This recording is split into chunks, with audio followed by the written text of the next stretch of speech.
Hello.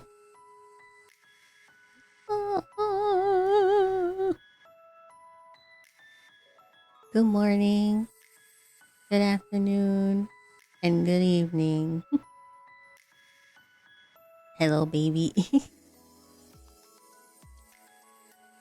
Okay, so progress.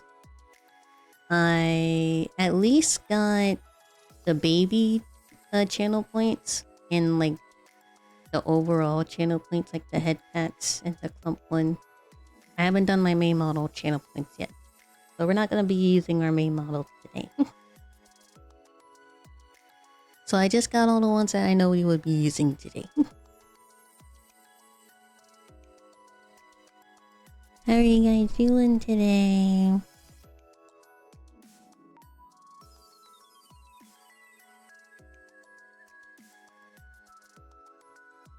I hope you guys are having a pretty good Saturday so far. Clumpful.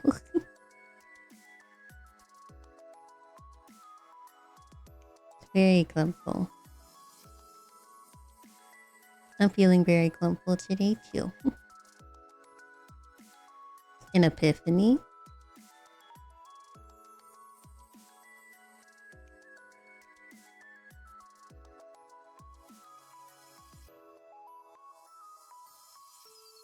I'm curious, but you don't have to share if you don't want to.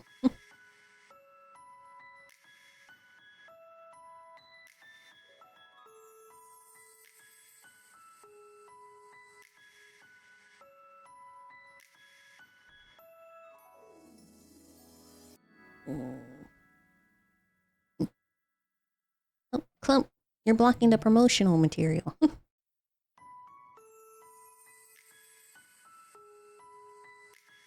It kind of just hits me that I need to be kinder.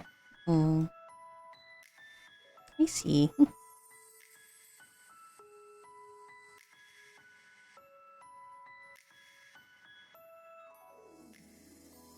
Been closing myself to others too recently.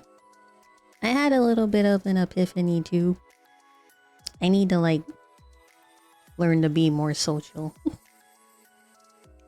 Like I have like a handful of people that I talk to, and I am happy with my handful of people, but sometimes I feel like maybe I should talk to more people.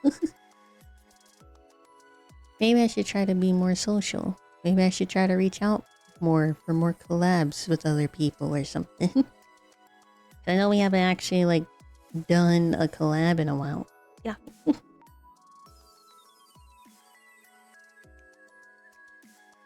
A long while actually.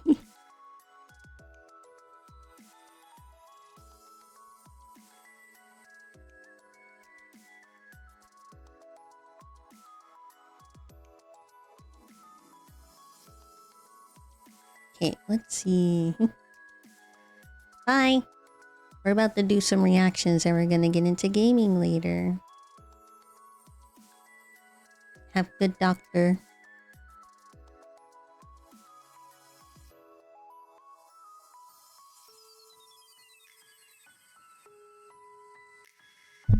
Right. So we will be going through our list of reactions in the video recommended on our Discord today. Because we have quite a bit. Quite a bit of reactions here. I think 5 videos? I'll see if I can turn all these into reactions on YouTube. And speaking of YouTube, I was planning to upload a video today, but I couldn't both upload it on the YouTube and stream at the same time, so next upload will be tomorrow. Usual time for reaction.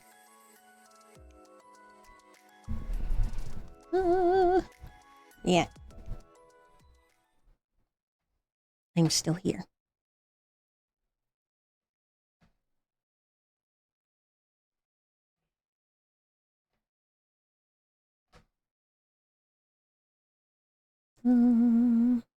Not this one.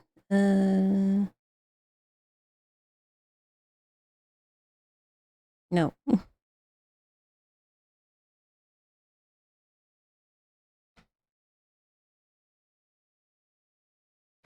Oh, close this. That's my OBS. It's not what I want.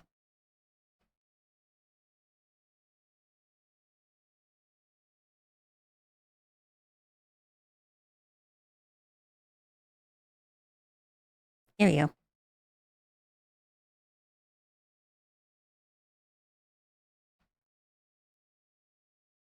And then I need to move. I need to move me.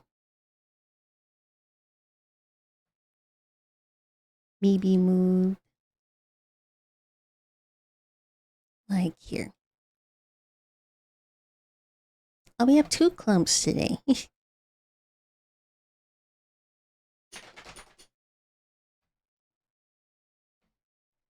Right.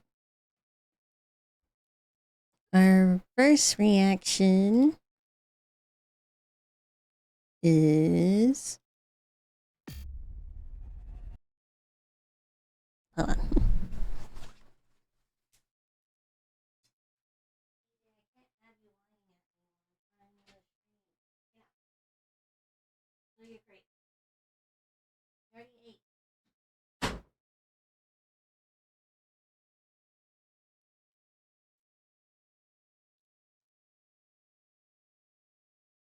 Sorry about that.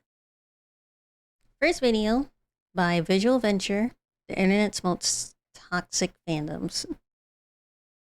Uploaded 6 days ago at the time of this recording. What happens when a fan base is willing to destroy anyone who offends their idol? These are the internet's most toxic fan bases. As usual, we'll rank them from least to most disturbing, reveal some of the darkest things fans have done. If you guys are enjoying... Oh, we're gonna restart the video. I don't know what just happened.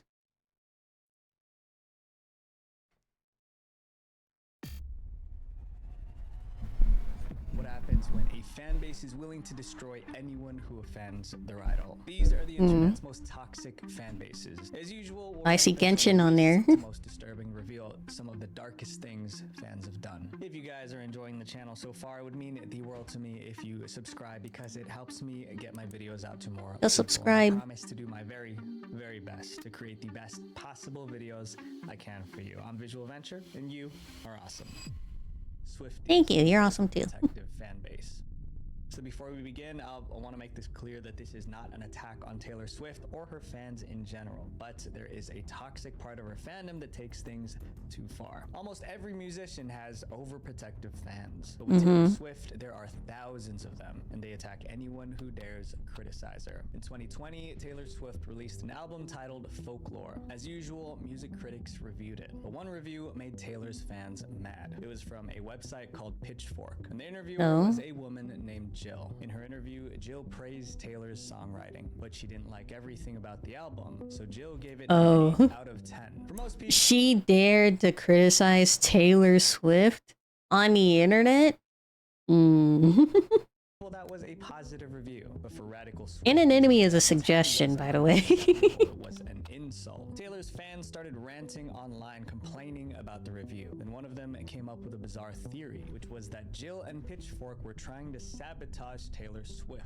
By giving Taylor's album a lower score, Pitchfork would drag down the album's overall rating, also known as a metascore. Once that sabotage theory took hold, fans were mad and they attacked. First, someone posted Jill's personal information online. They leaked her phone number, her address, and even photos of her home. The doxing led to non-stop harassment. Jill got angry calls in the middle of the night. Some callers threatened to burn her house down. She even received death threats. Jill tweeted about how terrifying it felt. She said that it sucked to be scared of every person milling outside, or feel like you can't answer the phone. All of this happened because Jill gave Taylor a good review, but it wasn't good. It wasn't good enough. Jill wasn't the Swift. Which I don't really understand. Like, I get why people dox people to like get other people to harass them, but like, why would anybody engage in that harassment for seemingly no reason? Like, you find someone's information, like someone you don't even know, just a random person, and then you just go out of your way to harass them for what? Your life support or something? don't get it. I don't the understand. only victim. In 2019, comedians Desus and Mero appeared on The Tonight Show. During a guessing game, Mero made a joke. Some Swifties didn't find it funny. They felt Mero was insulting Taylor's looks. Within hours, the comedians were getting death threats. One crazy fan even threatened Mero's kids. It was so bad that the FBI got involved. Don't get the kids Swifties don't involved. just fight outsiders, they attack their own. That's what happened to a woman named Rita in 2019. Rita wasn't a regular fan. She was so devoted that she ran a Taylor Swift fan page. Her room was filled with Taylor Swift merch, and she posted videos of herself singing Taylor's songs. But some Swifties thought Rita's videos were cringy, like she was embarrassing the fandom, so they spammed Rita's videos with hateful comments, trying to bully her into quitting. When Rita refused to stop, the attacks escalated. Someone I don't understand why. her social media accounts. She's Another part of your post took place own. and displayed online. But just 'cause you thought she's cringe? Adored Taylor Swift, but she became an enemy simply because she didn't fit their idea of a proper Swiftie. Loving a musical artist is completely normal. What is the definition of a Anyone proper who doesn't Swiftie? meet their standards needs to be silenced. This next fan base kicked their leader off the internet. Corpse Husband, the fan base that betrayed their idol. Corpse Husband was a Oh, yeah. faceless YouTuber who got popular. I was kind of wondering what happened. Of course, like he was everywhere, and then all of a sudden he just disappeared. You know, I've always been wondering popular in how and why. 2020. His main appeal was his voice. He had this deep, rumbling voice that sounded unreal. That voice, combined with being faceless, made Corpse a sensation. Fans couldn't see him, so they created a perfect fantasy version of him in their heads. But Corpse Like they was did with a real Dream. person, and he was far from perfect. In interviews, Corpse revealed that his deep voice was partly caused by a medical condition. He also had arm pain that affected his daily life. He struggled with anxiety, and he didn't like talking in public because he was scared someone would recognize his voice. That's why he chose to remain faceless. He wanted privacy so he could manage his personal issues without the stress of fame. But some fans didn't Understandable. care about his struggles. They just wanted to see his face no matter the cost. In 2021, a photo of a man went viral. People claimed it was Corpse Husband. There was just one problem. The man in the It photo wasn't. didn't match the image fans created in their minds. And instead of accepting that, they started mocking the man in the picture. Tweets called him ugly. Some Didn't they fans do that with unfollowed Dream him, too? some tweeted unsub and Like, oh, they don't fit my expectations of what they should look like. So now, because of something you can't control because of genetics, I'm gonna harass you. What? followed Corpse after seeing that face reveal. Like, I thought it was gonna be hot, but he's just some ugly creep. The fans were brutal, but the reaction Don't be mean to revealed the him. truth. Some fans weren't following Corpse for who he was. They were following the fantasy they created. Also, it was never confirmed that the photo was actually Corpse. Fans might have been mocking a random person. Corpse could have addressed the photo directly, but he didn't. He just started pulling away. He tweeted less, he streamed less, and in November 2021, he uploaded what would become his last regular video. Years later, his fans still miss him. They leave comments begging for his return. But the truth is hard to Oh. The same fans who demand his You want him to come back, but you literally bullied somebody who wasn't even confirmed that it was actually him. You bullied him off the internet, and now all of a sudden you want him back? No, basically with that bullshit. back are the reason he disappeared. This comment summed it up perfectly. He didn't abandon us. We lost him. We truly didn't deserve this man. This next fan base is huge, loud, and always upset. Star Wars, the fan base that's never satisfied. There's a saying that you can't please everyone. I don't really Star Wars follow fan too base much is of proof Star of Wars. that. They've complained about everything, storylines, dialogue, characters, even little things like the color of lightsabers. And when Star Wars fans get upset, they get toxic. Star Wars fans love the original trilogy, but nearly everything released after has been a problem. In 1999, The Phantom Menace hit theaters. It was the first movie after the original trilogy. It was also the first Star Wars movie in 16 years. Fans were excited until they actually saw the movie. Many hated the film. They felt it didn't capture the spirit of the originals. The backlash Not was Jar so Jar intense Binks. that it nearly ended the franchise. Disliking a movie doesn't make someone toxic, but how some fans expressed their anger was ugly. They started harassing the actors. Ahmed Best, the actor who played Jar Jar Binks, was Anthony. their first target because they hated the character. They made Ahmed their punching bag. Ahmed's phone number was leaked. His answering machine was filled with death threats. Over time, the harassment And he wasn't even physically in the movie. It was just his voice. Leave his apartment. Jake Lloyd, the child actor, was the next target. He played young Anakin. Don't bully a child. Come on. Some fans hated his acting, so they tried to find his He was a kid. camp outside his house. He was a little baby. At school, classmates bullied him constantly. He even got death threats because of A child? Jake quit acting entirely. But these toxic fans just got worse. Whenever a new Star Wars movie came You out, take it too they found far. something to complain about, and they started to contradict themselves. By the time The Force Awakens came out in 2015, the cycle was obvious. This time, fans said the movie played it too safe. Some claimed it was just a lazy remake of a previous Star Wars film. Because of that feedback, the creators took risks with the next Star Wars movie. They broke away from the classic formula, but fans hated that too. Now they said it strayed too far from the originals. It seemed the fan base didn't know what it wanted, and as usual, they didn't just complain. They made light Yeah, of what how did you Star want? Wars actors. They You just never harassed seem to be actors satisfied. on her looks. Someone even added a Oh, yeah, I feature remember comment to that. her Wikipedia page. She had to quit Instagram. They were to wrong for escape that. The attacks. Daisy Ridley, the lead actress, wasn't spared. Even new characters couldn't escape. In 2022, the Obi-Wan Kenobi series introduced a villain named Reva. Reva was a character that fans have been asking for, but once she appeared, the same fans didn't like her, so they turned on the actress who played Reva. The attacks became so vicious that the show's producer intervened. He told And you know fans if what? you're sending her bullying messages. You know what? Half the time, it's not even the actor's fault.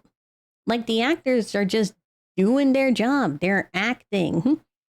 They're doing what's in the script. They're doing what the director's telling them to do. It's not even their... Don't blame the actors.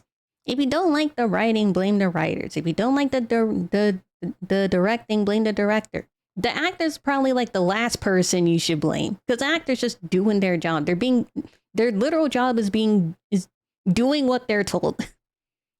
You're no Star Wars fan in my mind. The Star Wars fan base created a lose-lose situation. Play it too safe and they complain. Try something new, they complain louder. It begs the question, if every Star Wars movie makes fans mad, maybe the real problem isn't the movies. VTubers, the parasocial fan base. Oh God. For those of you guys Hey, who don't know what a VTuber don't bring me is, into this. VTuber stands for virtual YouTuber. They are streamers who appear online as animated characters instead of showing their real faces. Think of it like digital cosplay. Each VTuber plays a character and fans enjoy the show. But for some fans, watching VTubers isn't just entertainment. Some viewers get obsessed with VTubers. These obsessed fans are known as unicorns. To a unicorn, their favorite VTuber isn't just a character on a screen, she's their virtual girlfriend. In order to maintain that girlfriend fantasy, the VTuber must stay single. She can't flirt or even speak to another man. If she does, they feel betrayed. And when these obsessive fans feel betrayed, their reaction can be explosive. No That's more for like company VTubers, like VTubers in corporations or agencies. It's not really a problem in like the indie scene. VTuber learned that lesson harder than Rushia. Rushia was one of Japan's biggest VTubers with over 1 million subscribers. But many of Rushia's fans... Rushia has like a whole other thing going on with her. We could probably react to a video about Rushia. And that almost ruined her life. The issue started 'Cause I know there's a February couple. 10th, 2022. Rushia started a live stream. In the middle of her broadcast, a private message popped up on her screen. It was a message her viewers weren't supposed to see, but they did. The message was from Mafu Mafu, a Japanese male singer. It read, "I just finished the live broadcast and I'm getting ready to go home." The text itself wasn't romantic, but there were already rumors that Rushia and Mafu Mafu were dating. Now, this message from Mafu Mafu appeared on her screen. Her unicorn followers felt lied to. They believed Rushia betrayed them by not being single. Thousands canceled their paid memberships. Some destroyed their Rushia merch. A few even sent threats to both Rushia and Mafu Mafu. Rushia tried to calm things down. She swore she wasn't dating anybody, but they refused to believe She's her. mine? For innocence, What she kind of posted delusion is screenshots. that? It was a chat between Rushia and her manager confirming she was single, but posting that chat cost Rushia everything. Like most VTubers, Rushia was signed to a talent agency. The agency had strict confidentiality confidentiality policies. By posting that private chat with her manager, Rusia broke her non-disclosure agreement. So the agency fired her. Just like that, Rusia lost her platform, not because she hurt anyone, but because her toxic fans pushed her so far she broke the rules trying to defend herself. Later that year, another VTuber had a similar problem. In August 2022, a VTuber named Crony streamed a gaming session with several male VTubers, but most of Crony's fans were unicorns just like Rusia's. These obsessive fans hated seeing Crony interact with those male VTubers. They bombarded her live chat with insults. To escape the hostility, Crony took a 2-week break from streaming, but when she returned, she took a different approach. Instead of trying to appease her fans, she stood her ground. She tweeted, Well, yeah, you should. I decided that I will be collaborating with whoever I want. The fact that she had to post that shows how controlling and toxic some VTuber fans can be. The members of this next fan base just can't get along. The viewers can't control what the VTuber does or interacts with. No gaming fan base is as toxic as League of Legends. At least that's what players say. In 2024, a survey asked gamers which fan base was the worst. Around 36% Minecraft. What makes this fan base so bad? I mean, how the players yeah. treat each other. League of Legends is built around Minecraft is teamwork. pretty up there. 5 players join forces to beat another team. Success depends on working together, but most players end up fighting their own teammates. If someone makes a mistake, their teammates explode. Players scream insults in the chat. Others go even further. They int. Inting is when a player I don't play League, so, but I do know there's a lot of toxicity in League. Either way, inting ruins the game for everyone. Riot Games, the company behind League, has tried to control the toxicity. They ban aggressive players, they added mute buttons. They even created a system to Wait, they banned Tyler 1 at some point? None of it worked. By 2020, 98% of players said that they have been harassed in-game. 98% is nearly every player. If players are this toxic during casual matches, imagine what happens when money is at stake. League of Legends has massive esports tournaments, and these tournaments offer millions of dollars in prize money. The most famous team in League is T1. They've won countless championships, and their star player named Faker was insanely skilled. Fans called him the Michael Jordan of esports. But in 2020, the same fans who idolized T1 turned on them. That year, T1 failed to qualify for a major tournament. Fans Wasn't there something about Faker? Faker during the qualifiers. The coach who benched Faker received death threats. Other players began getting threats as well. T1 CEO had to plead with fans to stop. Some fans ignored the warning. By September 2020, T1 started tracking down those behind the threats to take legal action. This wasn't the only time fans turned on a professional League team. One team received an actual weapon in the mail. It was supposed to be some kind of warning. That's not. Consider League of Legends the most toxic fan base in That's game. crazy. Up next is a fan base that operates like a mob. Genshin Impact, the fan base that bullies.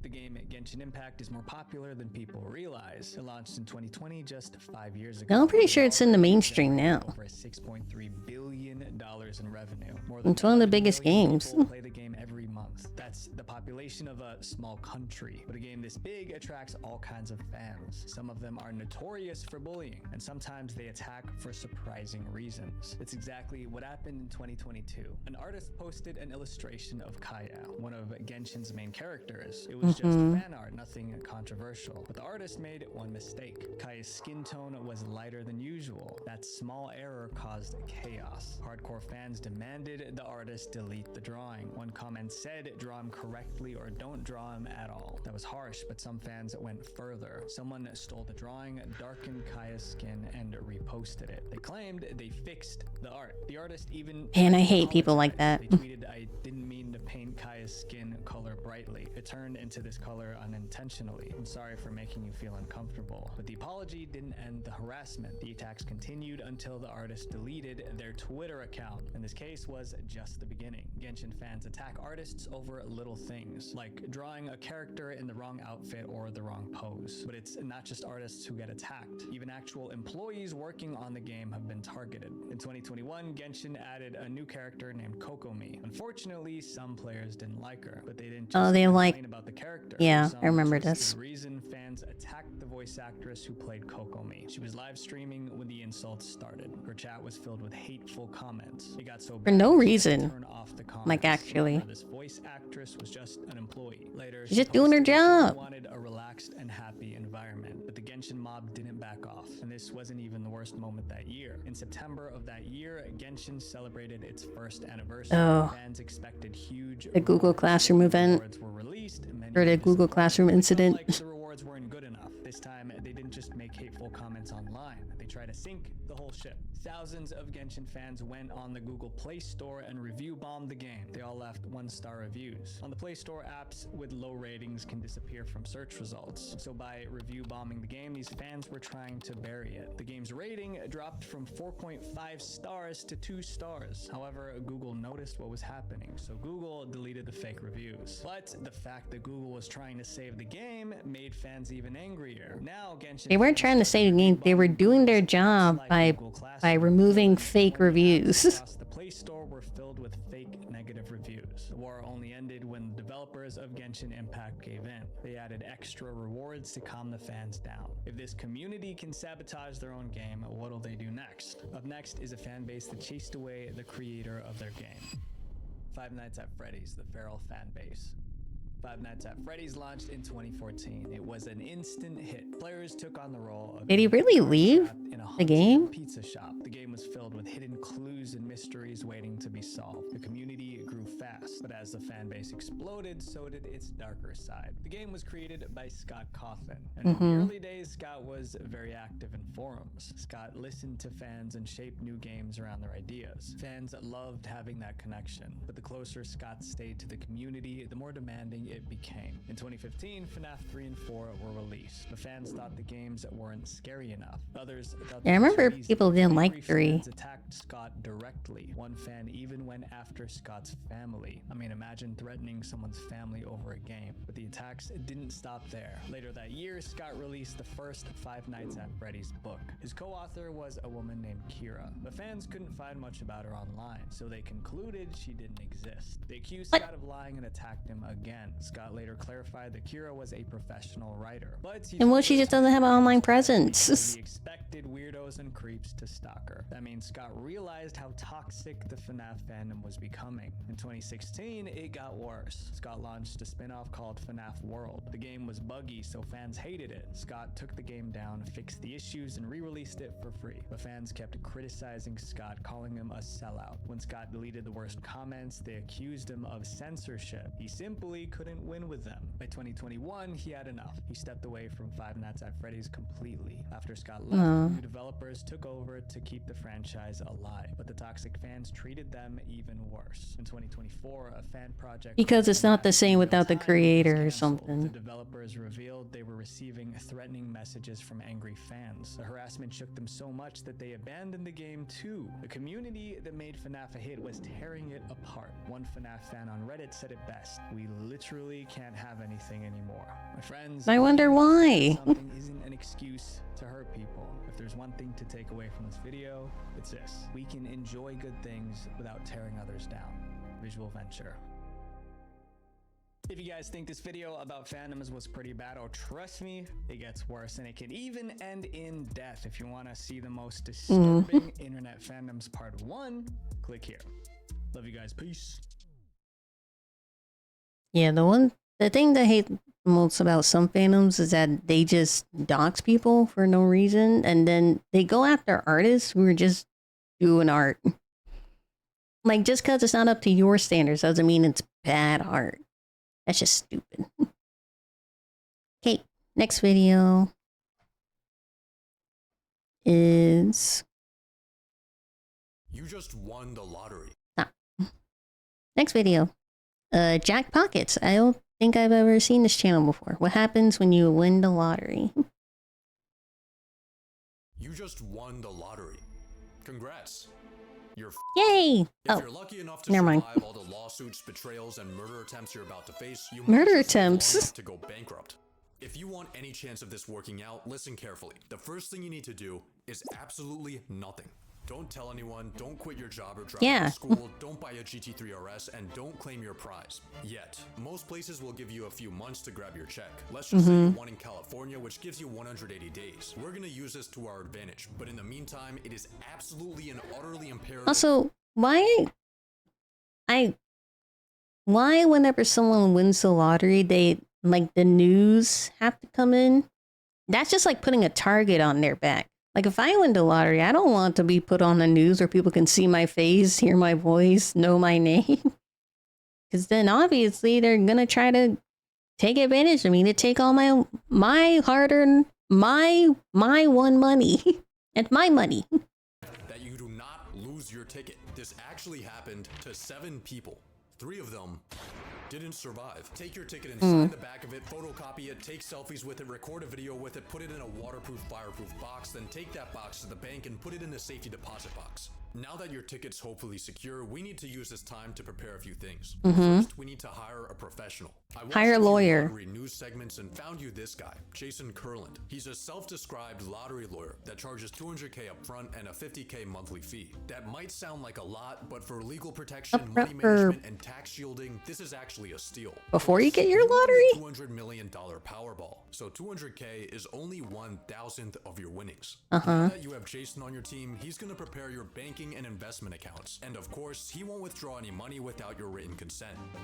But in your very first meeting, he gives you some bad news. See, the first rule of winning the lottery is to always stay anonymous. Yeah. Most places won't let you do this. California requires the public. Wait. What? Why?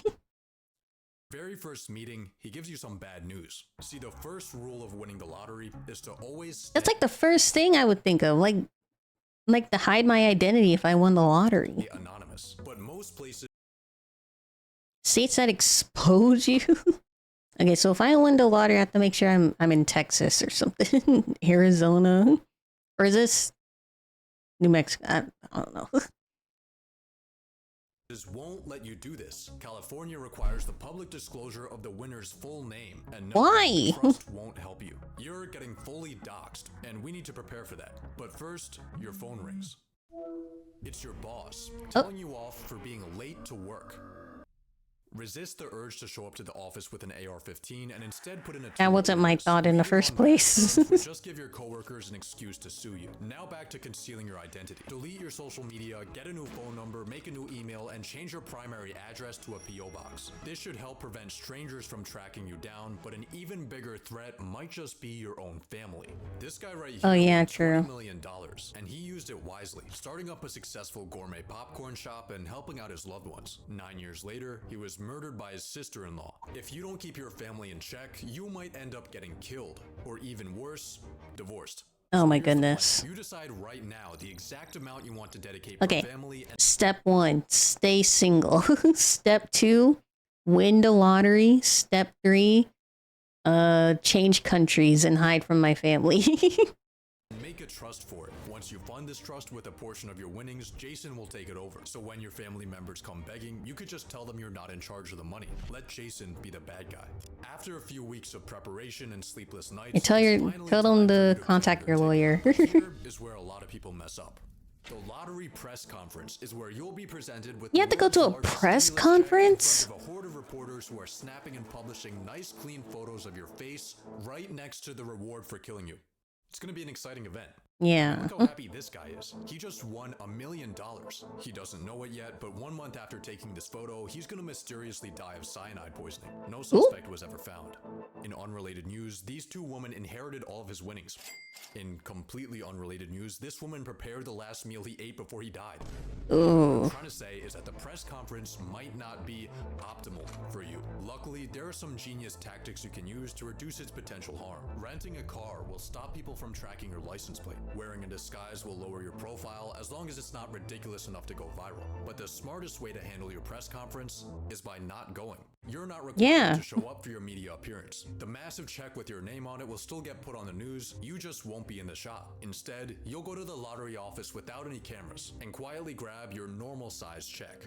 But as you hold the piece of paper that's about to change your life, the first thing you'll notice is that the amount is a lot lower than you expected. Because of taxes or something? When you win the lottery. If you want the full advertised amount, you need to take the annuity, which means your prize gets paid out over the course of 29 years. But you took your prize in the more popular lump sum, where you get all the money at once, but it'll be just around half of the total jackpot. On top of that, since you won in the US, you're getting taxed. Yeah, tax. But don't worry about this, because the authorities have already withheld all the taxes you owe from your check. Just kidding. They've withheld some of your taxes, but way less than what you actually owe them. luckily, Jason has an accountant on his team who can guide you through the how much do you owe the government death trap. So after factoring in the lump sum and taxes, your jackpot has gone from 200 million to a measly 70. I mean, that's still a lot. Before you even cash your check, your phone starts blowing up. All of the friends and family that have your phone number are asking if you're the mysterious winner. Remember, the public only has your name, but not your face. You can tell some people you really trust, but be careful. Maybe even use an NDA. Now, it's finally time to make your deposit. After your check settles, you'll see more money in your bank account than you even thought was possible. Hopefully you're using a larger bank and not a credit union where your checking account would probably be worth more than all of their assets combined. But even with a massive institution holding your money, you still have a problem. Only 250,000 of your dollars are insured. But how risky actually is this? Well, ever since what do you mean uninsured? Uninsured depositors only lost money in 6% of US bank failures, and large banks like Chase or Wells Fargo are designated as systemically important financial institutions, aka they have the US government as their sugar daddy, so it would take a lot for them to go under. Chances are you'll be fine, but still, you should move this money somewhere else. It's time to hit up Jason to fund your trusts and investments. Let's give him 40 million to manage for you, and with a conservative 6% return, this will be making you 200K a month. You could put 10 mil into your family trust, and now you have $20 million in pure spending power. So let's get down to business. No. I say go with this 10 No. The first thing you do if you win the lottery, you never told and you didn't tell anybody, and you made sure you were super secure, don't start spending it on super expensive shit, because then that makes it obvious that you were the one that won the lottery. Especially to your friends and family. LA mansion. It's got a master No. That's a terrible thing. Don't follow this advice. But one thing's missing. That's better. No. It's now yours. Your dream watch, your dream fit, your dream No. being a lottery winner is awesome. You're also starting to realize why rich people live longer than poor people. Not only can you now afford any medical procedures you want, but you even have a private doctor. You pay them $20K a year to be on call for whatever you need. You also get a celebrity. You don't need a private. No. Of course, a private. This is unnecessary. But even more important than this is your total lack of stress. Not having to worry about bills, work, or housing, and having the free time to hang out with friends or take a midday nap. This is unnecessary. But then you get a call from Jason that changes everything. See, he helped you buy your house using a trust to keep you anonymous. Detectives have somehow managed to trace the ownership back to you.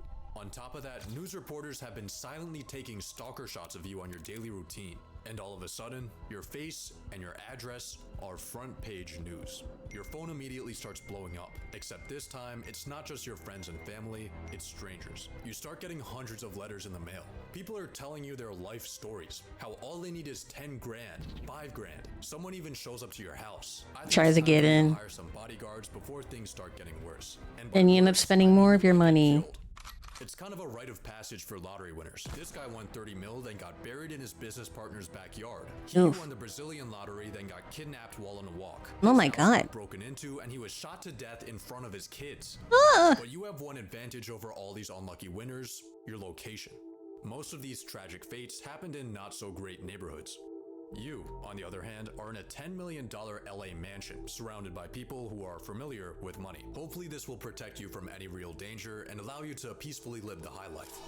But what your mansion can't hide you from are your relationships. It's gonna come out of the woodwork. Family that they never knew they had. Old school friends. Friends. I lost just about all my friends from New York. People that you knew from fucking middle school that you don't even remember. You have to manage to say no to these people. It's gonna make you feel guilty, but the truth is, if you gave everyone money that asked for it, you wouldn't have anything left. Your mansion's upkeep costs you $50K a month. Maintenance for your car is an average yearly salary. Your private chef, your trainer, your doctor, your bodyguards. That's why you don't go for this expensive shit. Stay frugal. Stay humble. It'll save you more money in the end. Across everything, your monthly expenses are clearing 6 figures. But even worse than the broke people begging you for money are the rich people begging you for money. What about the rich people begging you for money? They try to hypnotize you with confusing financial linguistics until you've signed away 1% of your portfolio for the privilege of underperforming the market. Don't listen to them. Certainly don't listen to people pitching you their genius business ideas. All of these opportunities. Not a specific one, but like a strategy guide of how to survive winning the lottery. Opportunists are starting to make you feel like a walking ATM. When you win the lottery, people won't respect you like they do other rich people because you didn't really earn your money. You just experienced a statistical glitch. This is where you begin to have a bit of an identity crisis. All you are and all you're known as is the guy that got lucky. When you meet new people, it's often people will say, well, what do you do? Especially in my circle of people, most people were working or trying to put themselves through college. And, oh, I just won the lottery and I just sit around. That's not something that I wanted to say. One day as you're contemplating the meaning of life, a mysterious man walks up to you and he's here to inform you that you're being sued. A For random what? guy you've never seen in your life is claiming that he bought your ticket and he's coming for all of your winnings. He's gonna pay full. I'm the winner. God took me to that gas station. Just wanted to ask, man, is there any truth to these claims about the stolen ticket? Luckily, you're gonna be fine because you have legal protection from our boy Jason. Jason? Where's Jason? Attorney known as the lottery lawyer is now charged with extorting lottery winners in a $107 million. Jason! We were supposed to trust you, Jason. How could you? Helped a lot. He was the first guy I called. How could you, Jason? You were our light in the tunnel. Charges ranging from wire fraud to money laundering. Well, No, Jason. giving this guy access to our finances was a pretty stupid decision and totally stole around $10 million. Who knew a guy named Obviously going to Jason would be prison, so money, untrustworthy? But hey, at least you have a mansion to cry in.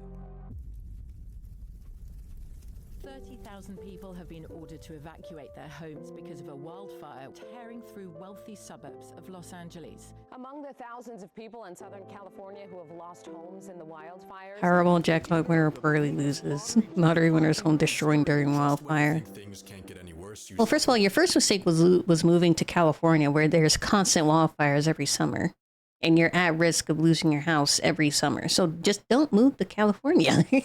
The same fate as two If you win the lottery. winner Edwin Castro, and for some reason a large amount of lottery winners, your multi-million-dollar house burns to the ground.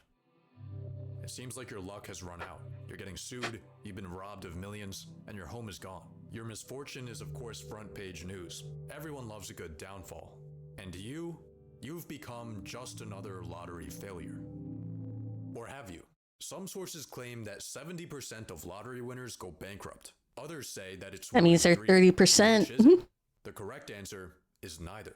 Both of those statistics have been completely debunked. Winning the lottery tends to get painted as a curse, but in reality, it turns out that stumbling into millions of dollars is actually pretty great.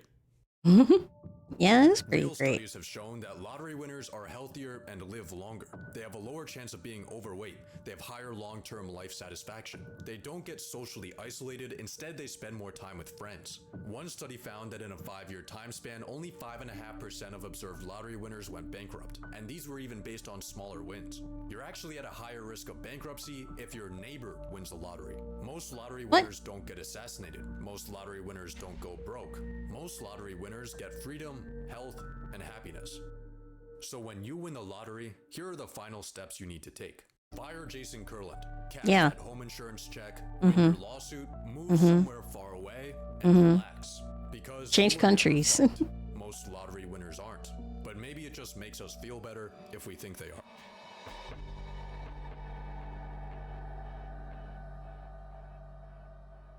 Nice video. I can't believe Jason betrayed us, chat. Our only light in the tunnel snuffed out.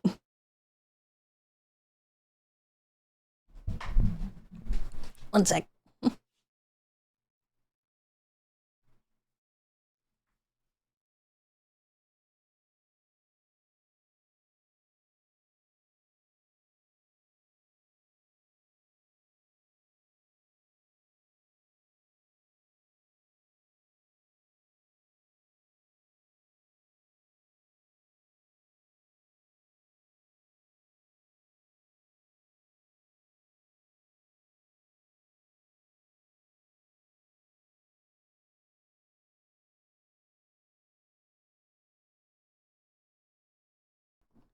Why has Jason done us like this? Okay, next one is top 10 unfair bosses. Near the beginning of this year, Josh Scorcher, top 10 unfair bosses. Near the beginning of this year, I ranked the most annoying bosses in gaming, which were... I wonder if I recognize some. You could conceivably beat the first time. That's for the opposite end of the spectrum, while maintaining all the frustration. Persona. These are the bosses that steal entire afternoons away from you. The kind that, try as you might, you just can't seem to win. And more often than not, it's because the game has some sort of cheap attack. Ranger. Yeah, some bosses and Rangers are pretty difficult. It's extremely unintuitive, and you gotta go way out of your way to figure it out. Also, given how fighting games are overflowing with cheap bosses, I feel like I should save those for another time. I don't know what year this video was made in, but the Shiva fight from SMT5, I hope that's on here. Oh yeah, there will be optional bosses here. Being avoidable doesn't excuse them from being atrociously designed, especially when they stick out so much compared to every other boss. Look how crusty that looks. Looks crunchy. When you finally win against them, it feels less like you earned your victory and more like the game randomly decided you had enough.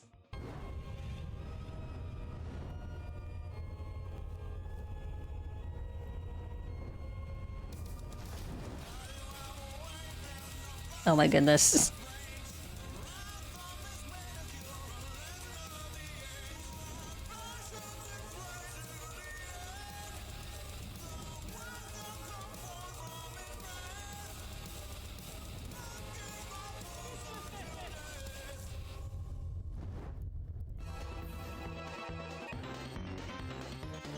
Number 10. Raid bosses are a tricky thing to call BS. Most of the time, they're intentionally designed to be massive damage sponges that can easily nuke you if you're not careful. I actually like the Pokemon raid bosses. Make one of these guys test your patience more than they should. I just don't do them. You have really dumb teammates. Get out of the fire, you fucking moron! Borderlands 2, like a lot of multiplayer games, has one of these bosses. While most of this game's I don't play Borderlands, so I'm not familiar with this boss. Difficult to take down conventionally, enough pointing and shooting is gonna kill most things with this game's guns, with one ever so glaring exception. Master Gee, come on down. You're the next contestant on Master Gee? Why did they design the boss this way? Hiding out in the Oasis turned sand pirate base of Hater's Folly, Master Gee serves as one of 2 super bosses added in Borderlands 2's first DLC. And where Hyperius is actually pretty decently designed, Master Gee is about the biggest miss this game has to offer. So for any other boss, any other enemy in this game, the solution is pretty simple. You shoot the enemy, and their health goes down. Do it enough times, and congrats, you've committed murder. There's a lot of lights glaring on the screen right now. Not for me, I'm too good to be damaged conventionally. Shoot him, throw grenades, do anything, and his health isn't moving an inch. So how do you damage How do you damage him? Doing what you do in literally any other scenario doesn't work. Well, you see those pet sandworms of his that pop out of the ground periodically? Well, when you kill them, I didn't even notice them. these toxic puddles that sap away your health. But if you How's it supposed to help? Get the idea to lead Gee over these puddles, then he finally decides to take damage. I think the problem here is pretty self-evident. Why is this how you damage him? In what That seems entirely inconvenient. nowhere in the game prior or after is this the solution to killing a boss. What's worse is if you don't lead Gee over the puddle in time, it'll stay there permanently. And if you leave enough puddles around, basically the entire floor is gonna start sapping your health, let alone the RPG shots that Gee shoots. Killing Gee this way takes forever, and it's the only way to Is that the only way? glitch the fight and kill him with the door. But even then, his drops aren't even any good compared to Hyperius, who is miles easier, more conventional, and more sensible with his boss fight and has actual drops worth your time. There's absolutely no reason you should try and farm Gee. Master Gee the Invincible is an absolute wreck of a boss fight, but being a raid boss, at least you don't have to fight him unless you really, really want to, which realistically, you don't. You can just ignore the guy and let him sit alone with his sandworms forever and you won't miss anything. Can't say the same about everything else on this list, unfortunately. Number 9. So, Number 9. words, anyone? Kingdom Hearts. Guess, are we talking about War Which one? or Young Xehanort from Dream Drop Distance? Actually, no. But we are still doing Dream Drop Are we talking about the one where Sora gets jumped? This game. There's one boss towards the end of Riku's story that you probably forgot about. Mostly because it Was it Sora or was it Riku? Consciously blocked it from memory. The anti-black coat nightmare confronts you when you finally meet up with Sora, and despite being a surprise boss, he has some nasty tricks. He spends most of the fight running away into the dark background, sending ranged attacks at Riku. Some of these attacks can grab him and do a lot of damage, but they are too hard to dodge, especially if you have Riku's upgraded one. But considering most of the field is covered by a thick layer of darkness, it's hard to see the attacks even coming. The one attack you have to be careful of is his Shadow Steel, because if Did somebody say the door to darkness? Oh yeah, it will. He steals your health? And in the worst situation, can almost fully heal this actual nightmare. Plus, Oh his my range goodness. is insane and somehow even harder to dodge than his other attacks, despite being way worse. One of my raiders beat Triple D on critical twice without Balloon, and this was the boss that gave him the most trouble. Oh, did I forget to mention that this Can is the you like first spam out of it? gauntlet? Because right after, you have 2 fights against Ansem. While not as hard, make you refight the whole thing if you lose. It made another writer overgrind Riku to cheese these fights because he'd rather do that than suffer through these on critical. At least with Wargoyle as Sora, you can spam the super broken links, and Balloon just carries you either way. Doesn't make this fight less annoying or BS. Hey, get it? That's the list. Next entry. Number 8. As we approach the modern Hades! we see a handful of successful indie games that hit so many positive check marks. It really feels like a lot of the biggest. Oh, we're not talking about Hades? Care a lot about I love delivering an Hades. experience I should that play more combines Hades. all the things we love when playing a game. But then Team Cherry steps in and says, nah, fuck it. Let's Oh, just shaky Hollow balls Knight. into our otherwise solid game and ruin whatever good experience people had with it. After all, nothing screams personality more than a gamer screams of seething impotent rage. Zote is a wandering traveler on a path seeking fame and glory. He starts off as a Oh, I'm getting spoiled. idiot who's Okay. mouthful, but otherwise harmless. That is, until you rescue him more than enough times and find out he's been making up lies to steal your biggest fan from you. Speaking of whom, Brenna grows so fascinated by Zote's stories that she begins writing it all down to the point where you can traverse her dream and face Grey Prince Zote, a fantasized version of Zote who is much stronger than Zote himself, unsurprisingly. When you first fight him, Interesting. not that bad. He moves relatively slowly, doesn't have that many attacks, but the more you come back to fight him, his attacks get progressively faster, hit harder, and become more varied. Now, sure, this boss can get pretty absurd, but you don't need to fight him, so it's not a big deal, right? Yeah, about that. To complete the Godmaster content, you have to go through all 4 of his main pantheons. Each of them features all the bosses you fought up to this I know there's a whole point, bunch of like and challenge the third modes and stuff pantheon, in you Hollow face Knight. Grey Prince Zote as the 7th opponent. He is scaled up to Why does his titles keep getting longer? to level 4 fight. It sucks. Zote moves stupidly fast, erratically changing the trajectory of his jumps, and even teleporting on top of you. Even when you stagger him, he doesn't stay down long enough for you to breathe or heal. Oh, and staying out of range won't help you either, because this egomaniac can spawn Zotelings to chase you down or explode at you.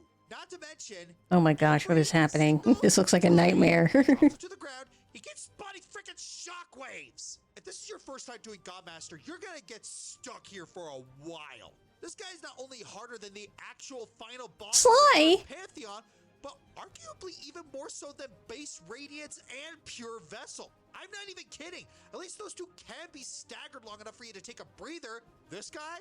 Rules don't apply to him. He's literally a bad fanfiction brought to life. Now, I know what you're thinking. Well, hey, just don't rescue him. You won't have to fight him then. Okay, does anyone know about that first time playing? And even if you do, would you tell someone else playing that they can do that? Of course not. If Team Cherry's gonna be a bunch of sadists, then so are the fans. Not to mention, once you get this late in the game, it's already too late to back away unless you replay the whole game again just to get back here. I saved this arrogant asshole 3 times. And this is the thanks I get? So I guess I shouldn't save Zote anymore in the future. If you don't save Zote, you do get to skip fighting him altogether in Godmaster. Doesn't even matter to the completion rate. At least the game has the mercy to not cheat you out of that knowledge. And as a compensation bonus, you can find the heavily obscured Eternal Ordeal challenge and embrace the leisure of mowing down as many Zotes as possible. Assuming you could put up with all his grunting. Jesus Christ. Trying to make us hate a character and all, but this is reaching South Park levels of spite. Makes me wonder if Zote is actually based on someone the people at Team Cherry really friggin' hated. Number 7. Kind of bummed that Frontiers came out months after Sonic Month because it's honestly earned a spot in my top 10 all-time favorite games. The writing was great, the game I didn't play was Frontiers. a blast, it looked amazing, and it treated the universe with so much care and respect. I think my only real issue is the combat is a I haven't played a shallow Sonic game in a compared to long the time. others. Of course, that's just a small critique compared to one battle I know that'll it's- make you rip your hair out. Wyvern is Well, an I know enormous it's dragon and one of the titans of the really Starfall well Islands. accepted. I don't know if it's good. I know a lot of people like it. But what I do understand is he's got your last Chaos Emerald, so you gotta snuff the tragic dragon. This fight is actually my favorite boss fight in the game. You chase the slinking titan on a floating laser carpet, then grab the Chaos Emerald, go supersonic, and start flying all around the island, dodging missiles, lasers, and slashes, and you can parry them back at him to leave him vulnerable to damage. Ah, it's so adrenaline pumping and fun! And they ruined it! Oh. In the final Horizon DLC of How'd they ruin it? Coco's Trial, you get a rematch with Wyvern, and he's much less forgiving this second time around. Now, you absolutely have to parry Wyvern's attacks, or you'll be stuck in an endless loop where it doesn't take any damage, and you basically have to burn through your ring supply until game over. The problem, you have to be stupidly precise with your parrying or it won't work. And every time you miss and a missile hits you, it launches you back, causing a short cutscene and wasting time. Time you absolutely do not have. It wouldn't be so bad if you didn't have such a limited amount of rings, not just for this brawl, but for the whole freaking trial. Once again, I love Frontiers to Wait, how long is it? boss fight punishing you for not having the most pinpoint accuracy in redirecting an attack feels a little underhanded. You want to know how bad it is? Wyvern is the one rematch in the DLC that forced me to switch from hard to easy just to beat it. And if you have to do that yourself, don't feel any shame in it, because otherwise you can say goodbye to all the blood vessels you burst trying to properly wipe out a flying metal danger noodle. Number 6. Remember in my last countdown when I made a jab at FNAF Security Breach for having bugs and glitches? Well, now we get to talk about one of the most broken parts of the game, the final boss of the true Oh, I ending, remember. William Yeah, I remember. Afton.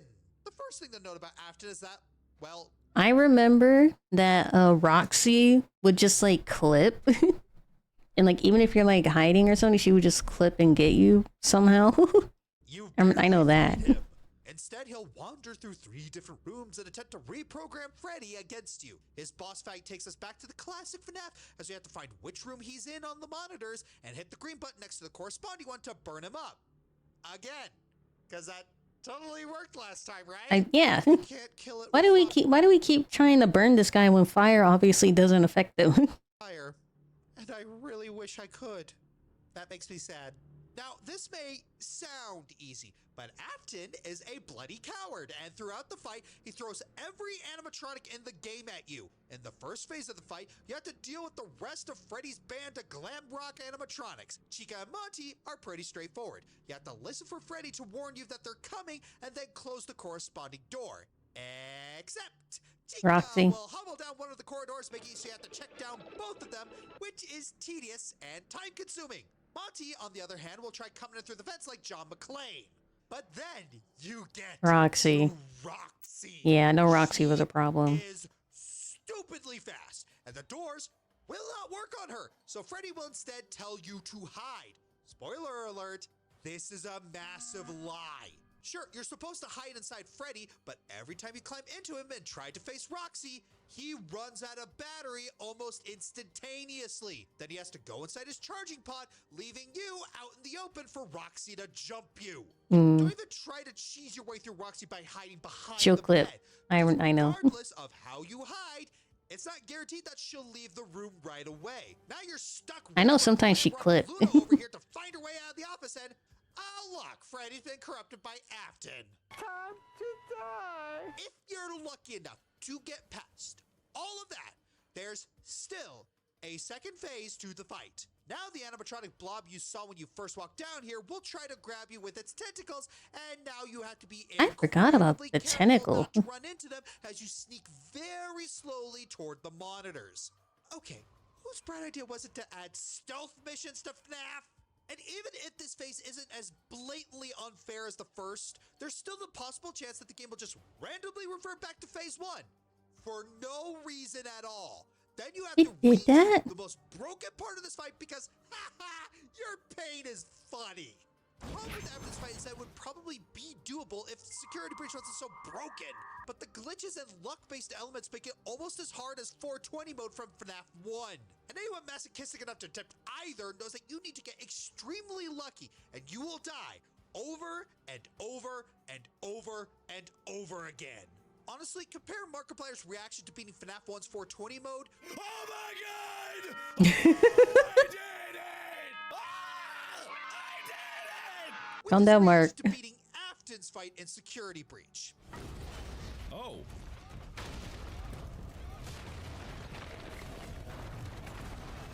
The proof is in the pudding. Number 5. So let's talk about one of Monster Hunter's black dragons. No, not Fatalis. We'd be scraping the bottom of the barrel if we talk about him again. Wait, where are y'all going? Why else is it out for another 3 months? I have surrounded my house in a moat of grass. There aren't many black dragons, but as we saw with the big guy, they're even more of a walking calamity than even the normal Elder Dragon. So the fact that World gave us the option to fight 2 of them was insane. Too bad the other one we got was Alatran. So, I heard you guys like DPS checks. Time limits for those DPS checks. Elemental weakness changes that prevent you from getting those DPS checks. And a forced loss if you miss said DPS checks. That's never gonna happen. Ever. Ever. Mhm. Ever. Ever. Ever. Ever. Ever. Ever. Ever. In a million years. Ever. Well, Ever. folks, Alatran will ruin your... They say she's still saying ever to this day. All of those happen. The whole goal of Alatran is to do enough elemental damage to him to weaken his supernova to a point where you can barely survive it with a full HP bar and some jerky. And that's to survive him. Never mind killing the dang thing. Alatran switches between 3 elemental forms: fire, ice, and dragon. And you need to hit the weaknesses of fire and ice to hit that DPS. Dragon's an element? So if it's fire, you should have all ice weapons to hit that check ASAP. Don't worry, that shower thought in the back of your head. How does that work? If it goes to the opposite element, it becomes immune to the previous weakness, so no elemental damage for you. It switches between the elements every 3 minutes or so, and Dragon does come between the opposite forces. Dragon mode lets you do damage to Alatran's horn, which, on break, forces Alatran to go back to the previous element. That way, you can keep hitting the original weakness and not die from Eschaton Judgment, the aforementioned supernova. So, if he starts in fire, attack him with ice. He goes into Dragon mode, you break the horn. Then he goes back to fire instead of moving to ice. Because if he goes to ice, those ice weapons will do normal damage, but won't do jack for that DPS check. Okay. Simple, right? Yeah. It's not that simple? Combine that with a lack of ability to go back to camp unless you die, poor hitboxes to run him into walls, and having access to all elemental blights, including one that nullifies elemental damage, and you have a seriously unfair fight. Oh, and the horn only breaks twice, and in dragon mode only. So you need to hit that DPS check multiple times, since he will use that supernova every 7 minutes. So it isn't the mission clock you need to worry about this time around. It's the number of times you can survive a nuke before not even tasty jerky can save you. Good luck, dear Jeez. hunter, and I hope this guy doesn't come back in wilds. I miss Fatalis. Number 4. Ah, yes. Mike Tyson, Iron Mike himself. His iconic status as an untouched This champion in the the boxing ring is definitely not unheard of by Nintendo. So much so that's only brilliant for them to slap his name onto Punch-Out and make him a hilariously yeah, Punch-Out. I was trying to remember the name. Of course, the fad eventually died out for reasons, and they slapped in some fictional nobody as the final boss, while still keeping the same unfair mechanics. Either way, the BS difficulty is here I haven't to watched stay your as other one being yet. one of the most talked about difficult bosses to date. Tyson is legendary for his ridiculous flurry of one-hit KO punches and high stun resistance that made him a Sisyphus-level challenge to knock down. Even if you somehow manage to get him knocked out once, the nightmare isn't over. Mike eventually changes his fighting style to a series of fast jabs telegraphed very faintly through his winks. At least, you better hope he does, since sometimes he forgoes that entirely. Oh yeah, and good luck surviving that blinky flurry. It's only fair that any normal player would find this boss beyond rigged. He alternates between these overpowered punches so much that it I mean, look how tall he is. RNG. But believe it or He's not, towering over Mac. how Mike Tyson fights and when he would switch out his style. It all comes down to the timer. In round 1, Tyson will change from a series of one-shot uppercuts to the wink jabs once the timer reaches 130. In round 2, he remains invulnerable and kicks off with a series of fast jabs until the timer reaches 040, where he goes back to his usual punches. And once you get to 130 again, that's where you gotta worry about the blinking flurry.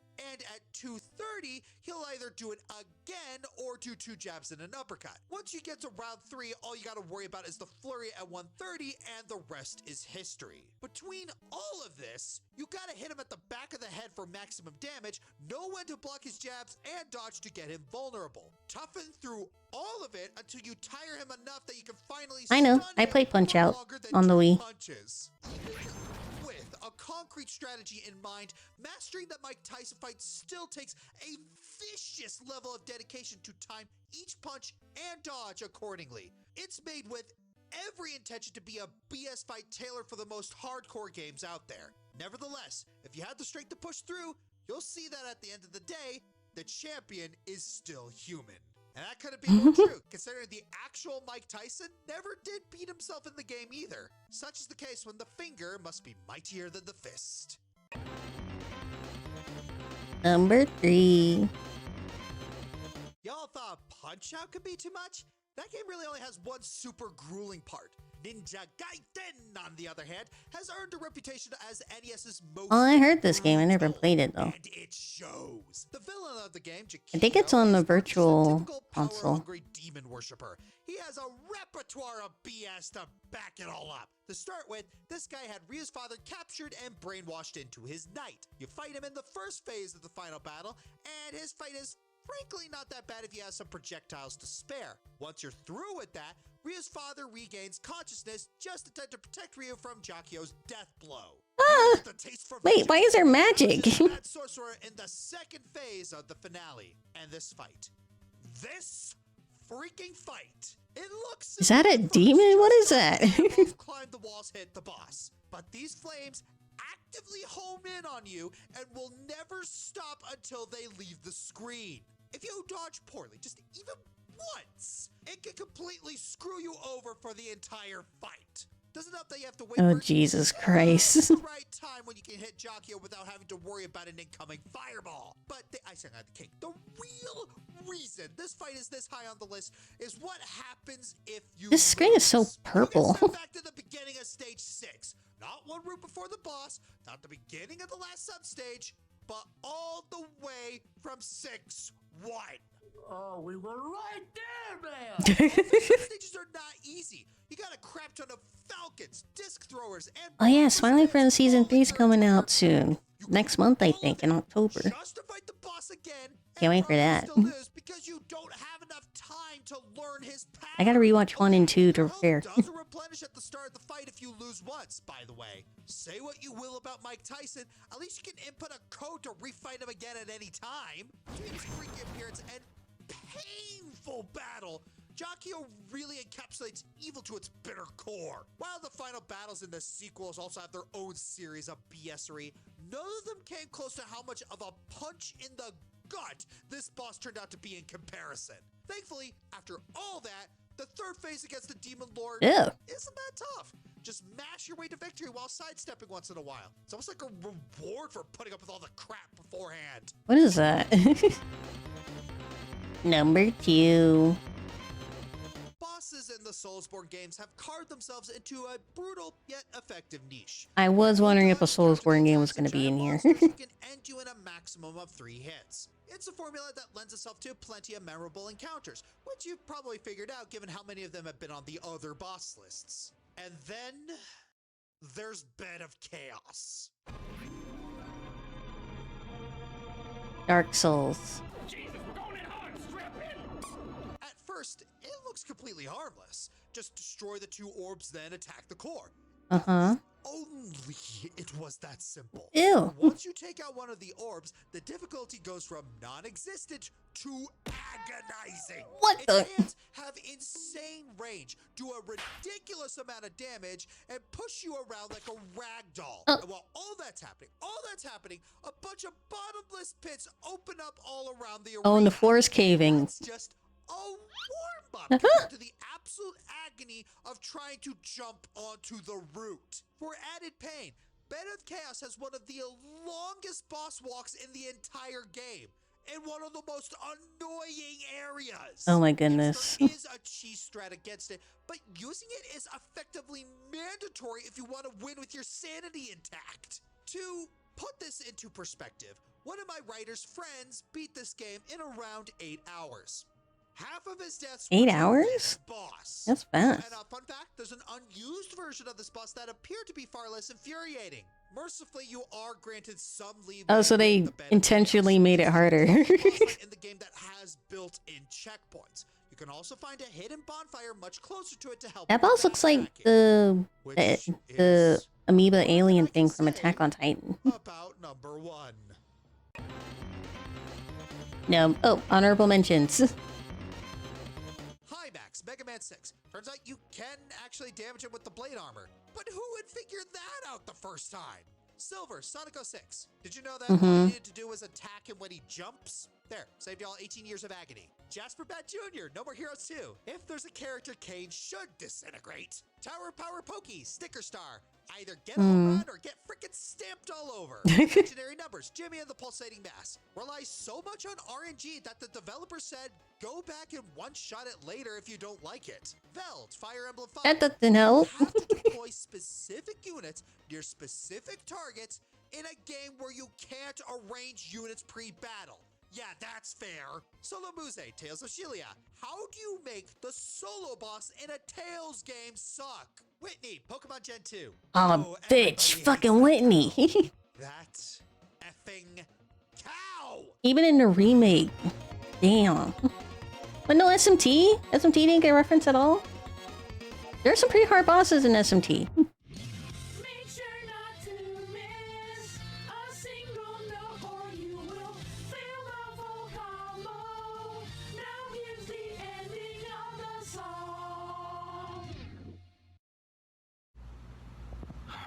Like, just kidding. Imagine that as a boss fight. I've talked about how Drakengard 3 deserves more respect. While I stand by that statement, I won't act like the game is perfect. Drakengard? The boss fights aren't great. At best, they get the job done. At worst, they're downright maddening. What is happening with her eyes? She okay? Did they say if it's normal, then okay. You know how good final bosses are the ultimate test of everything you've learned throughout the game? Well, Drakengard 3 completely throws that out the window.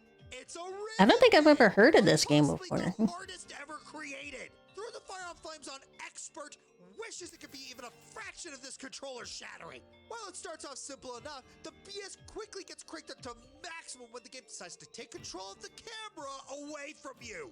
And no, there's no way to manually control it here. Wait, she takes control. She takes away my camera control? So much worse. Eventually, it progresses to the point where you're forced to just play it completely by ear. You either need to have flawless memorization skills or what is this, Rhythm Heaven? improved musical timing. Was I rushing or was I dragging? Count again. 1, 2, 3.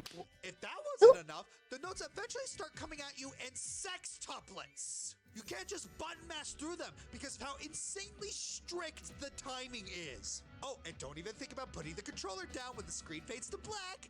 There are 2 more notes snuck in at the last minute just to wow.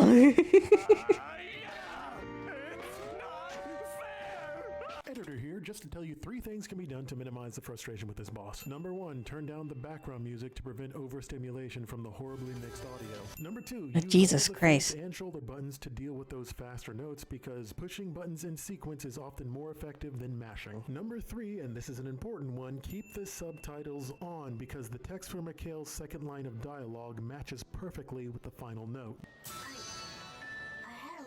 Fun. But even with these helpful tips and tricks, it's going to be a long process of trial and error. A lot of error. And to make you doubly mad, they lock upgrade materials for extra missions behind the completion of this boss. Anyway, back to damn. The worst part about all of this is that They lock upgrades behind the boss. the actual fight is perfect. The build-up, flawless. The payoff, beautifully satisfying. The visuals, awe-inspiring. The music, oh, just listen to it. This game is locked at 30 FPS. Now, once again, all respect to the man, Yoko Taro humbled himself. While Nier Automata's final boss was also brutal, it didn't actively cheat, and you were actually given help. But for being such an absolute Drakengard finger of a boss fight, the Flower has more than earned its place as number 1. I'm the Fiery Joker, and next time, it's mythical.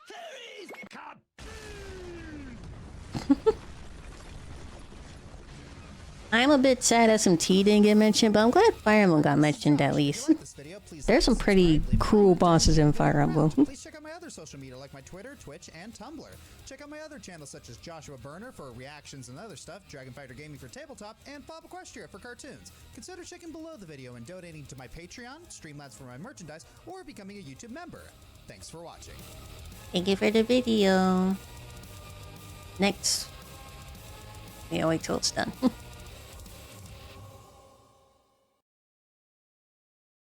Okay.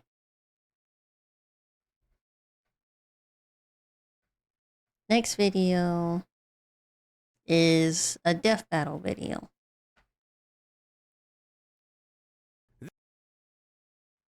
I have not watched Death Battle in years. I don't know when the last Death Battle one I watched was.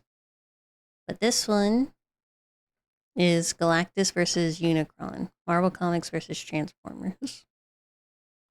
This episode is sponsored by BetterHelp and Death Battle.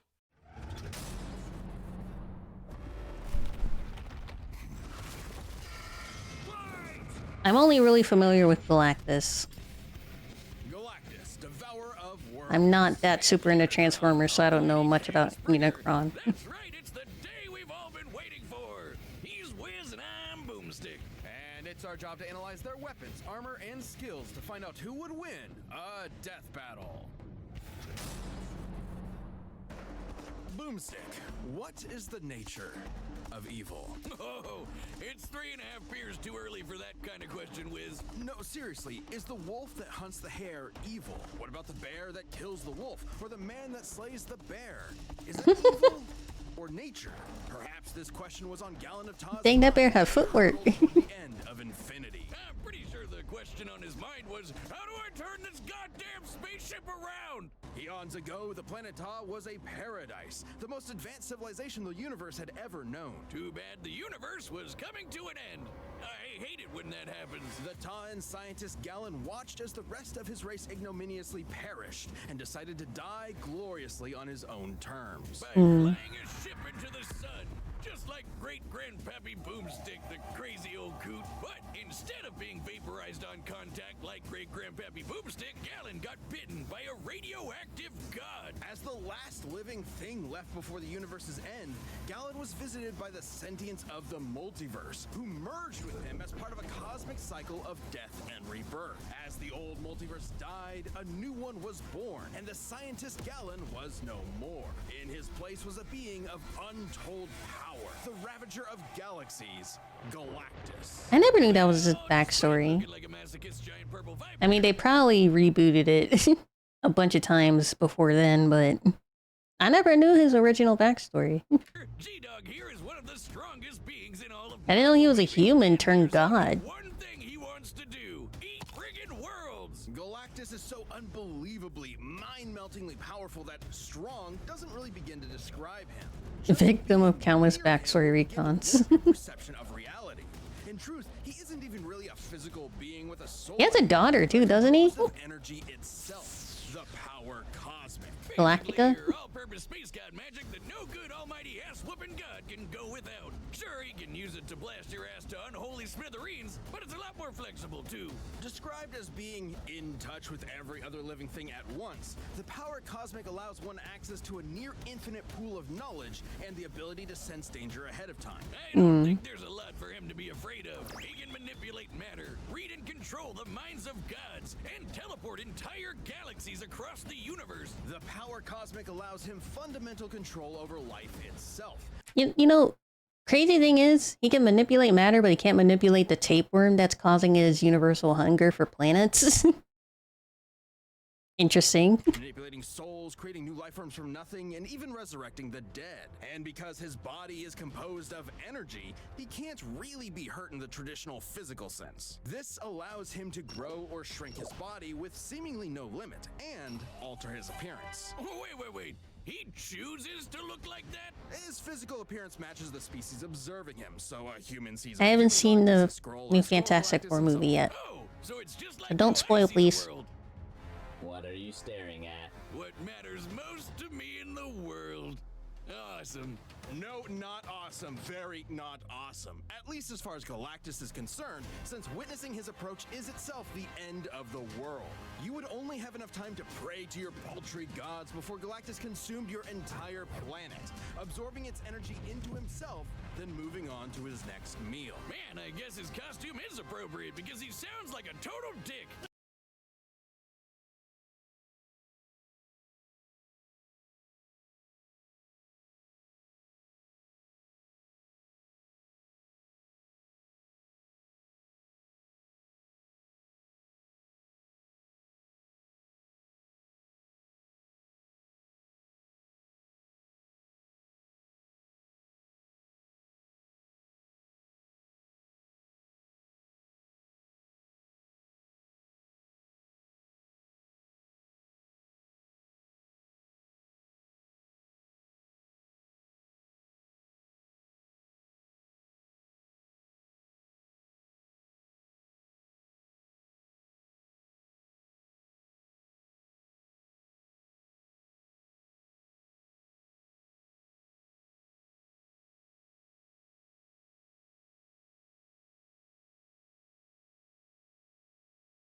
Come on, man. You watched your whole planet die. Now you're gonna go around the universe doing the same thing? It's not entirely his fault. Galactus' power is so immense that the only thing that can sustain him is the consumption of entire worlds. Without this constant feeding, he would perish, just as humans would without consuming plants or other animals. Kinda like how I hunt squirrels, because I hate each and every one of them. No, categorically the exact opposite, actually.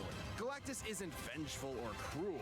If he could have He's just hungry. death, he would. But just as the universe is bound by the laws of physics, Galactus is bound by his hunger. And that hunger has put him in conflict with some of He's perpetually hangry.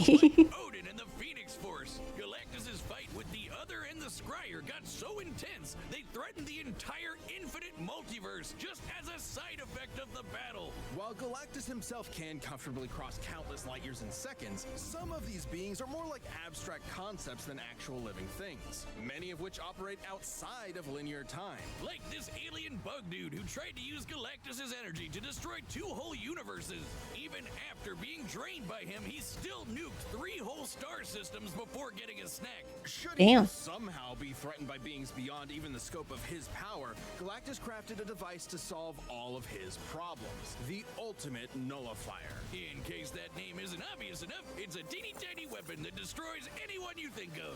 It doesn't just destroy them, it destroys everything. The entire multiverse is eradicated, then recreated without the target. An extremely roundabout way of winning, but it works.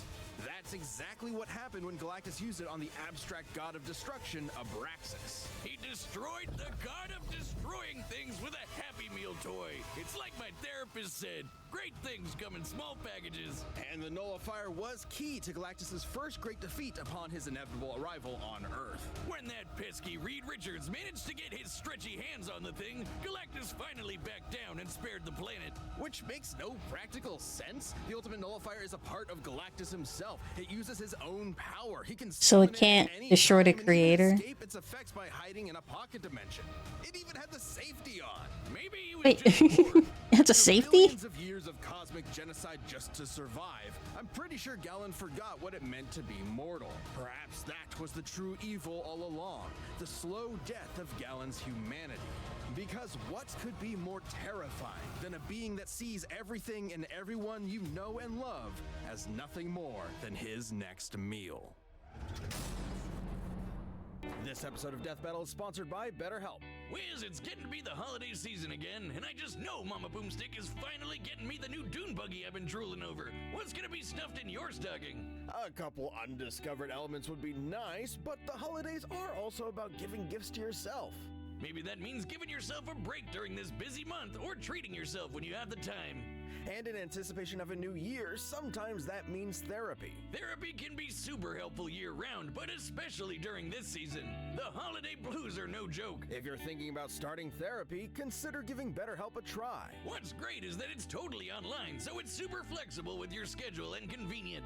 All you have to do is fill out a brief questionnaire and get matched with I don't a need licensed BetterHelp. therapist. I need food. Perfect match. I'm hungry. Therapists at any time at no additional charge. Visit BetterHelp.com/deathbattle today to get 10% off your first month. That's BetterHelp, HELP.com/deathbattle. In the beginning, before heaven and earth, before light and dark, there was Unicron, created by the formless primordial being known as the One to explore the fledgling multiverse. Unicron instead decided to consume everything. Dude, come on! Bad Unicron! Bad God! Bad! The One decided to split Unicron into 2 beings. Oh. One of order and hope known as Primus, and the other of chaos and evil known as Unicron.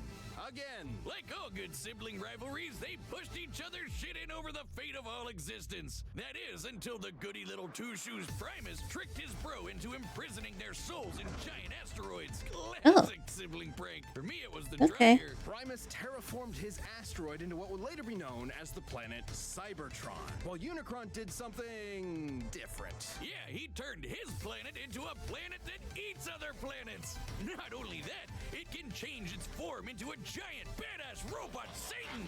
He's literally the first Transformer. And with this new body, Unicron would travel the cosmos, consuming planet after planet and universe after universe. Not necessarily because of any hunger or need, but because Unicron is the physical embodiment for the fun of it and destruction. He is literally programmed to destroy everything. God's gotta do what a God's gotta do. And good luck trying to fight back. Uni's robot body comes with a tractor beam, eye lasers, fire breath, a chest cannon, and an antibody system in case anyone tries to pull a Drax on him. Unicron can mentally dominate an entire race of beings, erase things from existence, warp the fabric of space and time, and even manipulate matter itself. So even if his big robot body is damaged or destroyed, he can repair it lickety-split, or even send his spark out to find a new host. Essentially the Transformers version of a soul, Unicron's spark is immensely powerful, powerful and produces its own energy source, Dark Energon.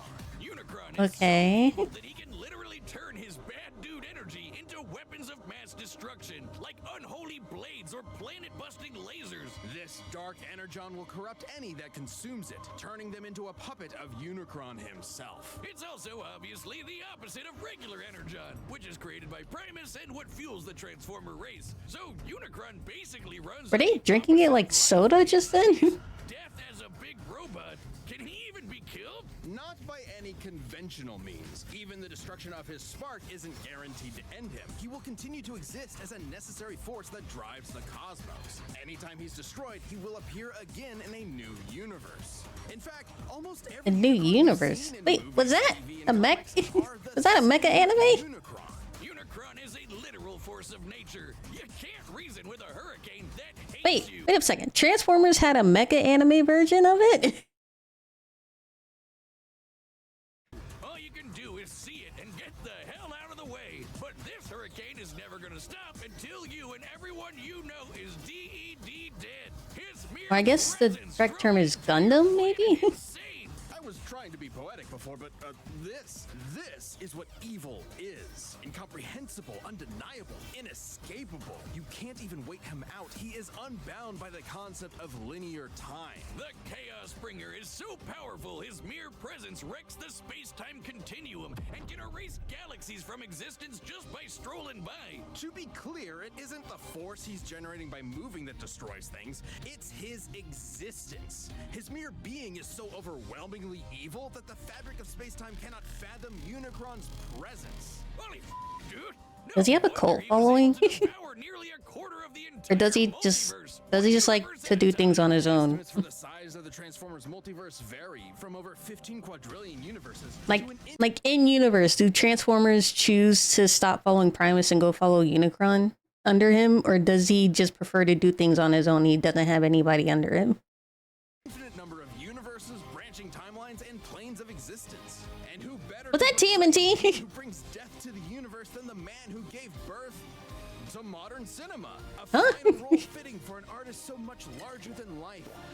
Or deeply ironic that it's a feature-length toy commercial. The Transformers movie has always been celebrated for its excellence. I say. Despite that unbelievable power, the Chaos Bringer's almighty rampage through reality has been halted a number of times, usually due to the matrix of leadership, the essence of Primus himself, and the embodiment of all hope and light in the universe. Are you telling me that Robo-Satan was defeated by the power of friendship? Forget beer! I'm gonna need some of that shit going straight into the vein! As the abstract idea of evil actualized, any notion of goodness is directly antithetical to his being. As incomprehensible to Unicron as he is to us. But despite Destroyed 22.56 of the multiverse. Damn, okay. Tank the Big Bang? Risen to threaten reality again.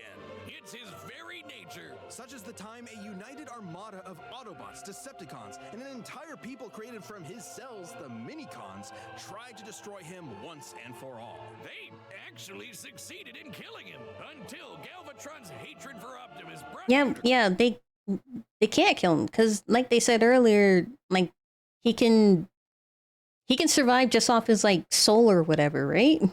So he can't truly be killed. Eventually, he'll come back. back to life. Because challenging Unicron means challenging evil itself, destroying destruction itself. He's like a universal law. You can't destroy it, right? Because killing is literally what Unicron is. So, what does that mean for us? Every petty act of violence, every war, every cruelty, every death battle gives Unicron life. The life he'll use to kill us all. We are culpable in our own annihilation. Unicron's not just some comic book villain. He's all there is and all there will be. He was there at the beginning and he'll be there at the end. He's a law of physics. He's as inevitable as your dying breath. Jesus, now you got me scared.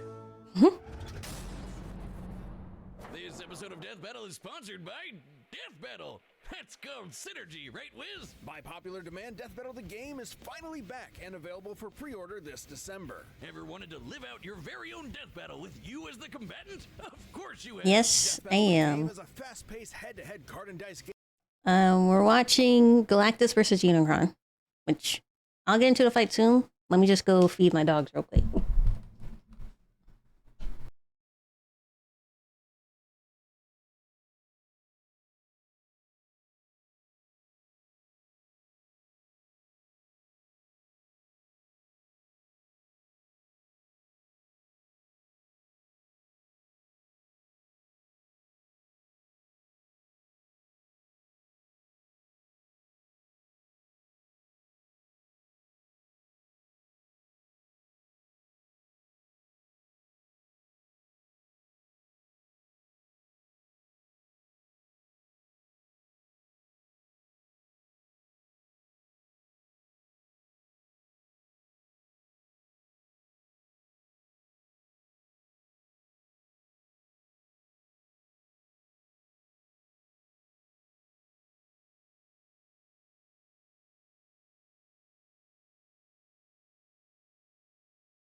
Not you one agrees, but also one of the ones that's hard to wrap your head around with their OP souls.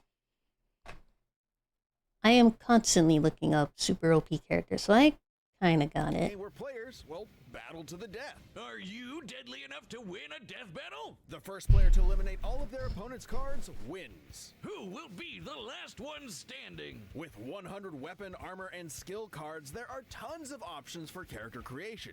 Oh, and who could forget 50 custom dice? If you know someone who just can't get enough of the pulse-pounding battles between fiction's deadliest characters, and sometimes its silliest, this is the perfect gift.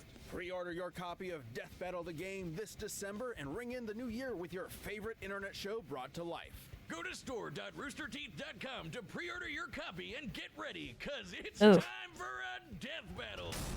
I haven't heard Rooster Teeth in about 50 years. We've run the data through all possibilities. It's time for the death battle you've been asking for forever!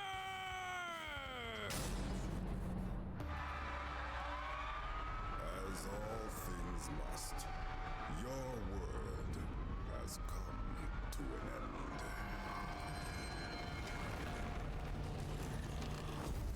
Halt! This planet is mine to consume. So saith Galactus. Okay, hold on. First of all, hold on. First of all, multiple people, hundreds of thousands of people have already died from this exchange alone.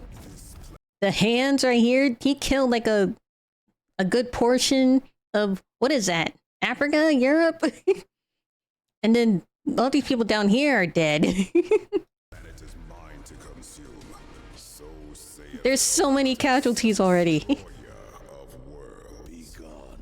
Thus decrees Unicron, Chaos Bringer.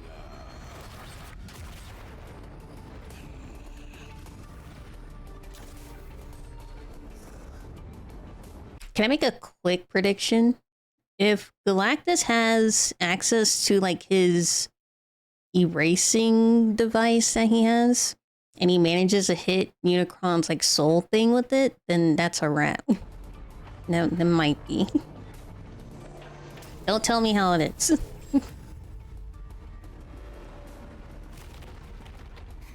Not the Earth! Oh god, everybody's dead.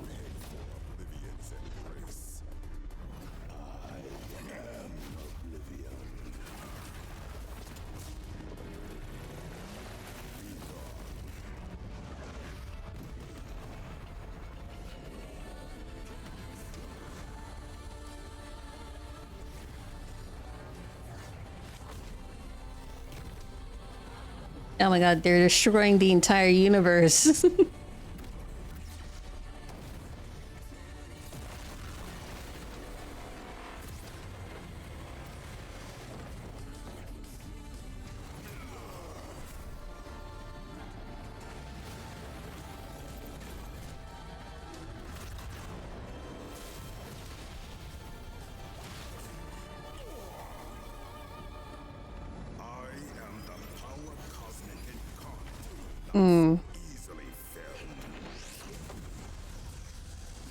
So they're both not easy to kill, obviously.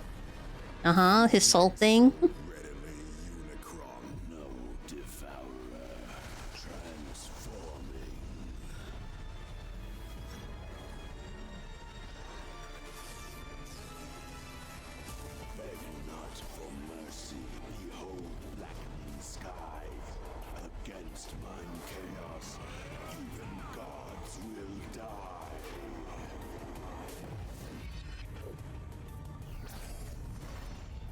Can he not grow bigger?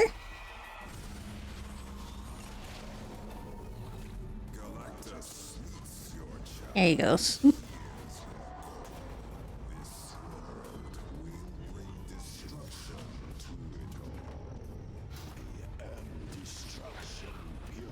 I think the true loser of this fight is all the living beings in the universe.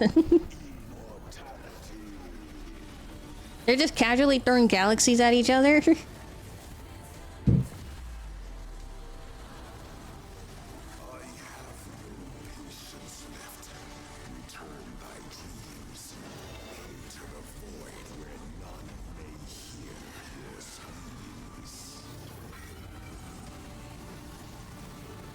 Oh, he's trying to. Oh. I thought it was going to try to possess him. Wait!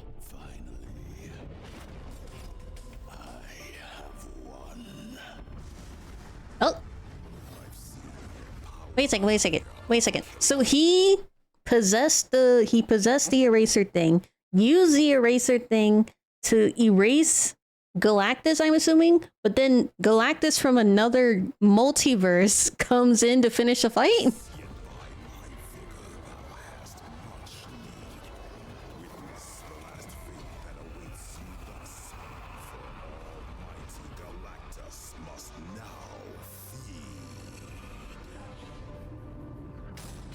I knew Galactus was gonna win. Galactus and Unicron were beings who could manipulate reality itself and do I was rooting for him, low-key. Universe unbound by time. They had each other matched in a lot of ways. So it ultimately came down to which of them was more powerful. Both could threaten an entire infinite multiverse, but Unicron could only do so over time, devouring them one by one. While Galactus's battle with the Scryer and the other threatened to destroy the entire Marvel multiverse as just a side effect. Not to mention, Galactus tussles with cosmic beings like himself all the time. Like, the moment they introduce, like, the little eraser thing that erases whatever the thing it is from the entirety of existence, I knew it was a wrap.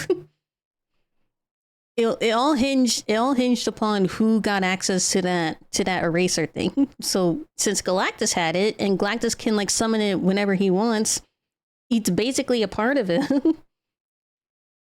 It was a wrap from the beginning. Unicron is usually the top dog in Transformers. He's a big fish in a relatively small pond. Relative to Marvel, at least. That might sound better for Unicron at first, but it means he has way less experience than Galactus in full-on fights against dudes his size. And while Unicron has used Dark Energon to infect and corrupt other beings in the past, Galactus technically doesn't have a soul thanks to his cosmic rebirth from Gallon. And he's fended off mental attacks before, so there's no real reason to think that would work here. And as lame as it is, the ultimate nullifier is just really, really overpowered. It is, yeah. Being able to survive the That was a hinging factor. The ultimate nullifier is significantly more thorough. Consider the time it was used against Abraxas, a being that embodied the abstract concept of the multiverse's destruction. Sounds like somebody you know?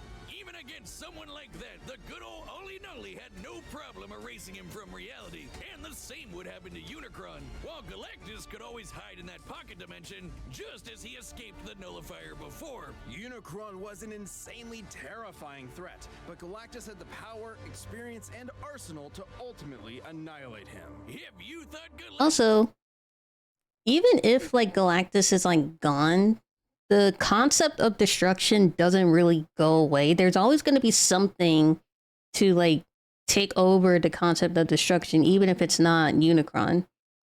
So you could say the concept of destruction won in the end, because you can't truly get rid of that.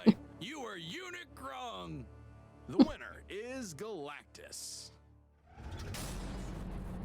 Season 10's done, but Season 11 is on the way. Thanks so much for watching, and a special thanks to our channel members for Good being death champions battle. this year.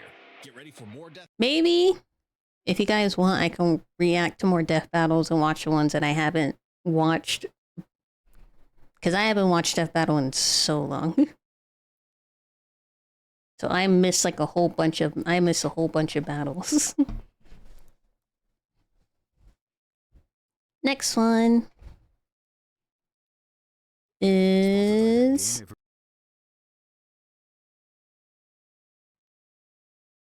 I watched Death Battle when which one was it? Was it Pinkie Pie versus Deathpool? Deadpool? Not what? Deathpool. Deadpool. I think the last one I remember watching was Pinkie Pie versus Deadpool or something like that. I remember watching a Deadpool one. That was like years ago though.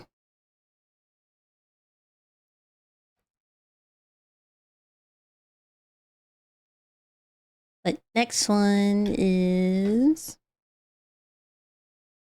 I mentioned this last stream, or in the last reaction, I think.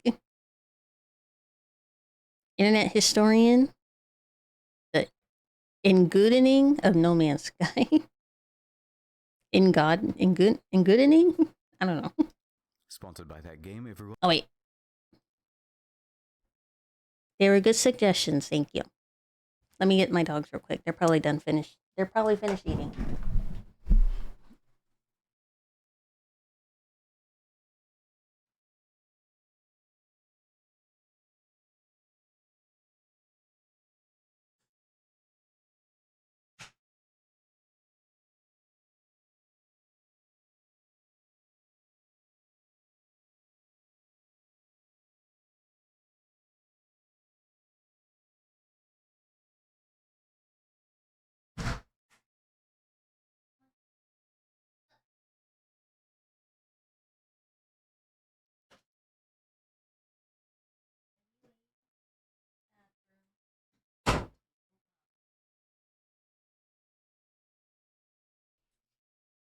Alright, sorry. Let me redo the start.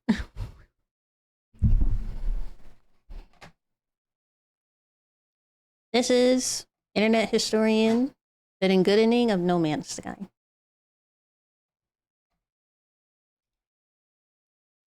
Sponsored by that game everyone loves. Scientists are racing to unlock the secrets of the cosmos. Ooh. Questions we once thought I'm fascinated by space chat. are within our grasp. Which, I love space as like a concept. Like I also really love space in like stories and world.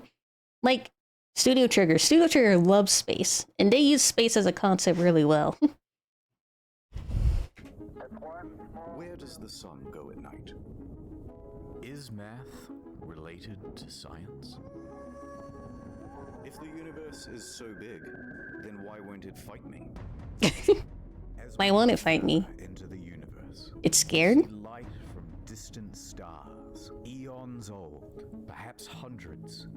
Space is such a beautiful thing. I used to like study like astronomy and astrology. I have like a whole space book. Yeah, Cosmic Queries. I couldn't read the author, but I have a book called Cosmic Queries because I love space so much. I still love space. Space is really fascinating. I can like recognize some constellations. I used to be able to recognize like a whole bunch more. Maybe I'll get back to studying space more as a hobby. Even thousands of miles away. Hold on, can I get a zoom in on that? You bet I can. This is one of the world's most powerful telescopes. Initiating 6 times zoom. I used to have a telescope. I wonder what happened to that. I can do you one better. Maneuvering to 8 times zoom. Pressure rising, holding steady. I can see it. Unblur. It won't hold. Focus. 8.5 times. It's too much. Upscale it to 4K.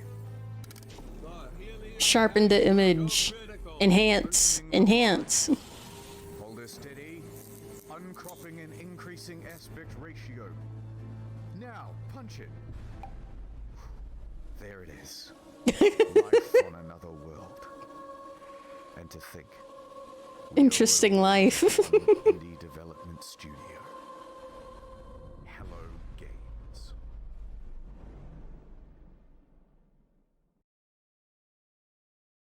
Let's start at the beginning. Do you guys believe in life? Or, like,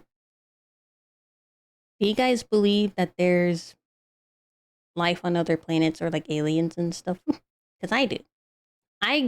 I don't believe that in this vast universe that we're the only sentient life forms. There's got to be more people out there, or more beings in other planets that holds life like us out there. We can't be the only ones. It's rewind time. Okay, the year is 2009. Guildford, England. There's a man named Sean Murray, and he's just founded a company called Hello Games. Sean and the boys are working hard on a brand new IP called Joe Danger. Never played. 2010 AD. The game just came out. It's a success. They're a small team, but they are ambitious. I feel like there has to be with how many other planets are. Chances we'll ever meet them on the other hand is another thing. Yeah, that's true. It depends on how much further our enhancements go and how enhanced their civilization is, right? Because if they're like back in the caveman ages and we're over here with rockets going to other planets in our own solar system, then we're never gonna meet them. Not anytime soon, at least. But if they're more enhanced than us, then they've probably seen us, but we just don't have the technology to detect that anybody's seeing us, right? Let's do something bigger, said Sean. For all we know, we could be observed by other planets. How about Joe Danger 2? Brilliant.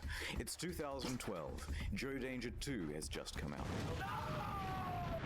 Bet that one doesn't perform as well. We need to do something even bigger than Joe Danger 2. Joe Danger 3? No. Even more out of this world. Something no man has done before. Joe Danger. Pulling up to a caveman tech plan and showing them VTubers after their evolution permanently. The mobile But alter their evolution. And that came out in 2014. Seriously, guys, biggest thing you can think of. I'm just a stock image, dude. Why don't you think of something? Sean pondered for a moment, then turned and looked wistfully into the mirror. Reflected back was the visage of Neil deGrasse Tyson. If you're going to make a space game first person, it's never been done before. I'm going up in orbit to repair the Hubble telescope. That's not a knife. Who you have sex with? How much microwaves are coursing through your body now? The planet. Was this his interview with Alex Jones? Where was this interview? Sid Murray. I know he talked to Alex Jones at some point. Procedural generation planet. Okay, that sounds good.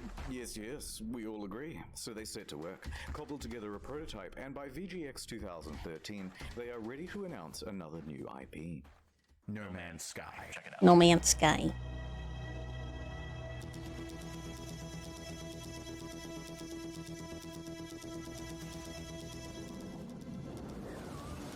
Oh, this is special.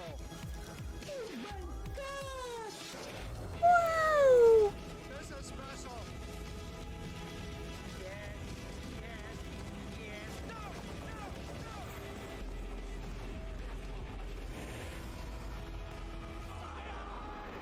Oh, Jesus.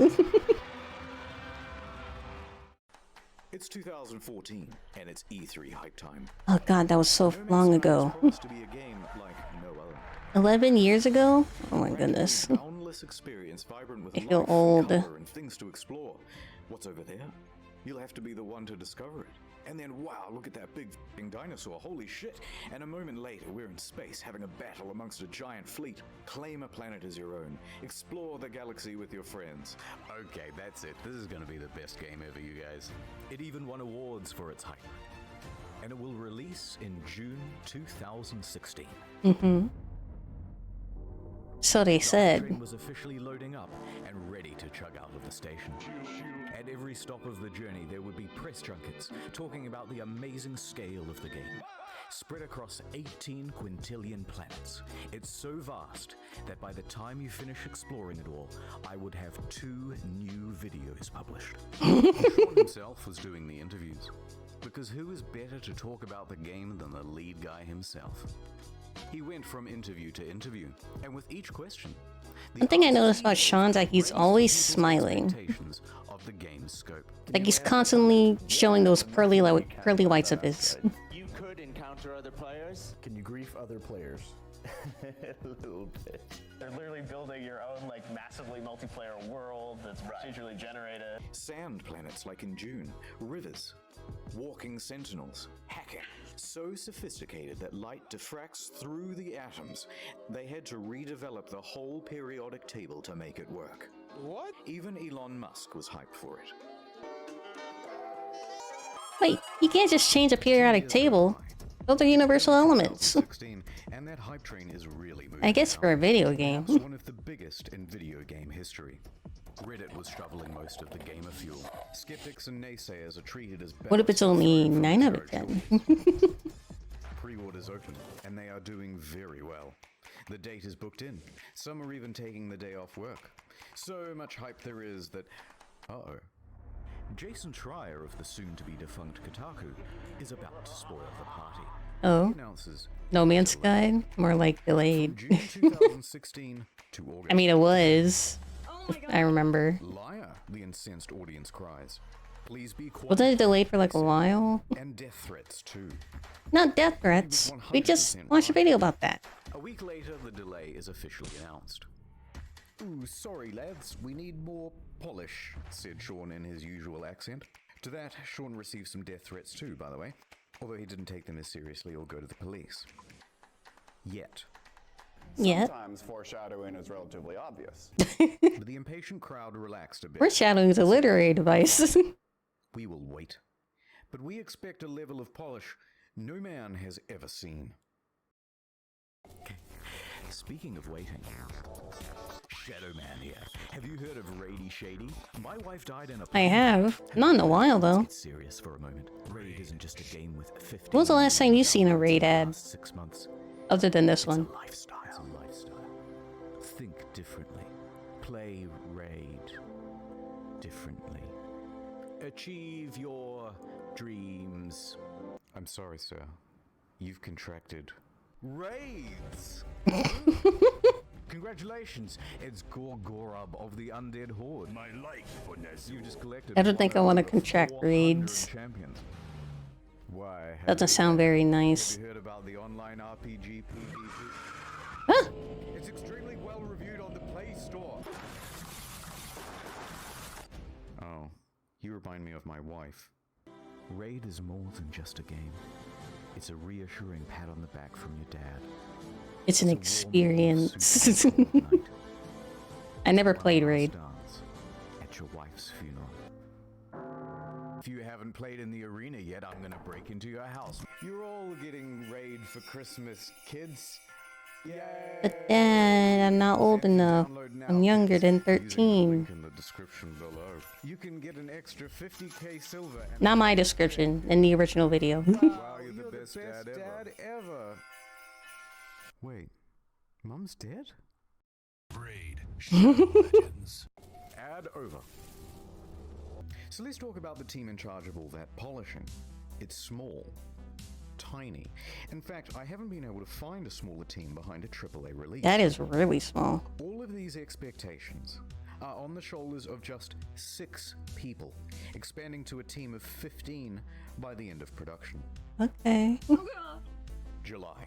It's just a couple of weeks. At least expanded it a little. Whatever the state of the game by now, however much it's finished, that's what's going out.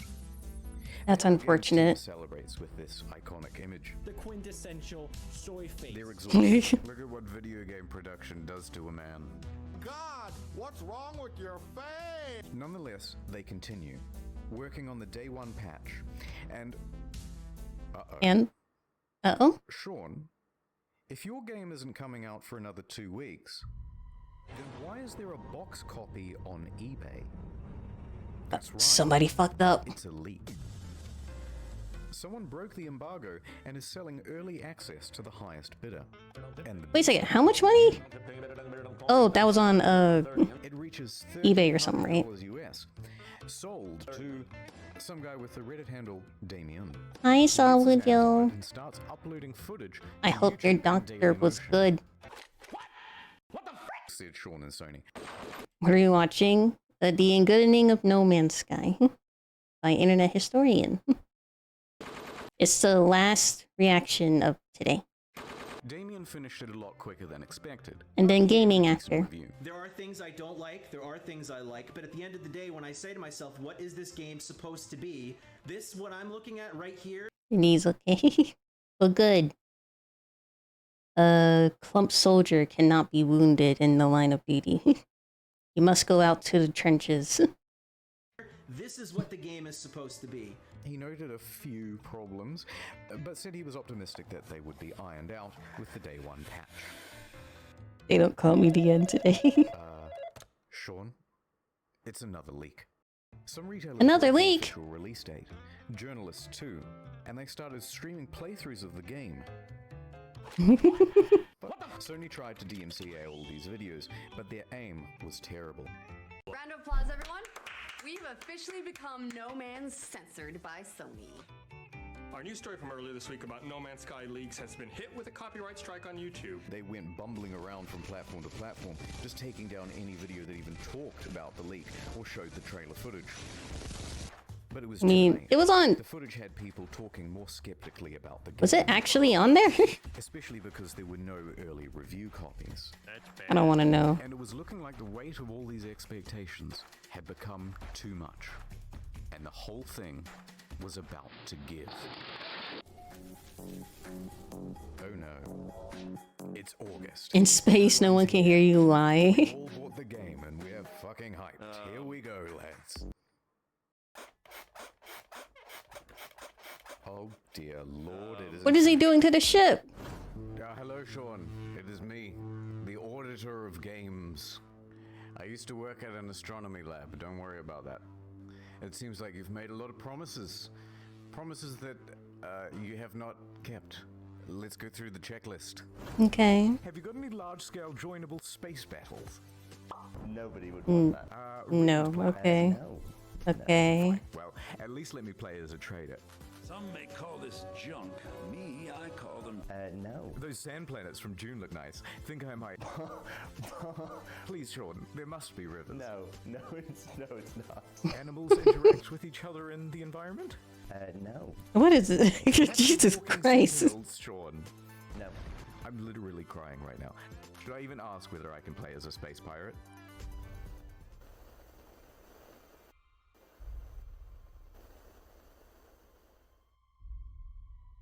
No. factions with different attributes. You picked the wrong house, fool! That's a lot of no's. Between star systems manually. But nobody's actually done it yet.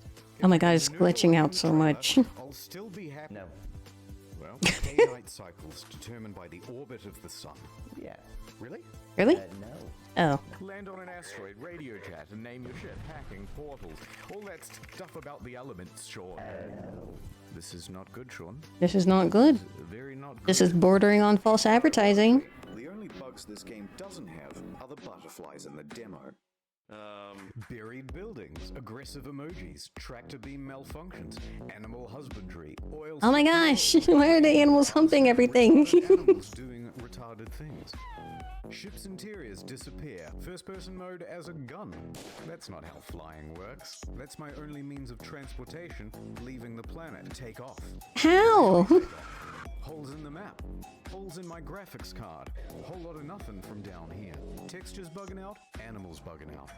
Animals breakdancing. Busy hands. Hello there. And a couple of unrequested ejector seats. I think my favorite are the dancing animals. Okay, that's a lot of stuff. I get the picture. No, wait. Poor graphics rendering. Some can't even start the game. Frame rate issues, constant crashes. Major publications are having trouble playing the game on their machines. Even the best 1080 Ti's are stuttering. Alt-tabbing? That's a guaranteed crash. Desktop notifications? That's a crash. Playing the game?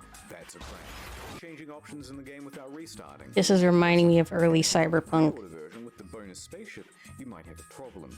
Your special ship already comes with a hyperdrive inside it. Great, right? No, because you have to craft it in order to finish the tutorial missions. And if you haven't finished the tutorial missions, you can't leave the star system. So whoops, until they patch it, you're stranded. That's why I give my kids No Man's Sky. Fool.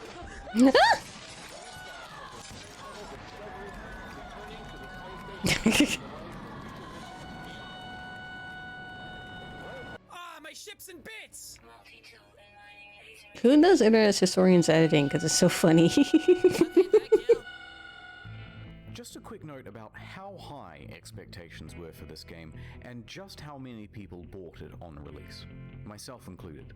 Over 750,000 purchases on Steam at launch.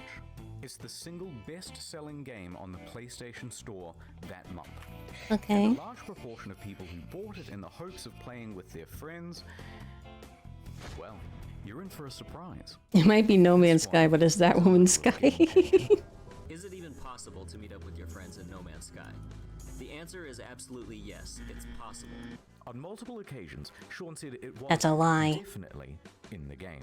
Will you be able to play with your friends? Yeah. That sounded like a no that turned into a yes. Yes. But then just before the release, Sean posted this cryptic tweet. To be super clear, No Man's Sky is not a multiplayer game. Please don't go in looking for that experience. Oh, what? So there's no multiplayer function. But then the next line contradicts that. Because the chances of two players ever crossing paths in a universe this big is pretty much zero. Doubling down. Multiplayer. You just have to overcome this finding each other hurdle. So you're telling me there's a chance? Yeah! Right? No, it's more confusing than that. Because the box doesn't mention online play, just network features. And the collector's edition had its online play icon stickered over. So customers are going, which one So which one is it? Tell us if it has multiplayer or it doesn't have multiplayer. Sean wouldn't give any answers. Sean never seems to give any answers. People soon took it upon themselves to find out, despite the claims that it would be so improbable. Chances of that are incredibly rare, just because of the size of what we're building. On the very first day, two people noticed they were only 4 star systems from one another, and they met up on the same planet in a live stream. Oh dear. A black pillow. Our streams are exactly lined up. If you go look at my stream, we're looking at the exact same area right now. If you don't. Yep. So they're looking at the same spot, but they can't see each other. That settles it. It's not multiplayer because it's so big. It's not multiplayer because it's not multiplayer. It's just not fucking multiplayer. And this led to quite a revolt. No Man's Lie? So amazing, two people found each other on the first day. Yes Man Lie. That has blown Sean's Lie. So why can't we see other players in game? Wow, so many.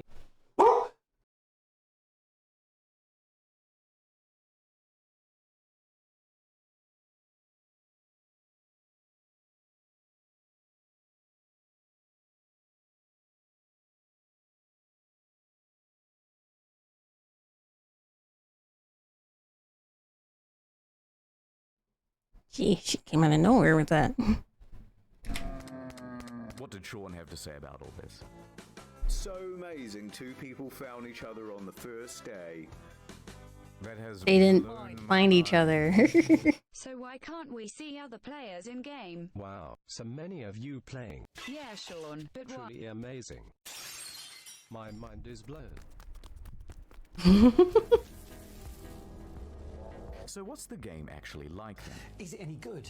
That is a difficult thing to say. Well, it certainly is stylish and pretty, and there are a lot of places to explore. Yeah, looks pretty. Much to find. In fact, the game boils down to a very simple loop. Hold down the trigger to pick up resources, deal with a full inventory, get an upgrade, leave the planet, go to another planet. Hold down the trigger, deal with a full inventory, get an upgrade, leave the planet, go to another planet. Okay. Hold down the trigger, deal with a full inventory, leave the planet. This sounds like hell. Get an upgrade, leave the planet, go to another planet. That's it. $60, ladies and gentlemen. Refuel your multi-tool, refuel your life support, refuel a separate part of your multi-tool that shoots bullets instead of The Hounds of Heaven needs their refuel your launch attention. thrusters. It's busy work that makes it look like you have something to do. It's not real. How dare you? What followed was one of the most dramatic crashes in player numbers in gaming She's just history. trying to protect the house. Sales in the UK fell by 81% in the second week. Concurrent players on Steam dropped from 212,000 in August to just over 2,000 by September and fewer than 1,000 by October.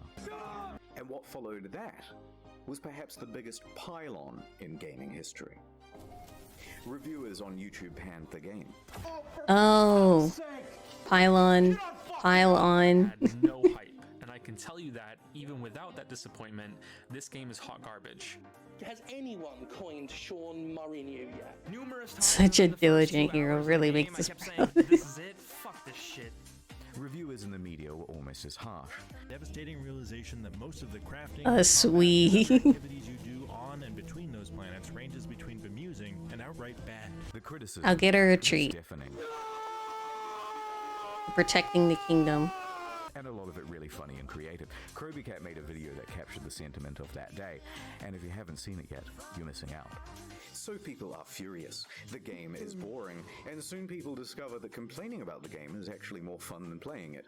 Wait, I'm now 3.5 hours into the tutorial pretty much. I'll get her a treat when I go eat lunch after this video. An achievement. This sucks. Fucking Minecraft in space. Many people made compilations of all the unfulfilled promises. One guy on the subreddit compiled a big list of all the missing features. Front page. Got a defense for No Man's Sky? Enjoy your downvote. In fact, the entire No Man's Sky subreddit was in such disarray it had to be locked. So by the end of the month, Metacritic was like scrolling through a bowl of Cheerios. Mm. By October, it was one of the worst rated games on Steam, with an aggregate of mostly negative from more than 70,000 reviews. What's it at now? Let me see. No Man's Sky. It's only $23? Oh, it's on discount. But now it has very positive reviews all around. Good job on improving. Outrage at the game was headline news for weeks on dozens of games news publications, and the price on eBay and Amazon and secondhand at GameStop was crashing through the floor. Please, no more. But the beatings had only just begun. The demo planet was data mined and found to be, of course, totally scripted and not randomly generated at all. I'm just going to pick one of these at random. If anything horrible goes wrong, just keep in mind that I've not been here before. It wasn't some level that Lies. that, even though I think it Straight looks through your quite nice teeth. in places. Lies. People watching this would wonder why you're showing this area again. Like, what's so special about demoing the game on this planet? Oh no, it's just a place that looks nice. No, Bad Murray. I could have ended the demo with some, you know, pre-scripted crazy thing that would happen. You know what I mean? The normal thing of like, and then a monster emerges from behind the mountains, you know?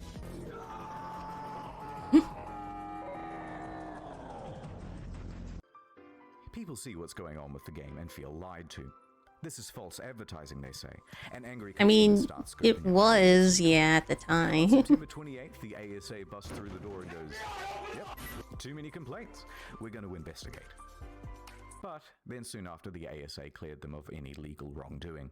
Technically, the only thing they're interested in is what's on the back of the box, what's on the store page, and what's on the Steam page. So it's technically not false advertising.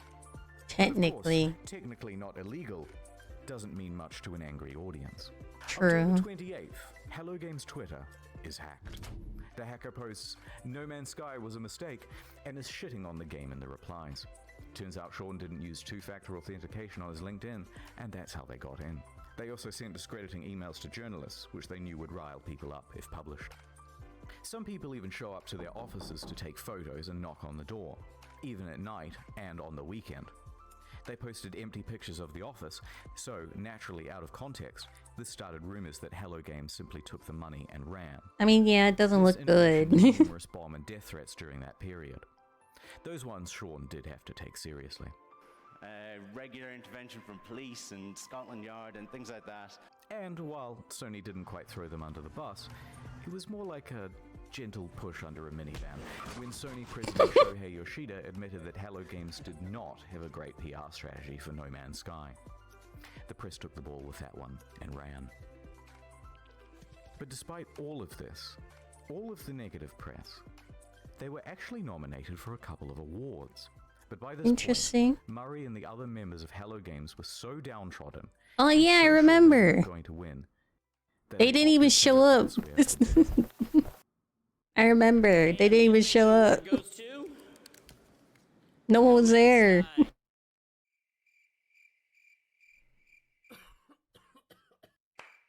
Oh, bro.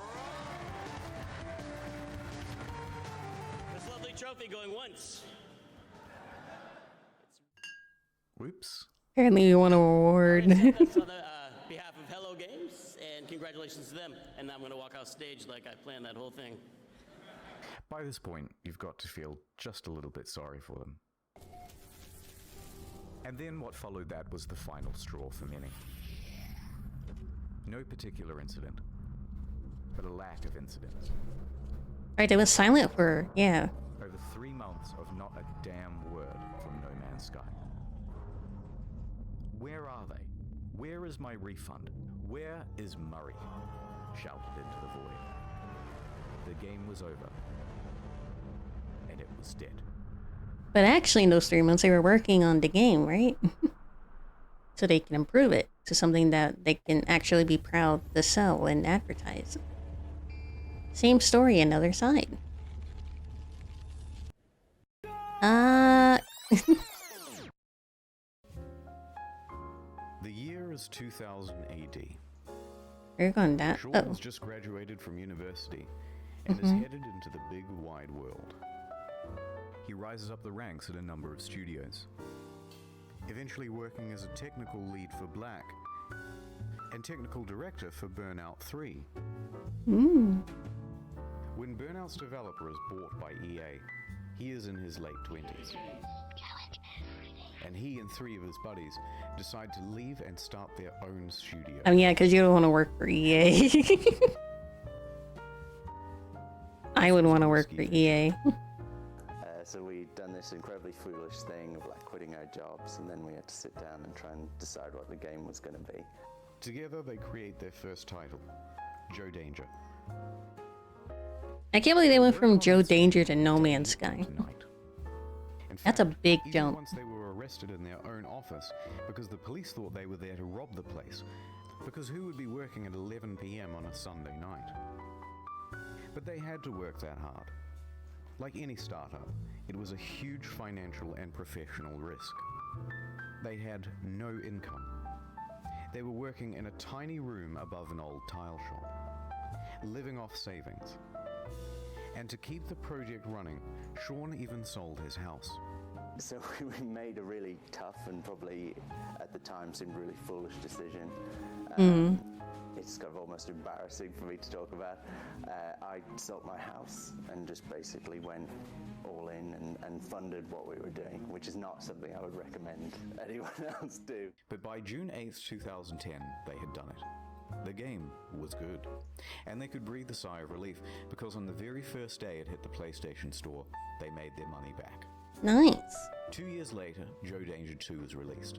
It was not the commercial success they had hoped for, and they didn't want to just keep pumping out sequels. That was a trap big players in the industry had fallen into. In his spare time, Sean started working on a prototype for a procedurally generated game. They took another gamble and scrambled to get a trailer out in time to present at VGX 2013. So the project is official now, and the pressure is on. Around this time, Sean is also looking to start a family. Concurrent to all this development, he would go They're on all Sean, even the baby. so the weight of responsibility is really piling on. But their hard work will pay off, as they're finally going to have a chance for some R&R around Christmas.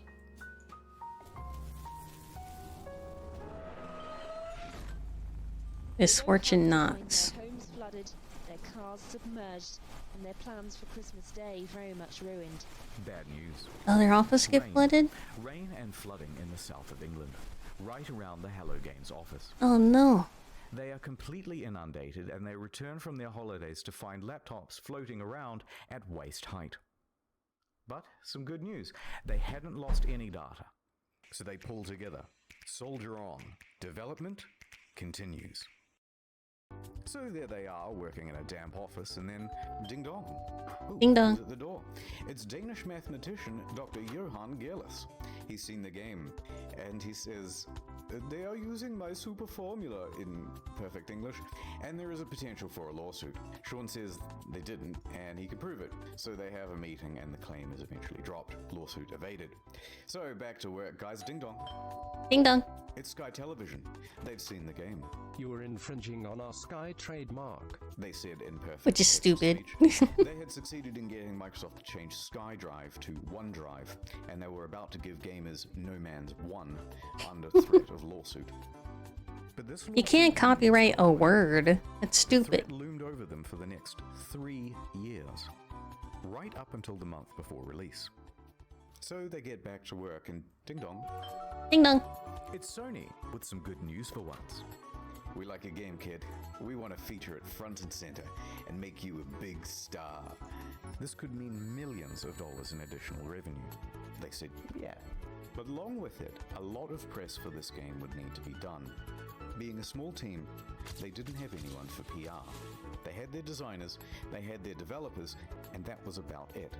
So it's up to Murray. Early 30s now. That's why I made a bunch of false promises just to market the game. Experienced for this type of media circuit. This deal with Sony put extra pressure on them. It set deadlines. It's not that it's Sony's fault, but they're locked in now with much less flexibility. So when May rolls around and they have no option but to delay, even if they wanted to ask for an extra 6 to 12 months of development, which they really need, it's probably too much to ask for. So they extend from late June to August. Only Not that big of an extension, yeah. You can predict what's going to happen to multiplayer and a bunch of other promised features. So here's how the hype happened. All that need to happen was that Sony just need to give them a bigger delay thing, right? They gave them more than 6 weeks. Probably wouldn't have failed so bad. Player expectations. It should start out here and follow along the purple, but the overhyping trailer comes out and puts us way up here. This is special. In this trailer, it features a bunch of things that Hello Games thinks they're capable of having in the game by 2016. That's the first big mistake. Then it's announced for PlayStation and it costs $60 and there's a collector's edition. Second, even bigger mistake. That puts us all the way up here.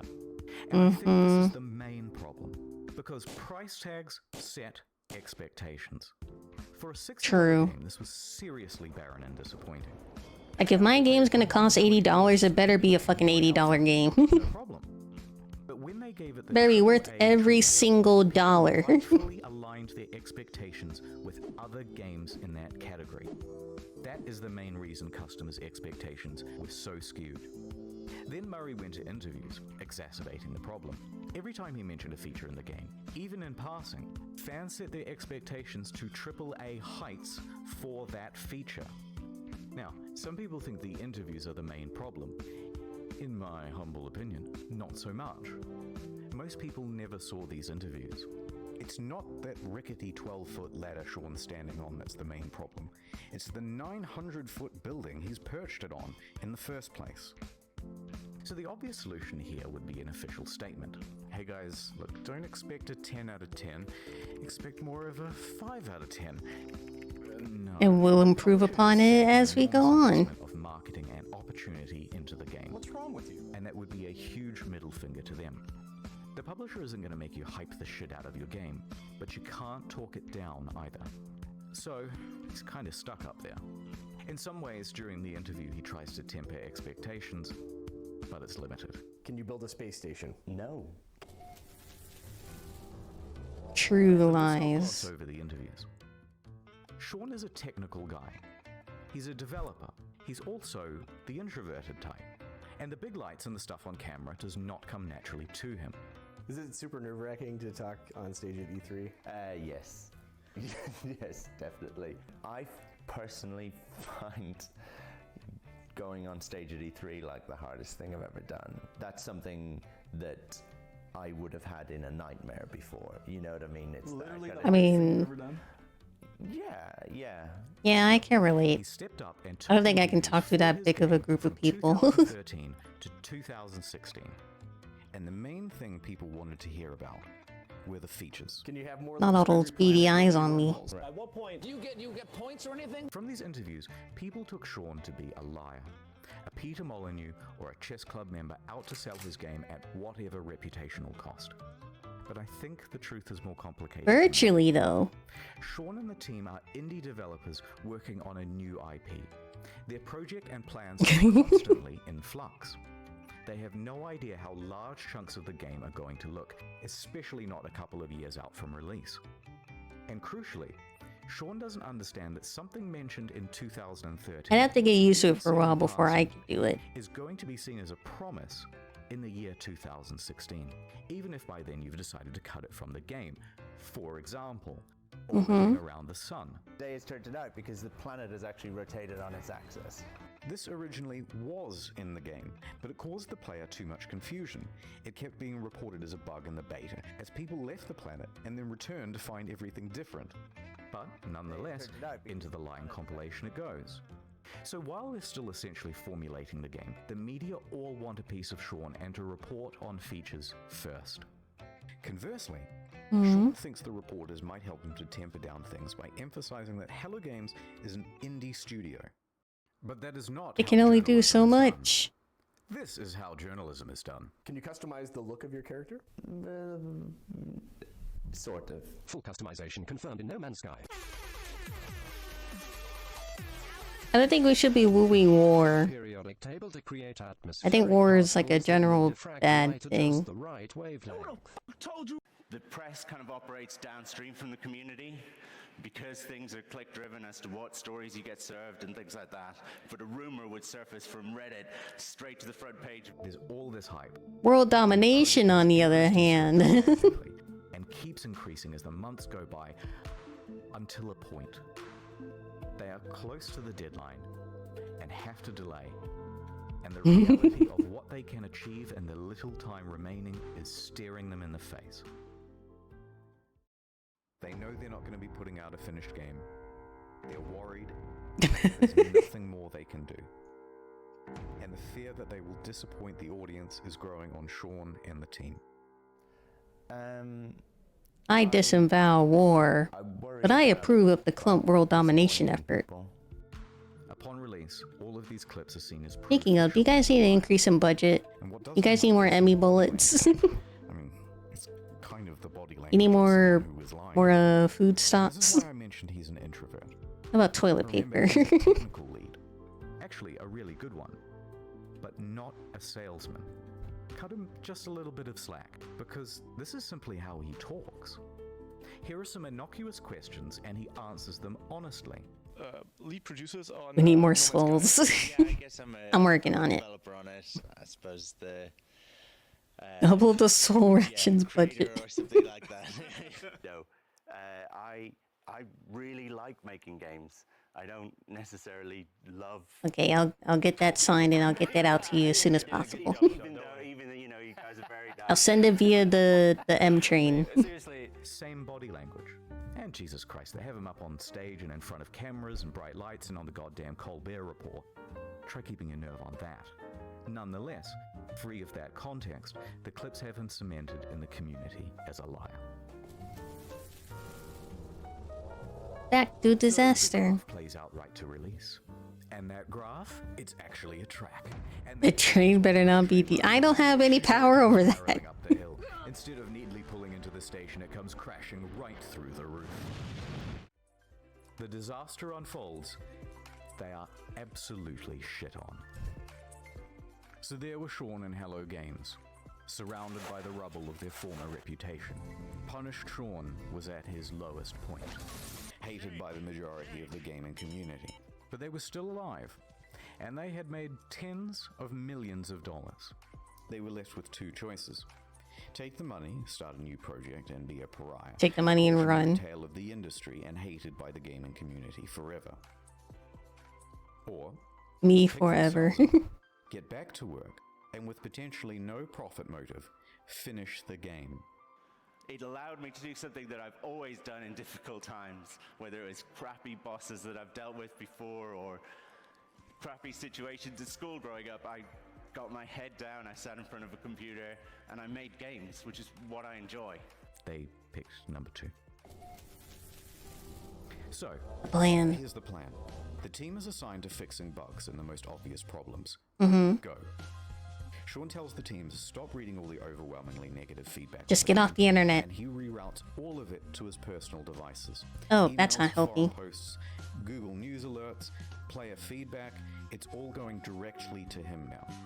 Then he starts breaking that down into data sets. People who haven't bought the game, people who have bought it and played it for 100 hours, people who have returned it, etc. Then he starts compiling those complaints into usable data, focusing on the people with the most sincere experience of the game. Then we start making a big laundry list of all the things that need adding and prioritizing. First thing to fix is that full inventory. Then community mod support. Third thing, etc., etc. This is going to take an No enormous amount PR of is work to good pull off, PR. and they're not going to make Well, we the know same that mistake from a twice. Silk Song. They need to sharply adjust their PR strategy. Silk Song stayed quiet for years. An admission And look at how successful it's been. would be met with criticism. Denial. It's not that bad. Would be met with criticism. Corporate speak. Well, we endeavored to make the best game we could, and we are proud of what we have. Would be met with criticism. Half of the problems have been caused by speaking too much. So they were going to do a complete 180. Instead of adding more fuel to the fire, instead of accidentally promising fixes that might also not be Alien anime girls. speak to the press again. Female traits you're talking about, I'd say that's a generalization, but you They were going to speak to the community directly from now on. So they told the audience they were working on it and went completely silent. For how long? They passed. No word.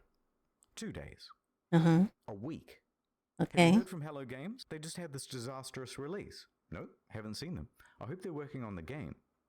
2 weeks. Okay. Are you working on this thing? Just ignore them. Just work. Bye, Solidil. Okay, what the fuck is going on? WTF, it's locked. A month. They took the fucking money and ran, didn't they? Didn't say anything. It's not going to happen. Have good meeting. 2 months. 3 months. By now, most people were convinced that the game was abandoned. They had made their money. Didn't some people think that Silk Song was abandoned too? Because they were so silent? 100 days of absolute silence. A tweet. Foundation. The first big patch. It is me, Sean. No, go away, Sean. I am mad at you. It has been too long. but I bring you gifts. This accent sucks. It brought base building, new game modes, farming, camps, and freighters, as well as a lot of bug fixes. You will have to try harder than that, Sean, to win my love back. It still fell well shy of the promised game. Too little, too late. So Sean left, returned to his team, and got back to work. A few more At least they months sent went some by, out. And then another tweet. Pathfinder. What do we have here?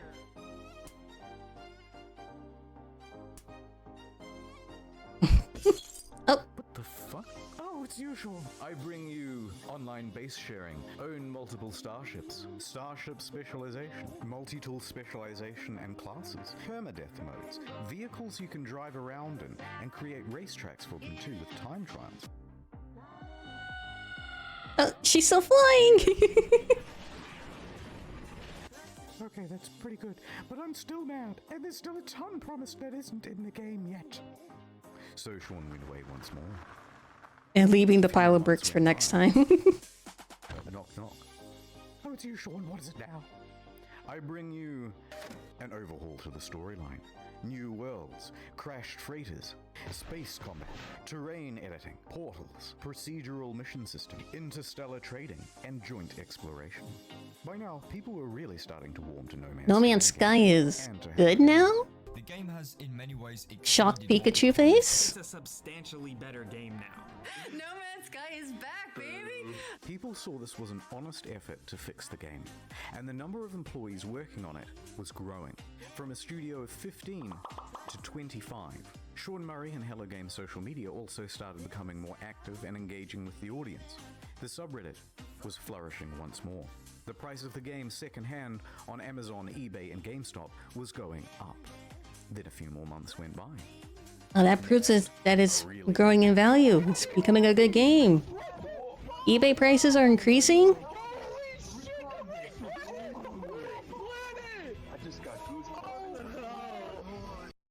To be super clear, No Man's Sky is not fuck that. Here's the full and proper multiplayer experience. Ringed planets, third-person mode, character customization, a galactic atlas on an external website for the community, vast overhauls to base building and crafting and resources, and it also brought the game to Xbox. In fact, with the release of Next in July 2018, No Man's Sky was the 6th top-selling console game for the month. Dang. Its way back into Steam's top 10. It reached nearly 100,000 concurrent players. It brought another $24 million across all platforms. The Steam rating went from mixed to very positive. People Now it's very were positive all around. in a big way, but they weren't done yet.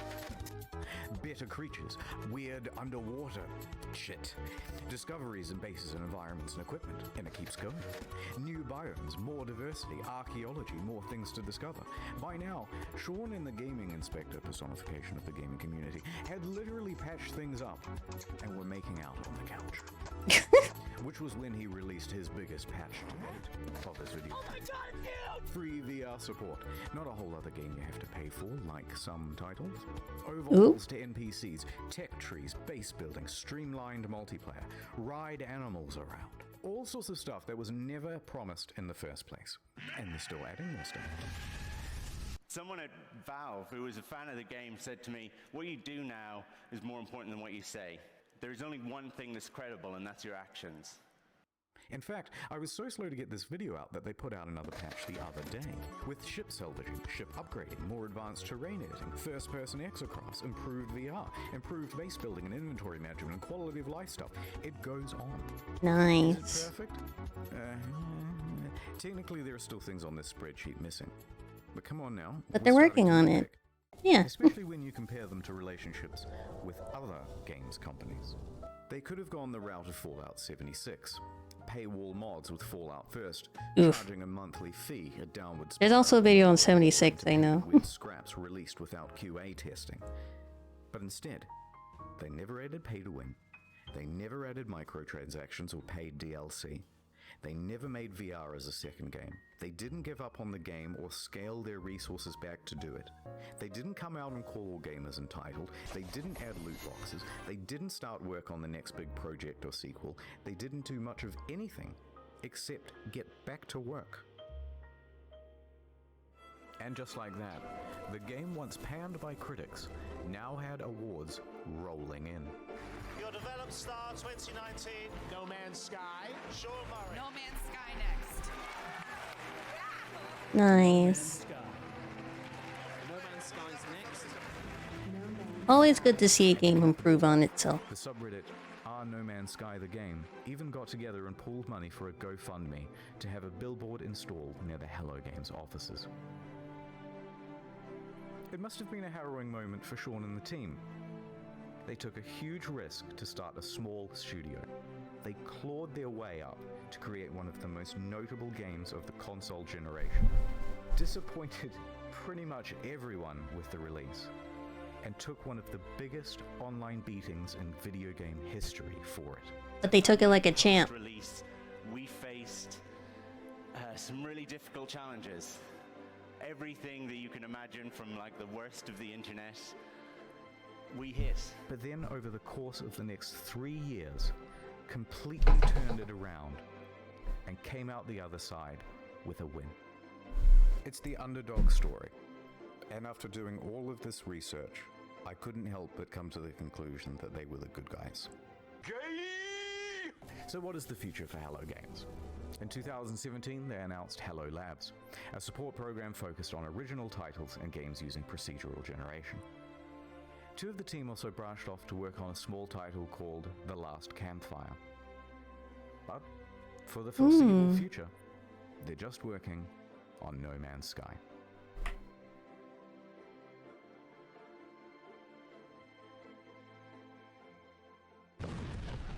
Alright, I didn't want to finish the video on like a big sappy note. So, this is the end of the story, but there's still another few minutes. Don't leave. It's not an ad. Okay. In 2015, when the hype was at its peak, someone wrote a Sean Murray erotic fan fiction. What? And, naturally, I assumed that you lot would want to see it. No! So, here it is. Oh god. My evening interview at Hello Games. I arrived at the Hello Games office in the early evening as the sun Jesus was approaching Christ. the horizon. Taking a deep breath, I nervously pressed the doorbell. The door opened, and Sean poked his expressive face out to greet Is this a YN? me. He exclaimed in his adorable British-Australian accent. I'm so happy you could make it and spend the evening with us. I was so happy when I heard you agreed to let me come in for an interview, I said. Pyrocynical. "Yes, please What? do." I forgot. He replied with his usual brilliant humor. I laughed. He's so funny, Sean. Let me show you my office. I have a surprise for you, Sean said. He led me to the room where we sat down on a soft vinyl couch. Oh, God. "So let me show you the surprise," he said softly. Not "It's the that newest couch. build of the game. We just added some new features." He booted up the game on a PS4 in his office. I stared at his face. I like your beard. It's sexy," I pretended to say to him in my head to myself. I had a secret crush on him. There was something about his humble demeanor and feeble yet handsome bone structure that was so alluring. "So here's the game," he said eagerly. It opened on an alien world, just calling out. Sean sounds like he's more interested in the game than the person. It finally was, in front of me in all of its glory, and it was being played by Sean in front of me in all of his glory. I nervously spoke. "Could I try playing?" I said. "Oh, I suppose, of course," he said, chuckling. But another few minutes passed without him handing me the controls. "Sean," I said more confidently. I put my hands on his hands as he gripped the controller. Oh, no He looked me personal straight in the boundaries. eyes. I stared deep into his beautiful, glistening eyes, utterly transfixed. "Sure," he said. He let go of the PlayStation controller, still sweaty from his firm grip. "But I have another surprise to show you." He stood up. My dick. Redacted. He muttered. "Yes, please," I said, blushing as Yes, red- please. blushing as red as the treetops of Aurea 5. He grabbed my shoulders, Oh, God. guiding me confidently towards the coffee table, like he Wait, this escalated so fast. towards the game's release. The one true Sean Murray, not that baby-faced loser asshole poser from NCIS. Made sweet, sweet love to me. Oh my god. I wasn't sure what I was more excited about. Finally, Sean Murray, all finally playing No Man's Sky. After exploring the planet's surface, I entered my spaceship. Wait, you were playing it while y'all were doing it? The breathtaking expanse of space.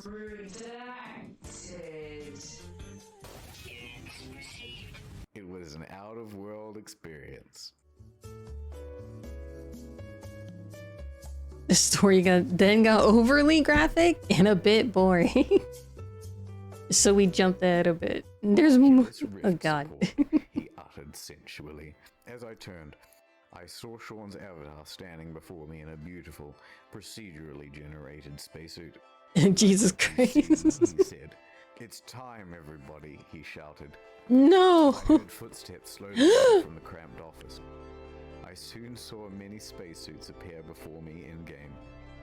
But as they took off their helmets, I realized that they were all the same Sean Murray avatar. Oh my god. I was about to be redacted by a group of Sean Murrays, but they all had one difference. redacted. Oh my god. Was different. There were wide ones, thin ones, long ones, curved ones. It was magical. How many dicks were there? Redacted. From somewhere in the room, I heard Sean whisper, "Every redacted procedural." Oh my god. Also, I did a thing on the second channel. Please do check it out. I thought it was quite good. I love the videos on the second channel. It's some erotic fanfiction over there. I feel like my ears got assaulted. That's it. Sorry it took so long.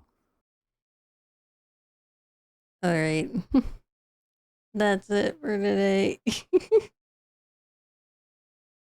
We are done reacting. I'm gonna take a break so I can go eat lunch, and then we'll get into gaming after. We will be back, chat.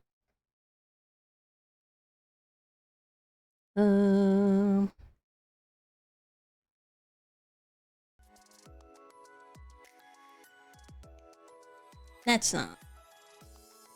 That's not. Be right back.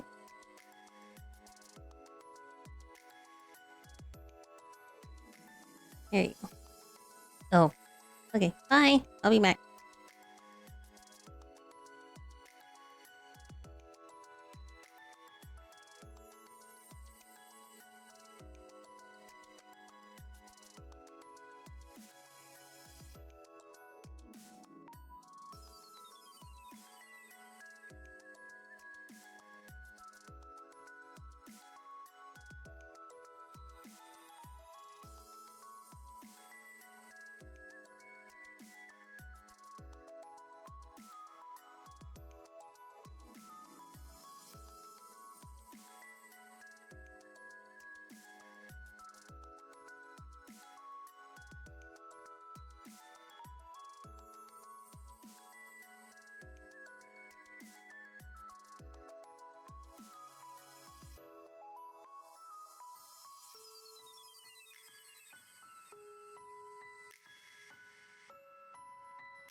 Hello.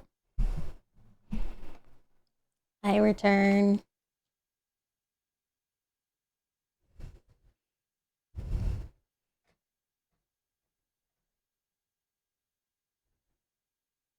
Where am I? Oh. So we're closing these. My OBS.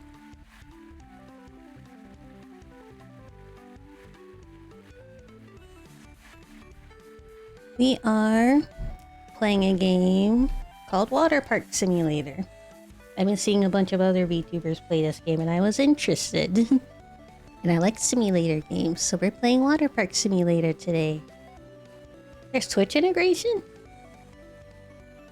Hold on.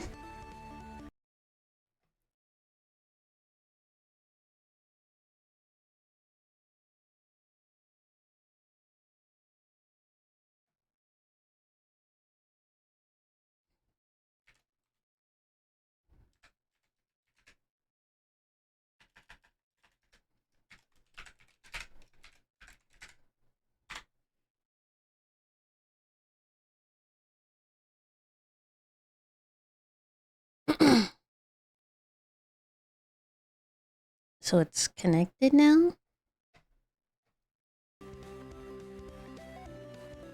Oh. Come here. And then I will be here. There's Twitch integration in this game apparently.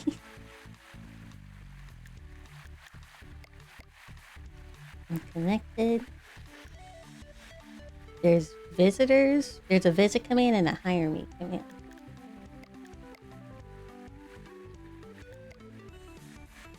You know what? Is there a controller on this? No. It's borderless full screen.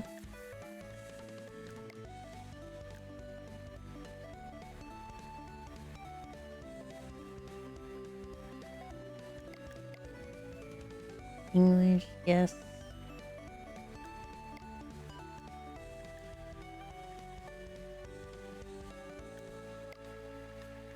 Name your park. Clumpland. Okay, no exclamation mark. Just Clumpland. Oh my god, I'm so blue!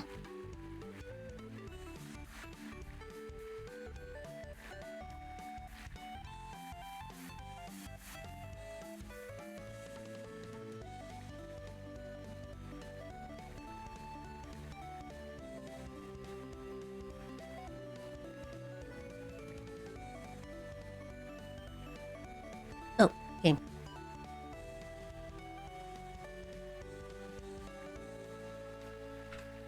Water Park Simulator.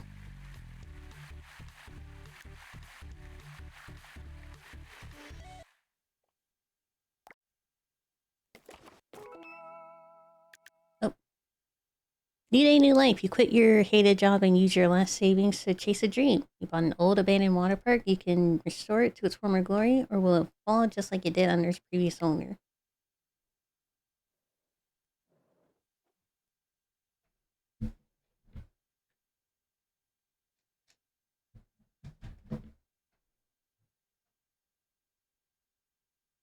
Okay, controls. Only keyboard and mouse.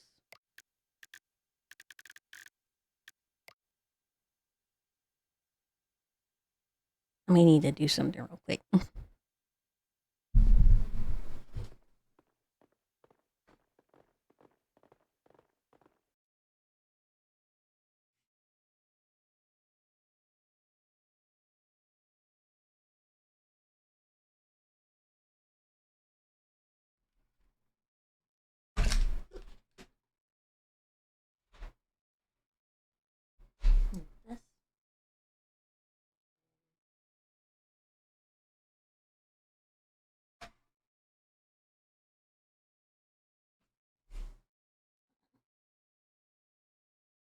Where's my window?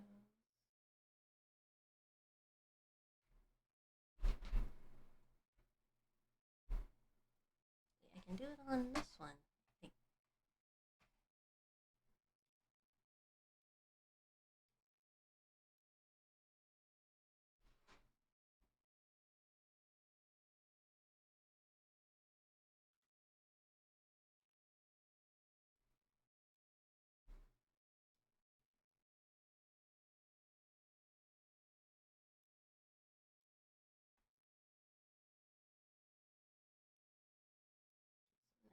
That's I do.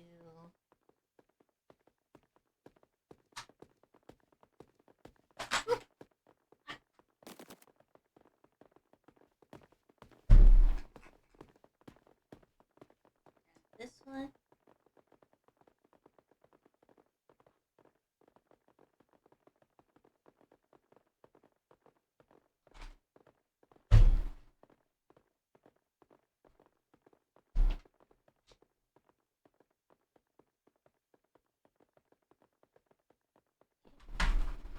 I got this keyboard. I can connect my mouse.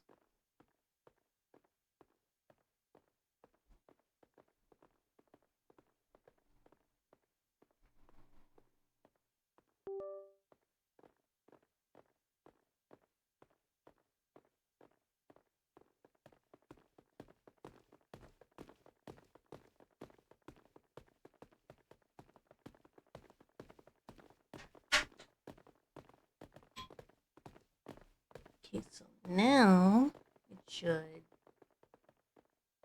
connect fine, right? Yes.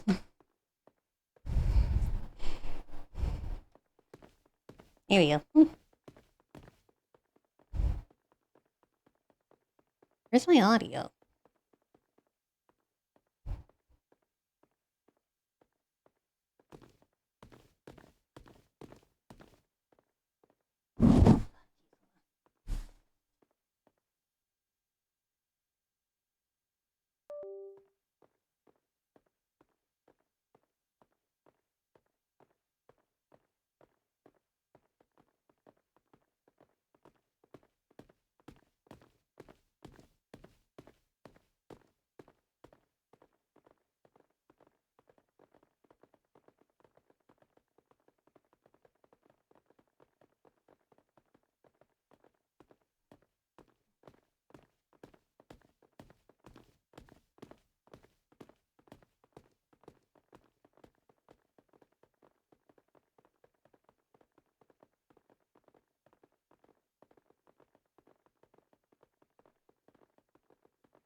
It says there's audio, but I cannot hear anything. Oh, there it is. I hear it now.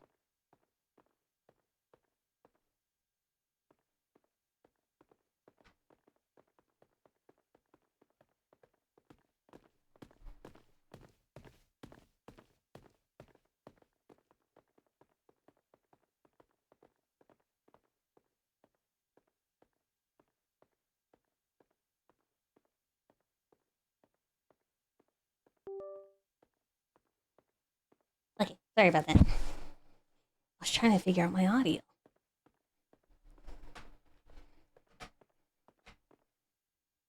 Okay, so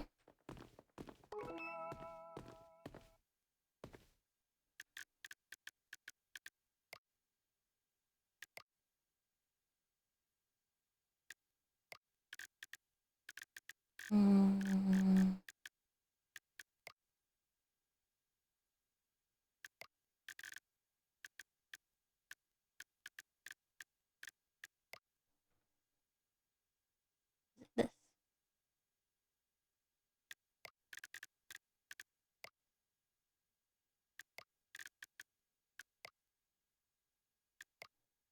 Okay, there you go.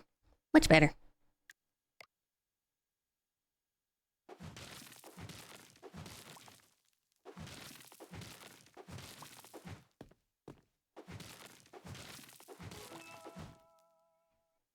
This dusty, broken down water park definitely seen some better days, but you're here to change all that. First, let's clear all the old buildings. Use your sledgehammer to demolish old buildings. Like that fool.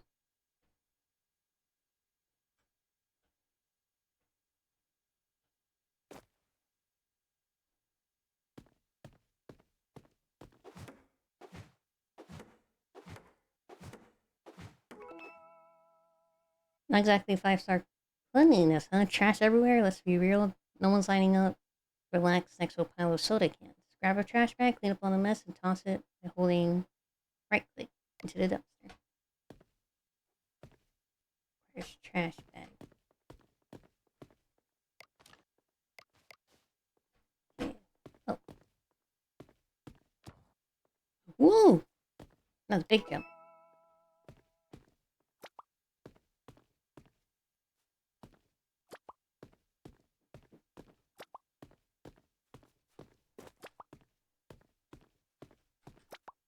Surely I'll be able to hire some workers. Oh, it's full? Oh!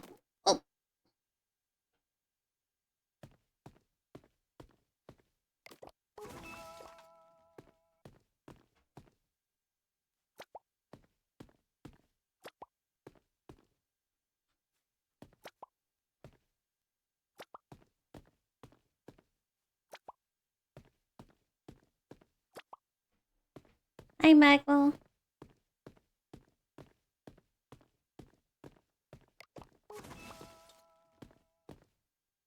Use your hands to remove newspapers from the entrance.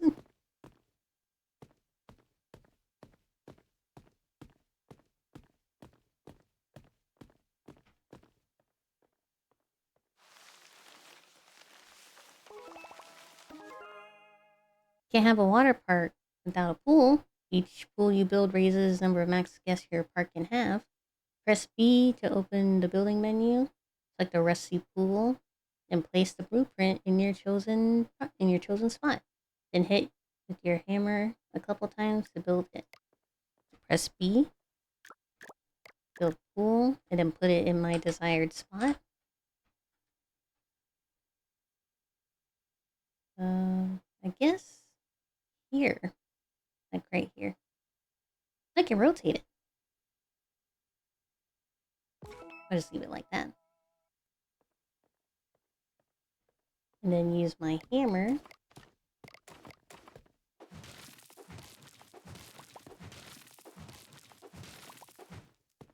Let me destroy this trash first. Hanging up trash, guess we start somewhere.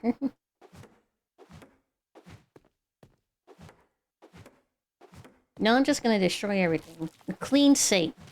Clean slate.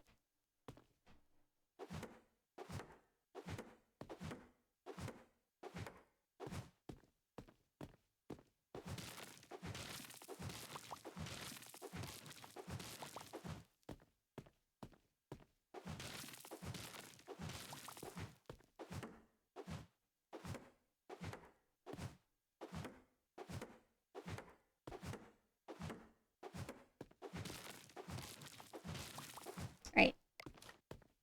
Now that we cleared out all the trash that we don't need. Hey, can I move this? Yes, I can. I'm gonna put this in the center. At least for now.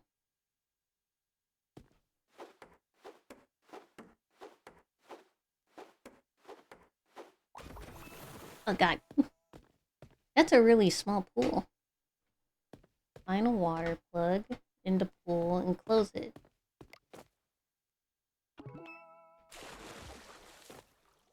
Press B to open the build menu. Place a rusty diving... Rusty? That can't be safe.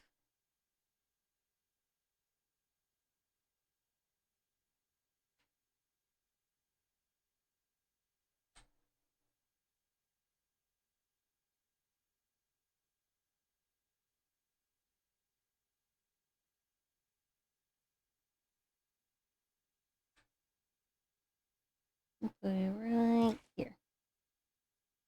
And then we build it.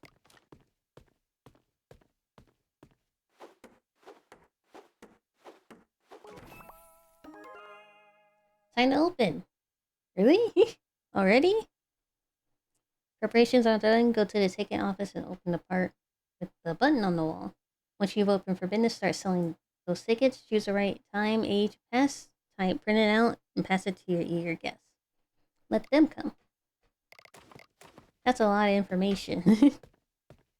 But I go here, I press the big red button, not to blow it up, but to start it. And then...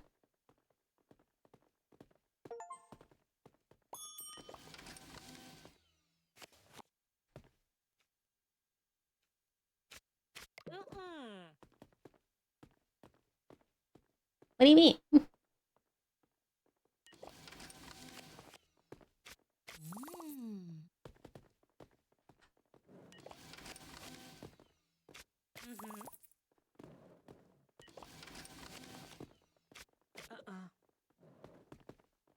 Oh, can I see what they ordered?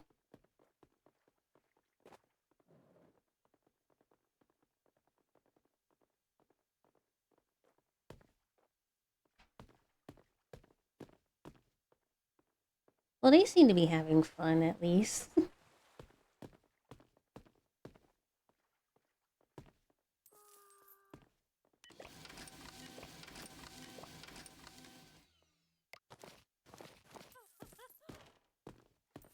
Oh, 9 flyers?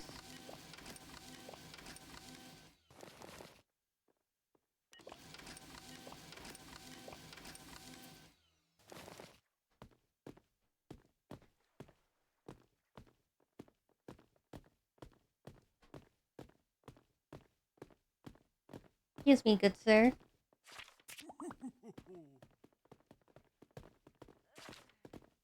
Hey, ma'am. Hello? Ma'am? Ma'am! Would you like to hear about our Lord and Savior, Jesus Christ?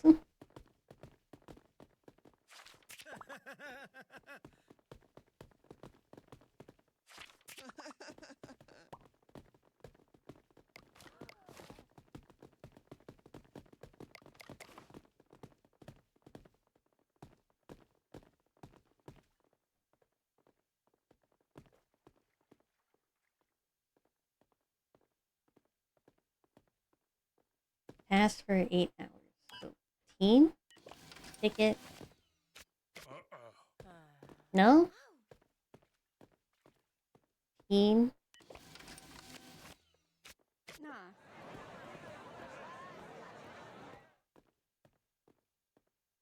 Oh!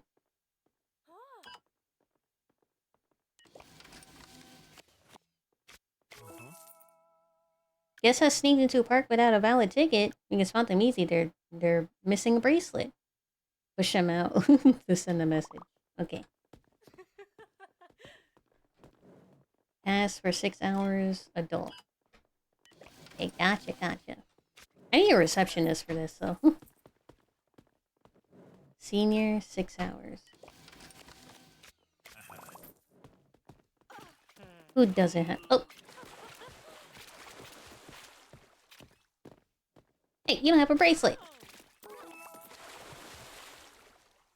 Guess occasionally puddles of water when they step out of the pool. Grab your trusty mop and clean them up before someone takes a tumble.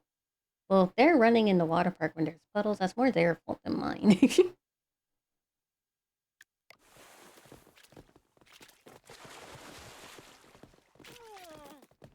Get the mop from the tool shed.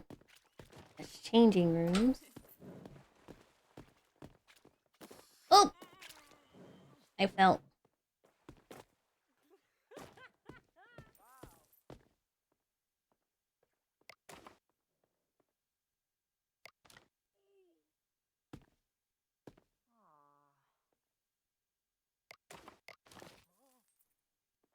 Can I put stuff down?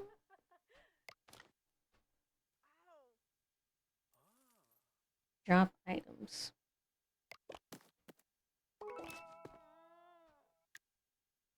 Moss a tool. If you drop an item, lose tool. The tool sheds always keep them safe, ready to be reclaimed. Okay, thanks.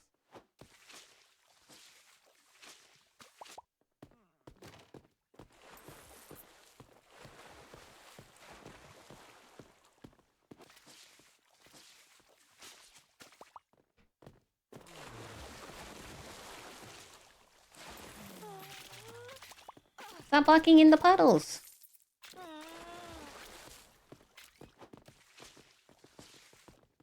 It's like they're purposely walking in the puddle.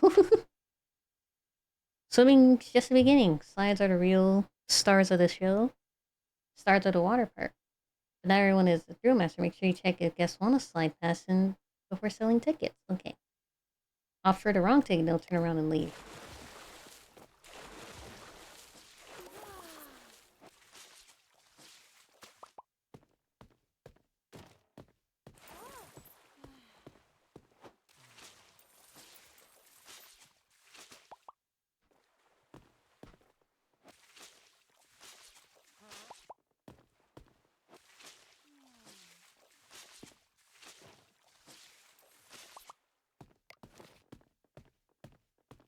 Excuse me. Would anyone like to hear about our Lord and Savior Jesus Christ?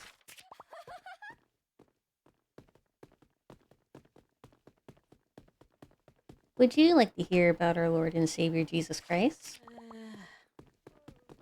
Excuse me, ma'am. Ma'am. Ma'am. Oh. Get up. Get up. Would you like to hear about our Lord and Savior Jesus Christ? What about you? Would you like to hear about our Lord and Savior Jesus Christ? And you? Okay, that's all the people I can tell about Jesus.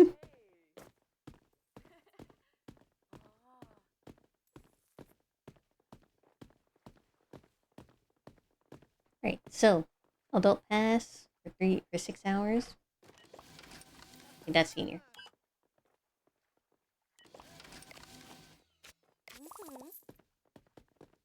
Mary, senior pass for 6 hours. Yeah.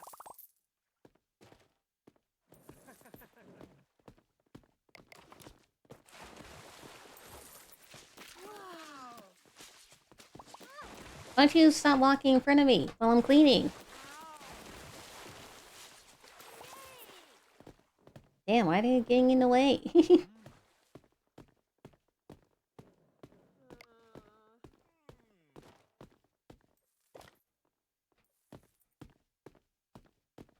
Are they dead? No, they're alive. They survived. I think they're good.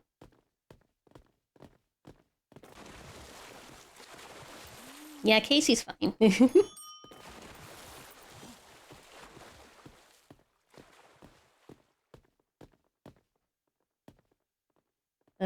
Teen 6 hours.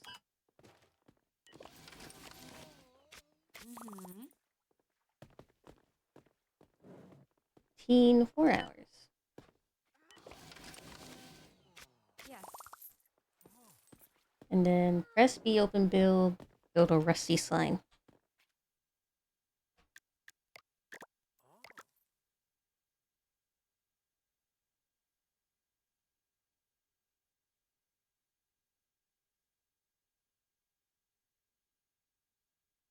Okay, so it needs to be like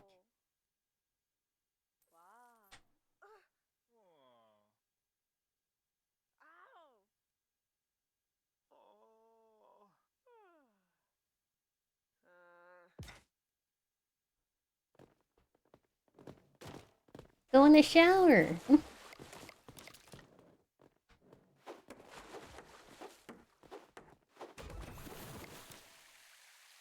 Running around the park is fun, even the most energetic kids need a break. Set up comfy lounges for relaxing and make toilets nearby for nature calls. Tired or desperate guests won't stay long.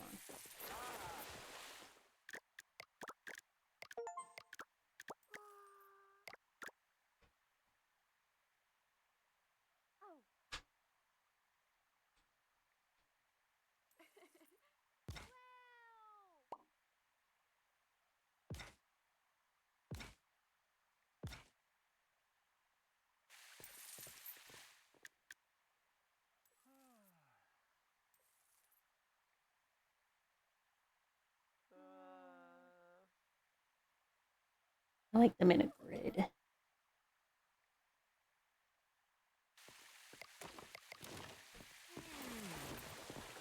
Who pooped on the floor? Wow, okay.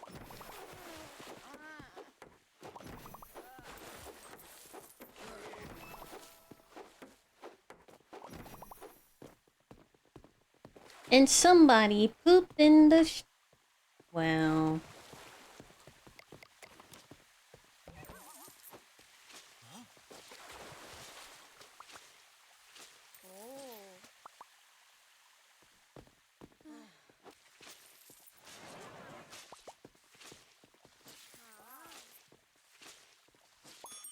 Build a rusty toilet. Since y'all need toilets so much.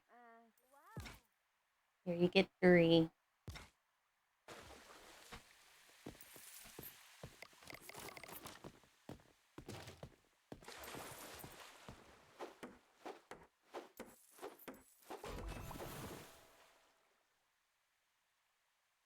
Willie Shocker was what anyone wanted that day. One more guess, hit the streets with your flyers. I did that.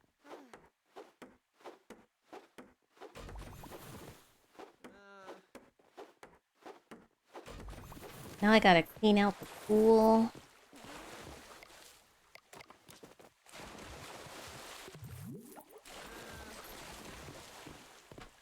Everybody out.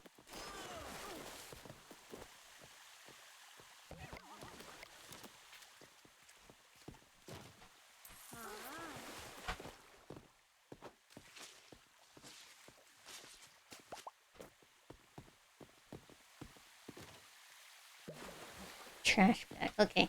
Trash bag.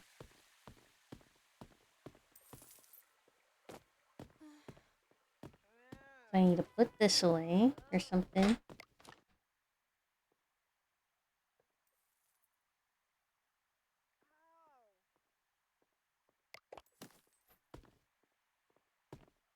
I need to grab a trash bag. Somebody's dead in the pool.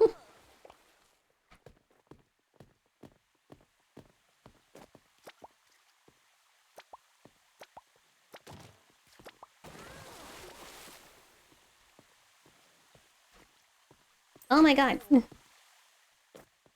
They're killing themselves.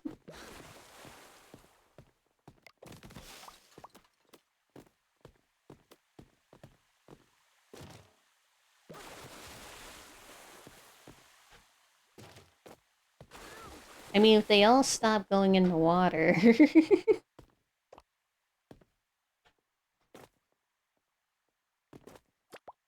At that point, they did it to themselves.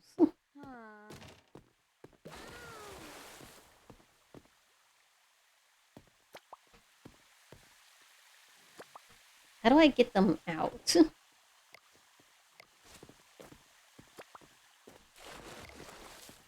Oh, okay. Medical. Good to know.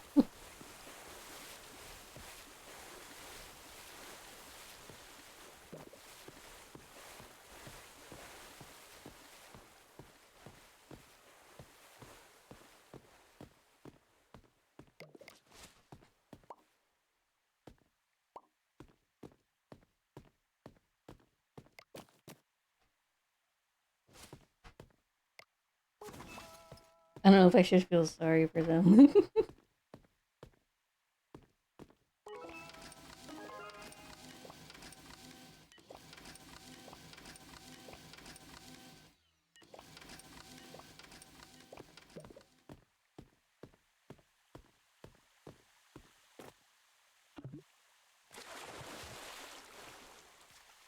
Ah, they're fine.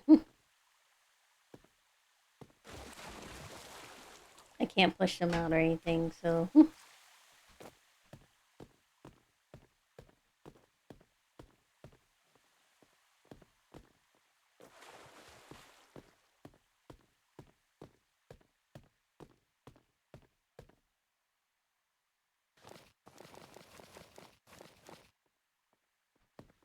Get it to pedestrians. I do need to make more money.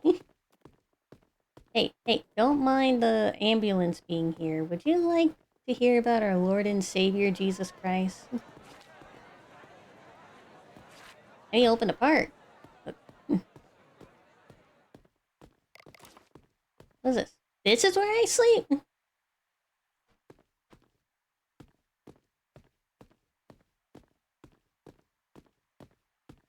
Are they still in the pool? Okay, they're gone. Good.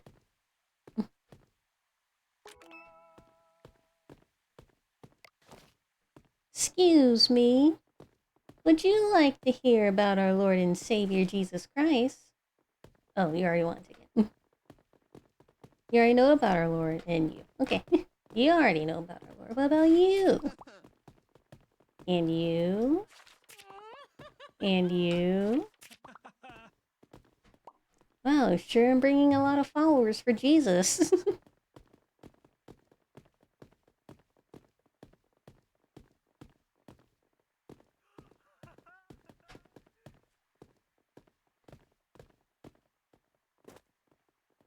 Oh.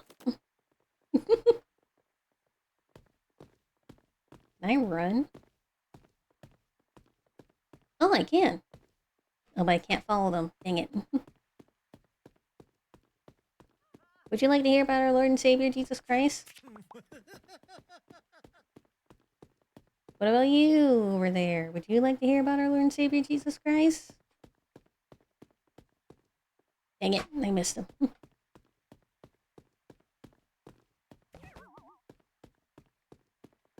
Waited too long? Okay, fine.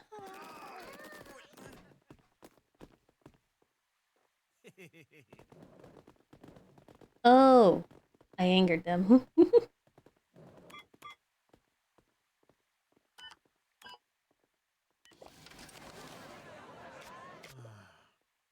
What? You asked for the senior pass. Oh. Adult 8 hours slide pass.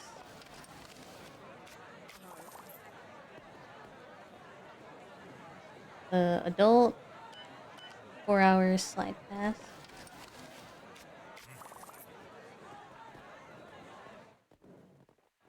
Adult 6 hours slide pass. I need to have a proper receptionist. Teen slide pass for 4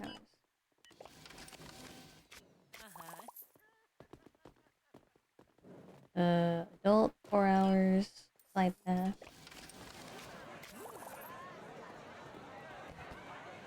Someone's drowning.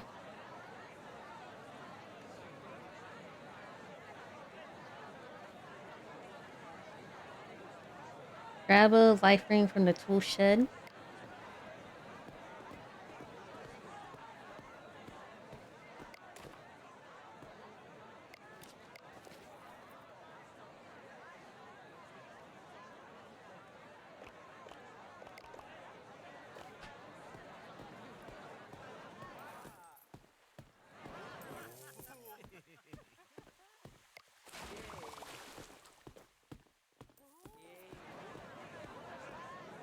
Right, adult 6 hours slide pass.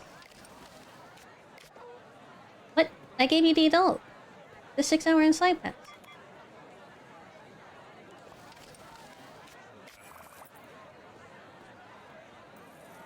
Senior 6 hours slide pass.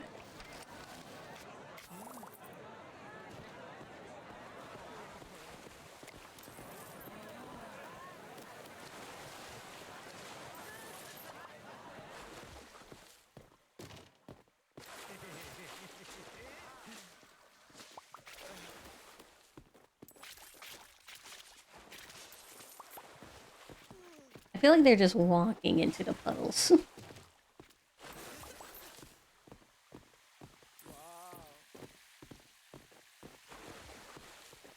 Maybe we might be able to hire, like, people, but I'm not sure.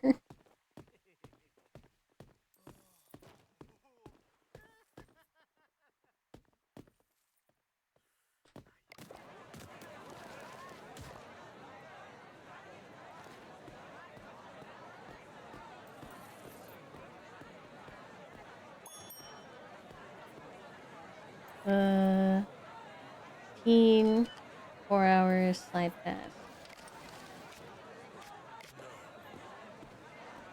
What do you mean I get... It was a teen for with a slide pass?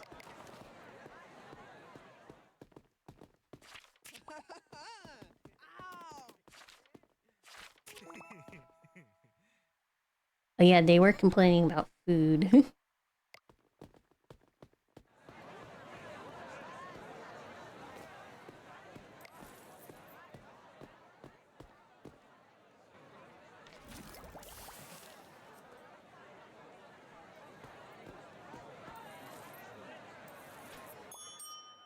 So now they want food. We want to keep it away from the... Like, yes. Over here.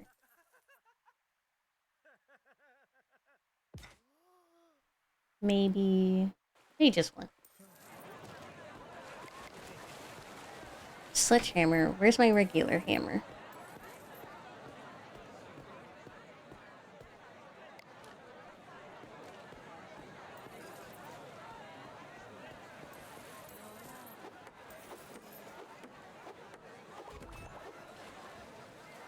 Uh-oh, your hot dog stands out of hot dogs.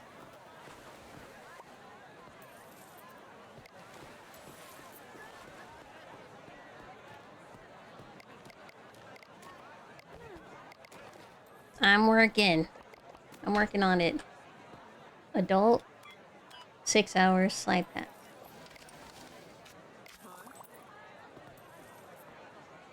Then senior, 4 hours, slide pass.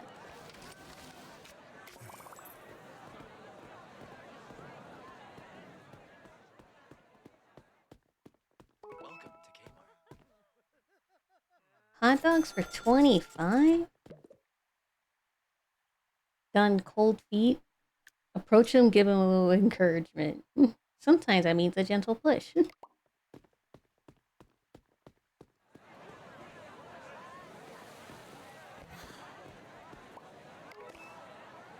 Not all guests are equal every now and then. Special guests might show us some loud, some funny, some just plain stinky. Keep an eye on them. Make sure you don't spoil the fun for your regular guests.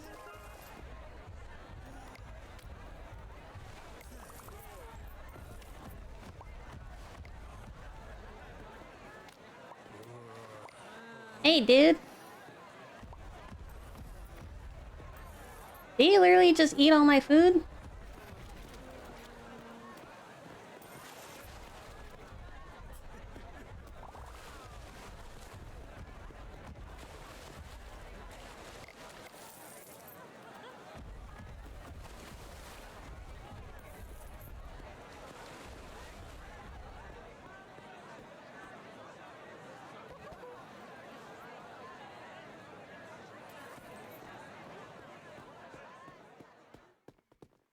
Welcome to Kmart.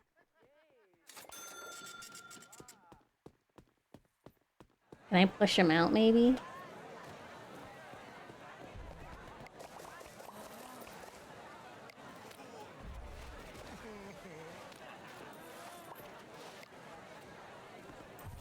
Hey, what are you doing?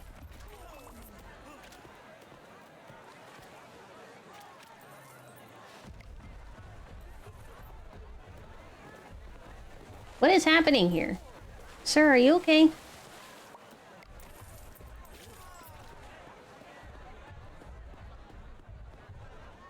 I need a worker or something.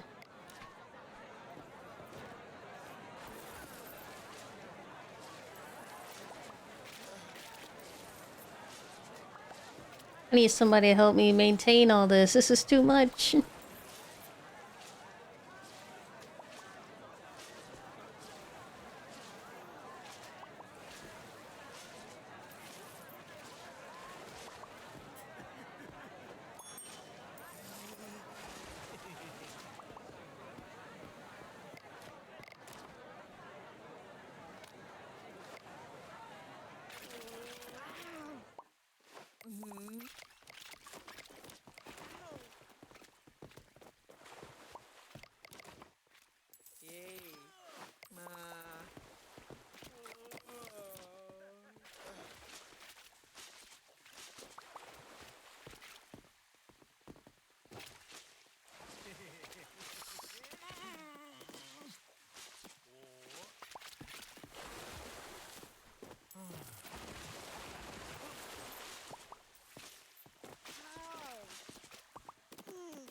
Stop getting in front of my mom.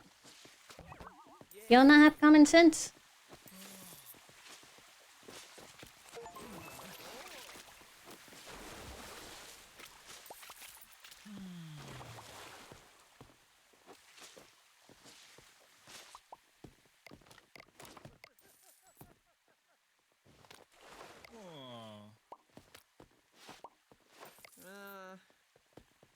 I'm selling you guys hot dogs. What else do you want?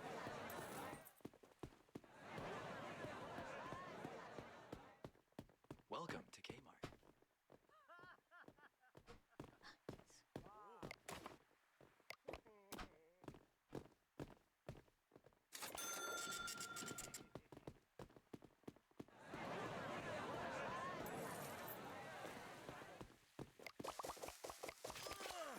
They're fresh out the box.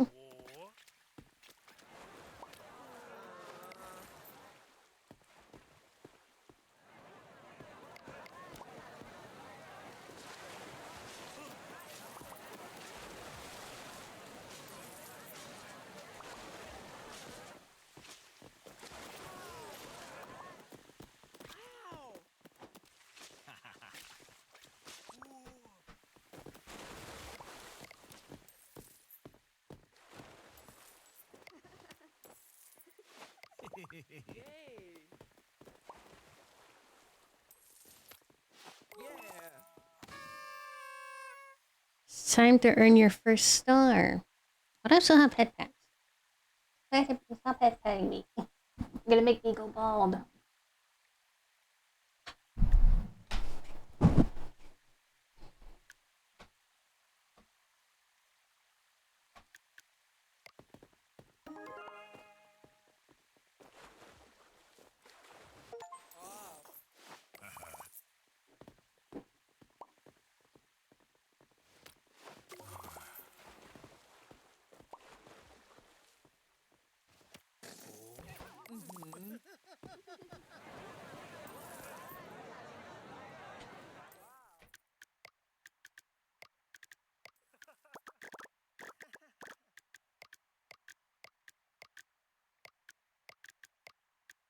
I wonder if I can hire more people.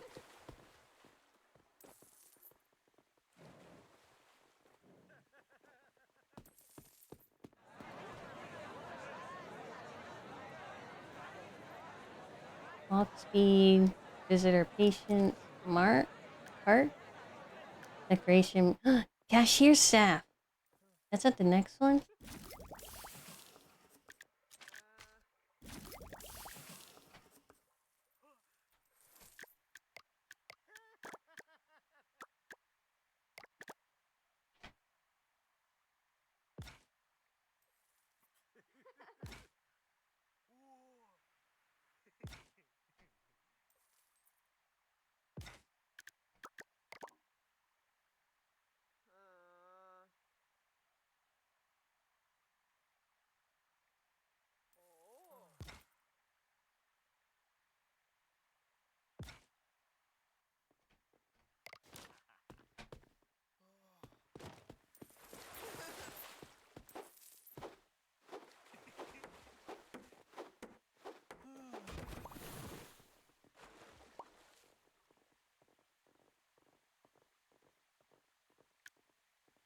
They're closed.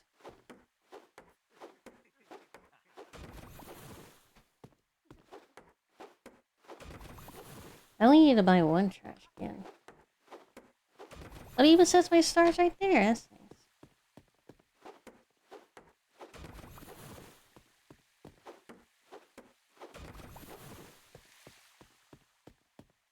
Now they won't be throwing shit on the ground anymore, hopefully.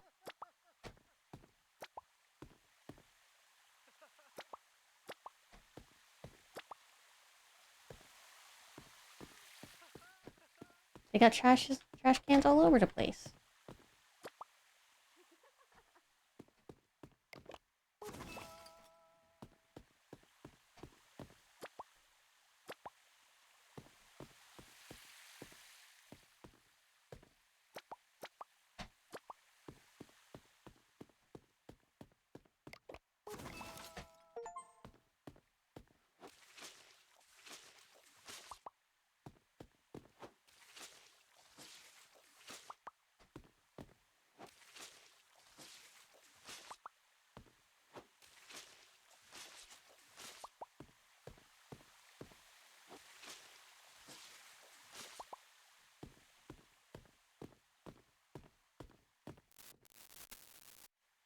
Oh my god, what was that?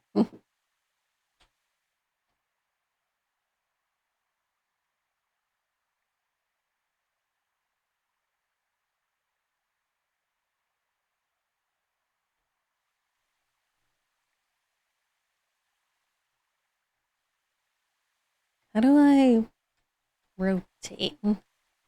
Surely I can rotate the camera. Oh, there you go.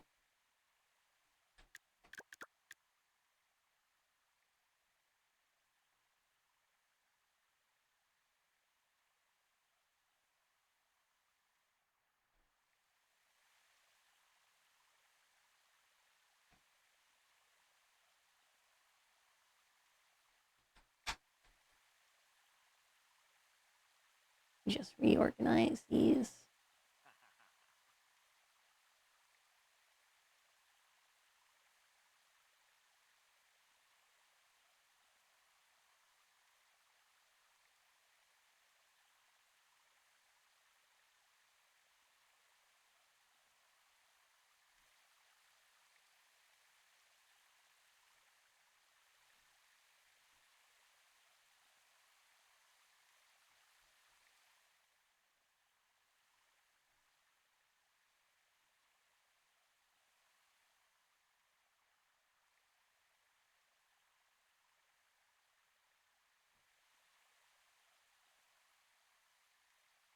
Think.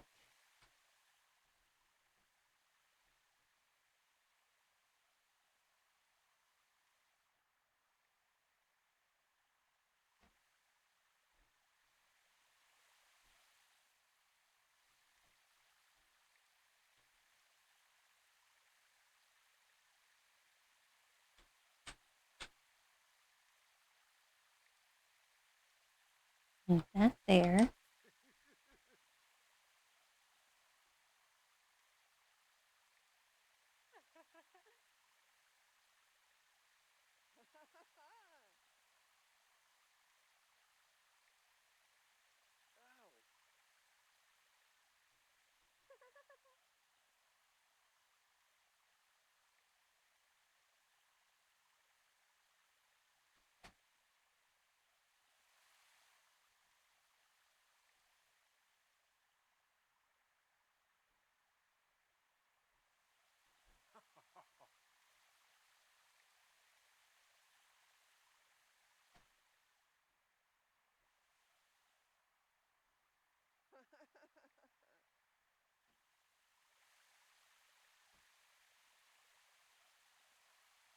There for now. Alright. That looks a little better. Now I will go to sleep and all I have to do left is sell 15 tickets.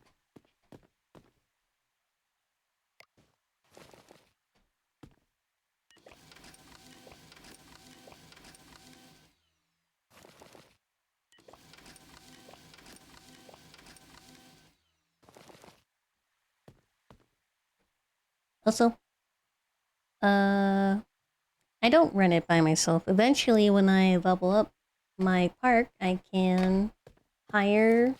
I saw I could hire a cashier, so I don't have to sell tickets, at least. And then maybe I can hire cleaners.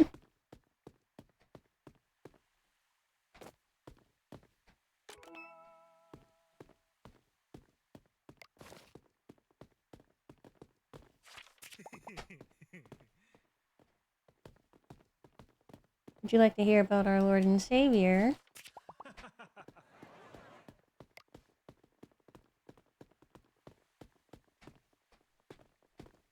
What would you like, sir? Did you just go in without buying a ticket?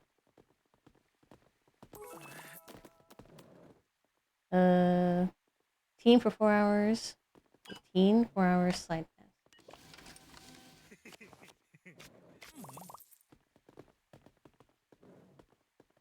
Adult, 6 hours, slide pass.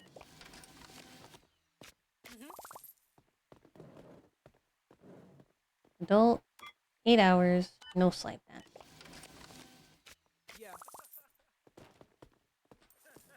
Adult, 8 hours, slide pass.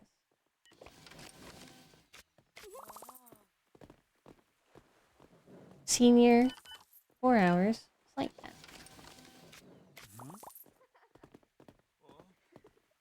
Slide, senior, 6 hours, slide pass. Oh my god!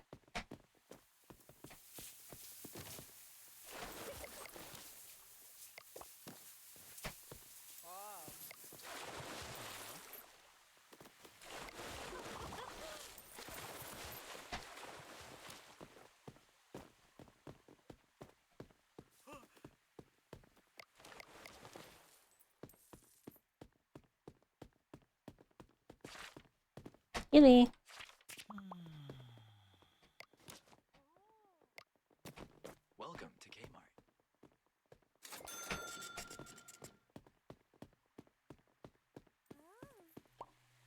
I'm on my way.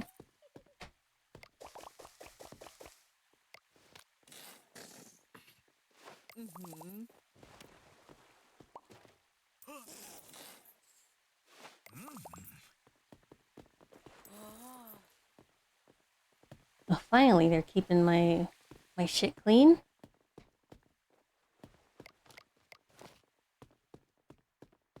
I still need to sell 9 more tickets. Kitty.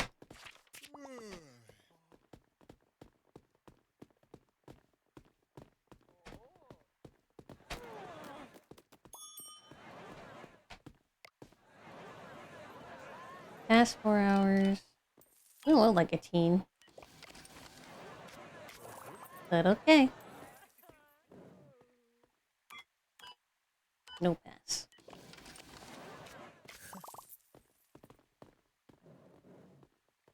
Six hours, slide pass.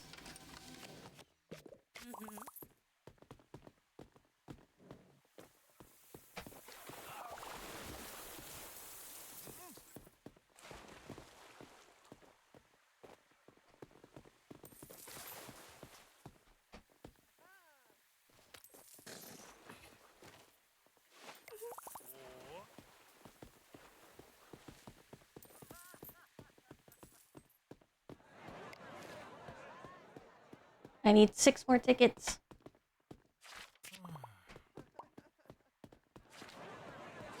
Excuse me, they're right there. Would you like to go? What do you mean, dull?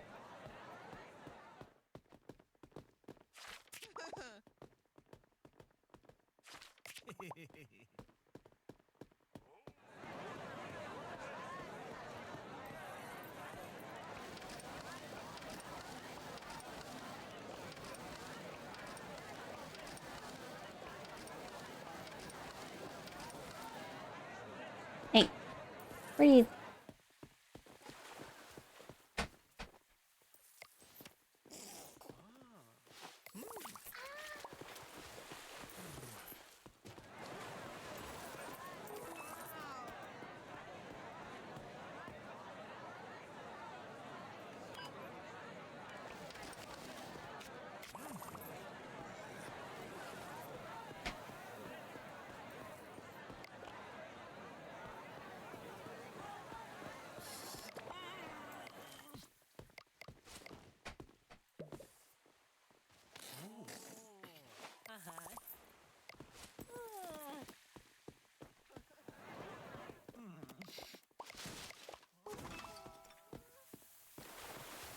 Out of water? Oh gosh.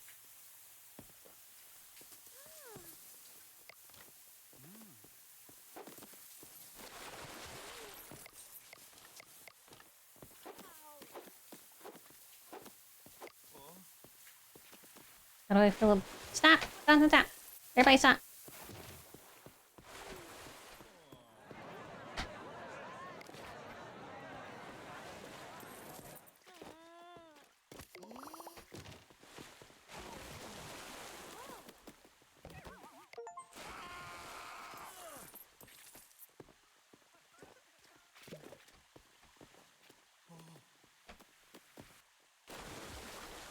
How?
Alright, just one more sale. I need to buy hot dogs.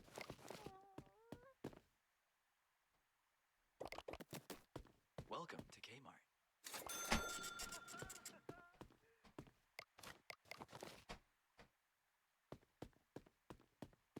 Do you want to go?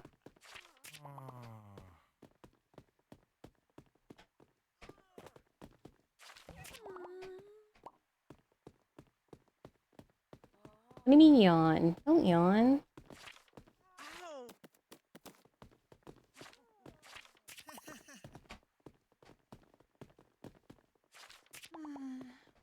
Wake me up later?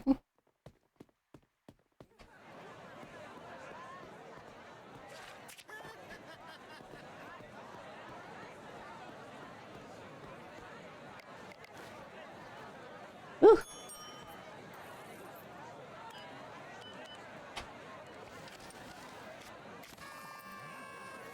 We finally leveled up.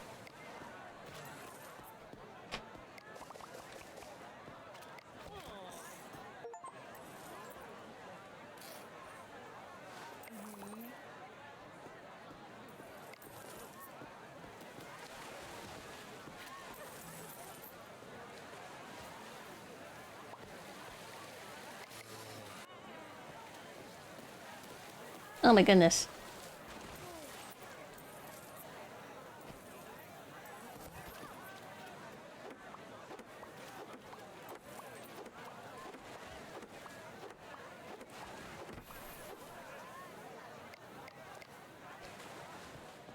Clear trash.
Alright, where's my mop? Where the heck did my mop go?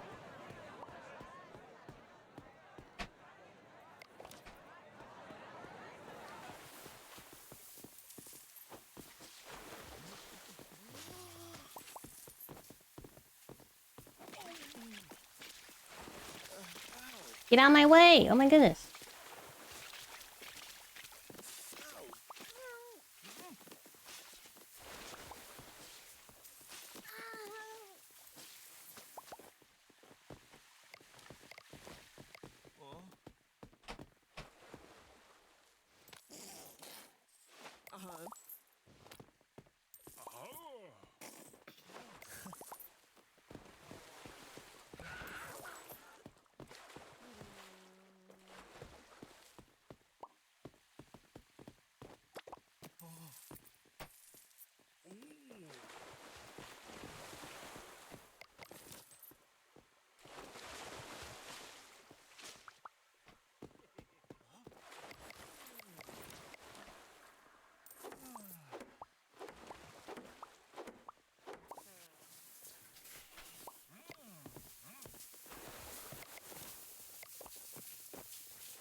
Okay, we're close. Ah!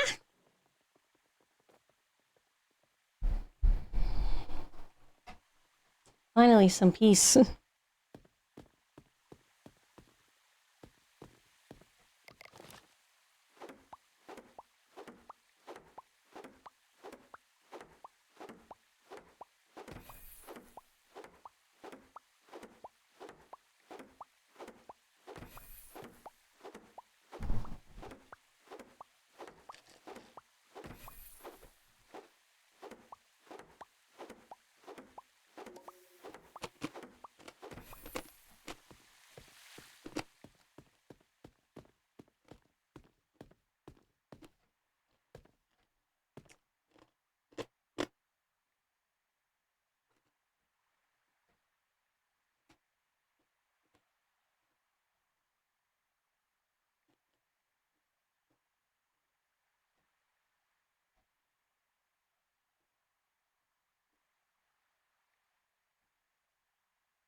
Okay, it says I can customize my character, but I don't see anything to choose what I want.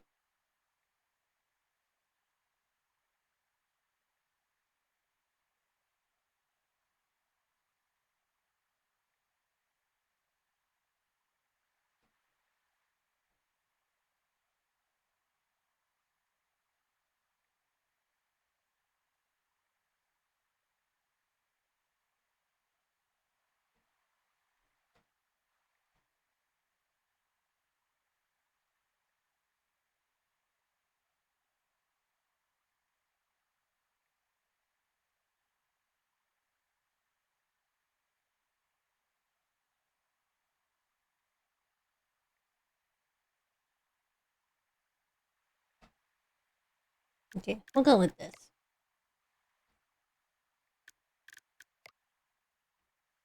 How do I leave?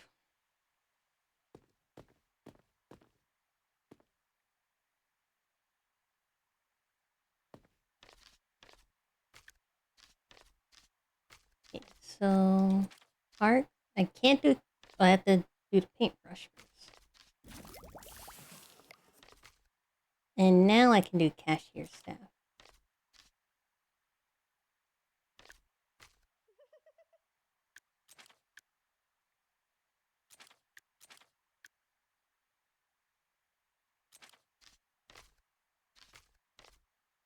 I think I'll do this one.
Got bigger pockets.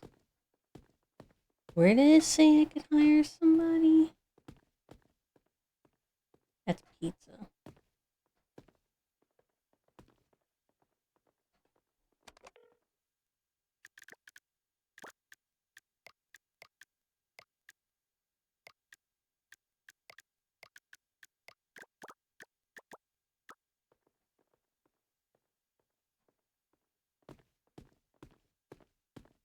Wasn't really clear on that.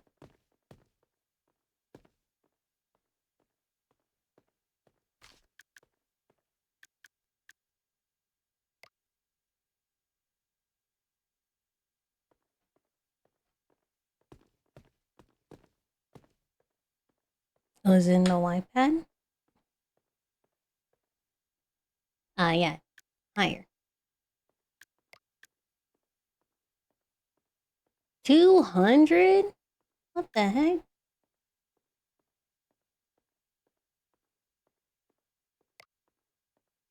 Ryland. Ryland's 223 a day. He has 2 movement speed. I guess. Okay.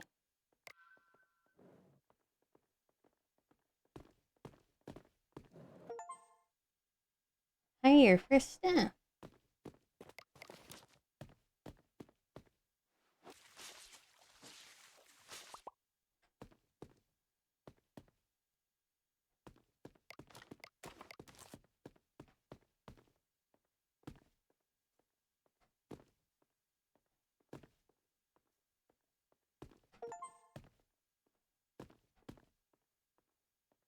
Okay, so we don't need this.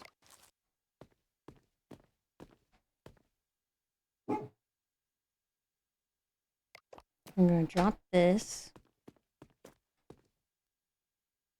I'm gonna keep a trash bag on us. Let's see. Need to, yeah, restock our hot dogs.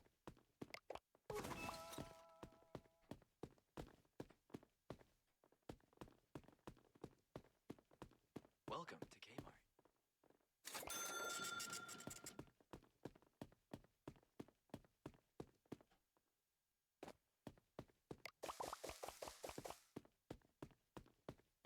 Okay. Ready to start the day, Rylan? Rylan? Rylan? What kind of name is that?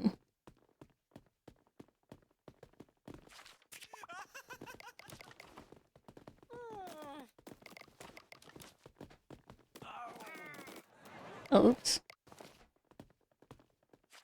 Or he wants to take it, wants to take it.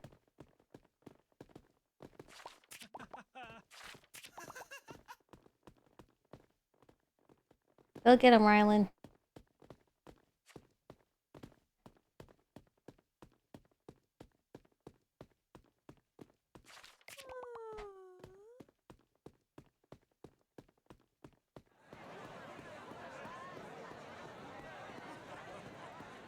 Rylan, are you doing your job?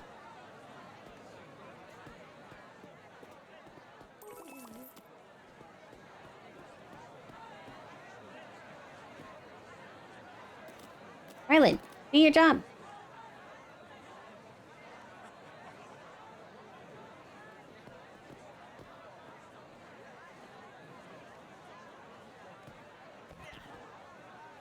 Yep, Rylan, what are you doing? Do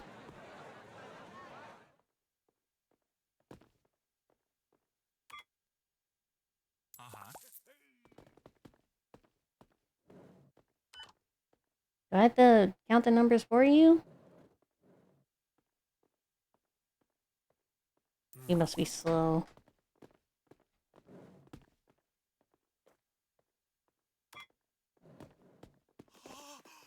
Why are they going backwards? What the heck?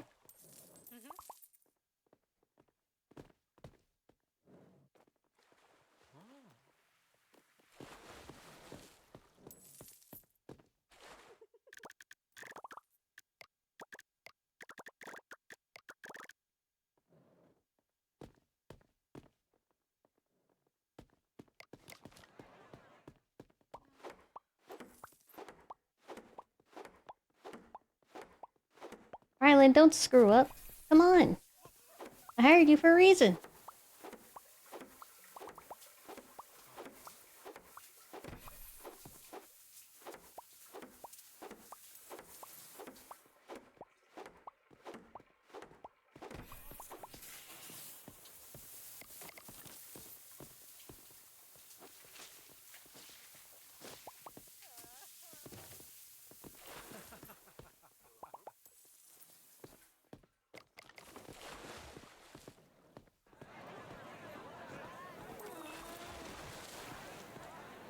Get out of my park.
Oh god.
There are 4 trash cans and you guys are still...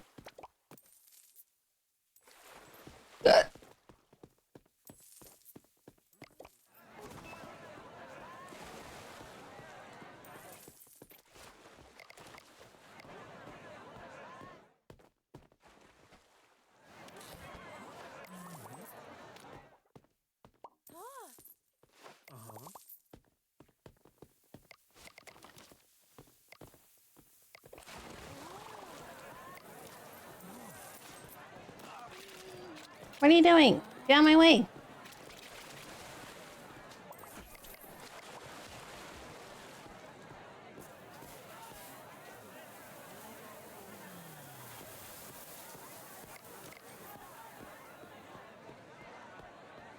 Just need 2 more pieces of trash can.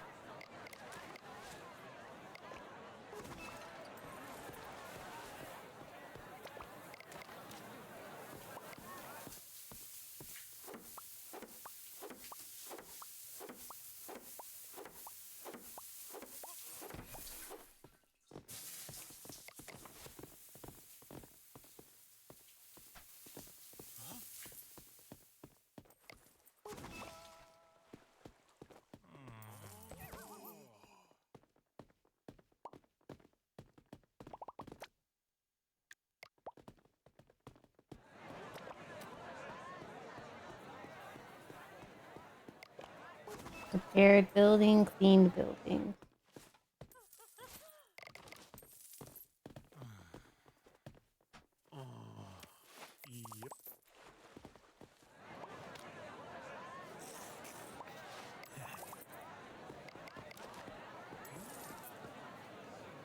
I wasn't trying to get on.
Hammer level. Locked stand with inflatable life rings is quick. Can't park without these. Increase walk speed. Water gun.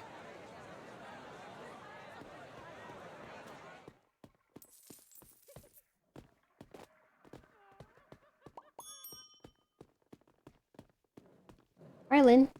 Thank you. I didn't hire you for no reason, Rylan.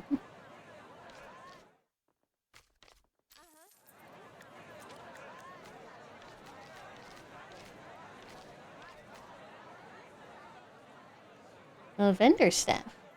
That's nice.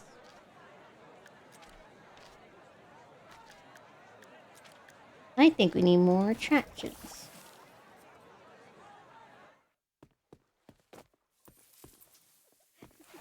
Hey.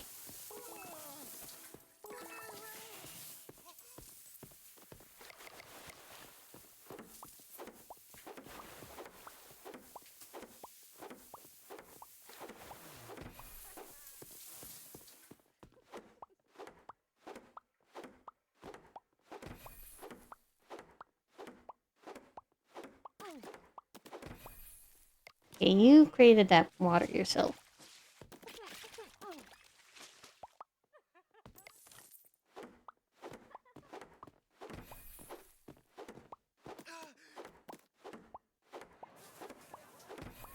Stop getting in the way when I'm working.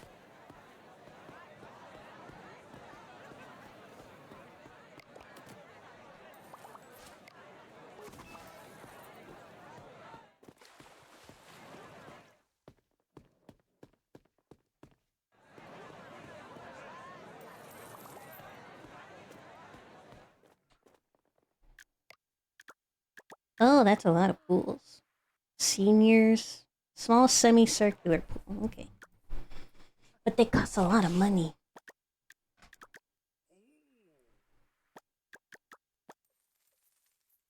A low jumper.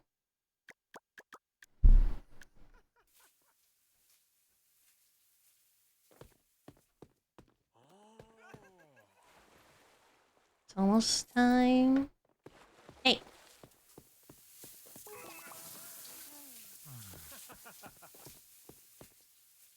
And you. Get out of here.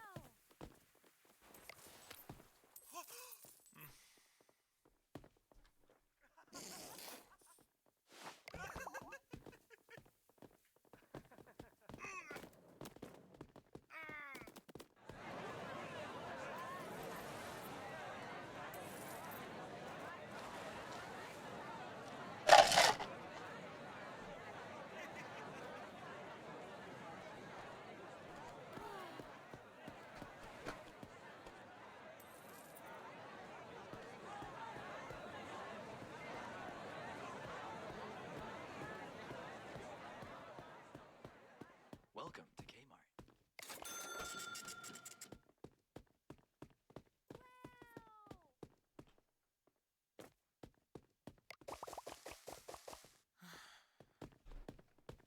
I think we're just about close. That also might be it for today. I'm starting to feel a little tired.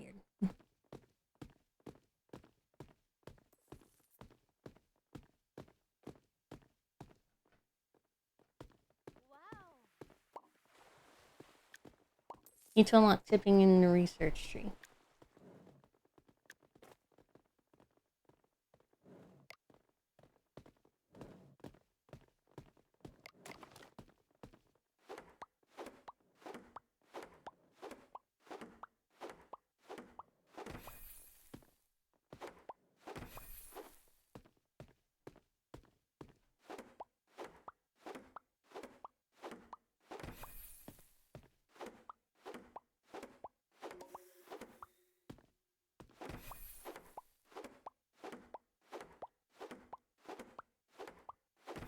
I guess clean buildings is the paintbrush.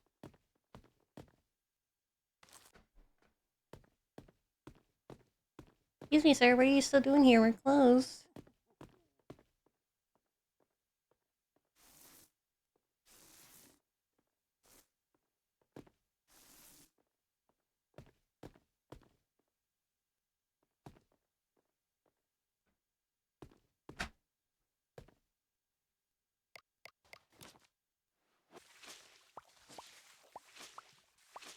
Oh, with the mop, of course. That totally makes sense.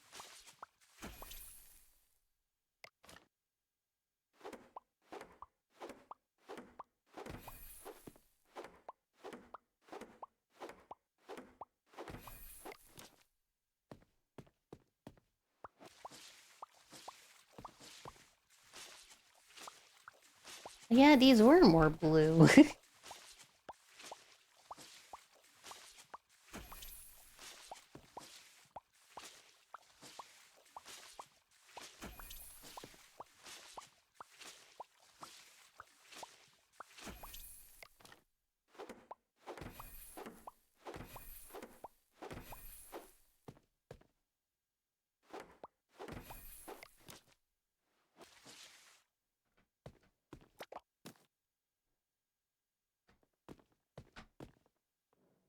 Nope. Ah!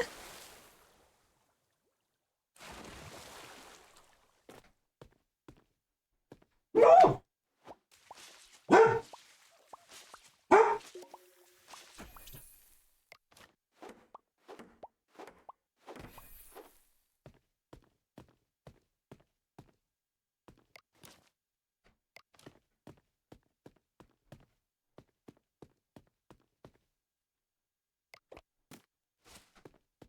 Right. New one stream here for today. But Thank you all for hanging out with me today. I really appreciate it. And I hope to see you guys tomorrow.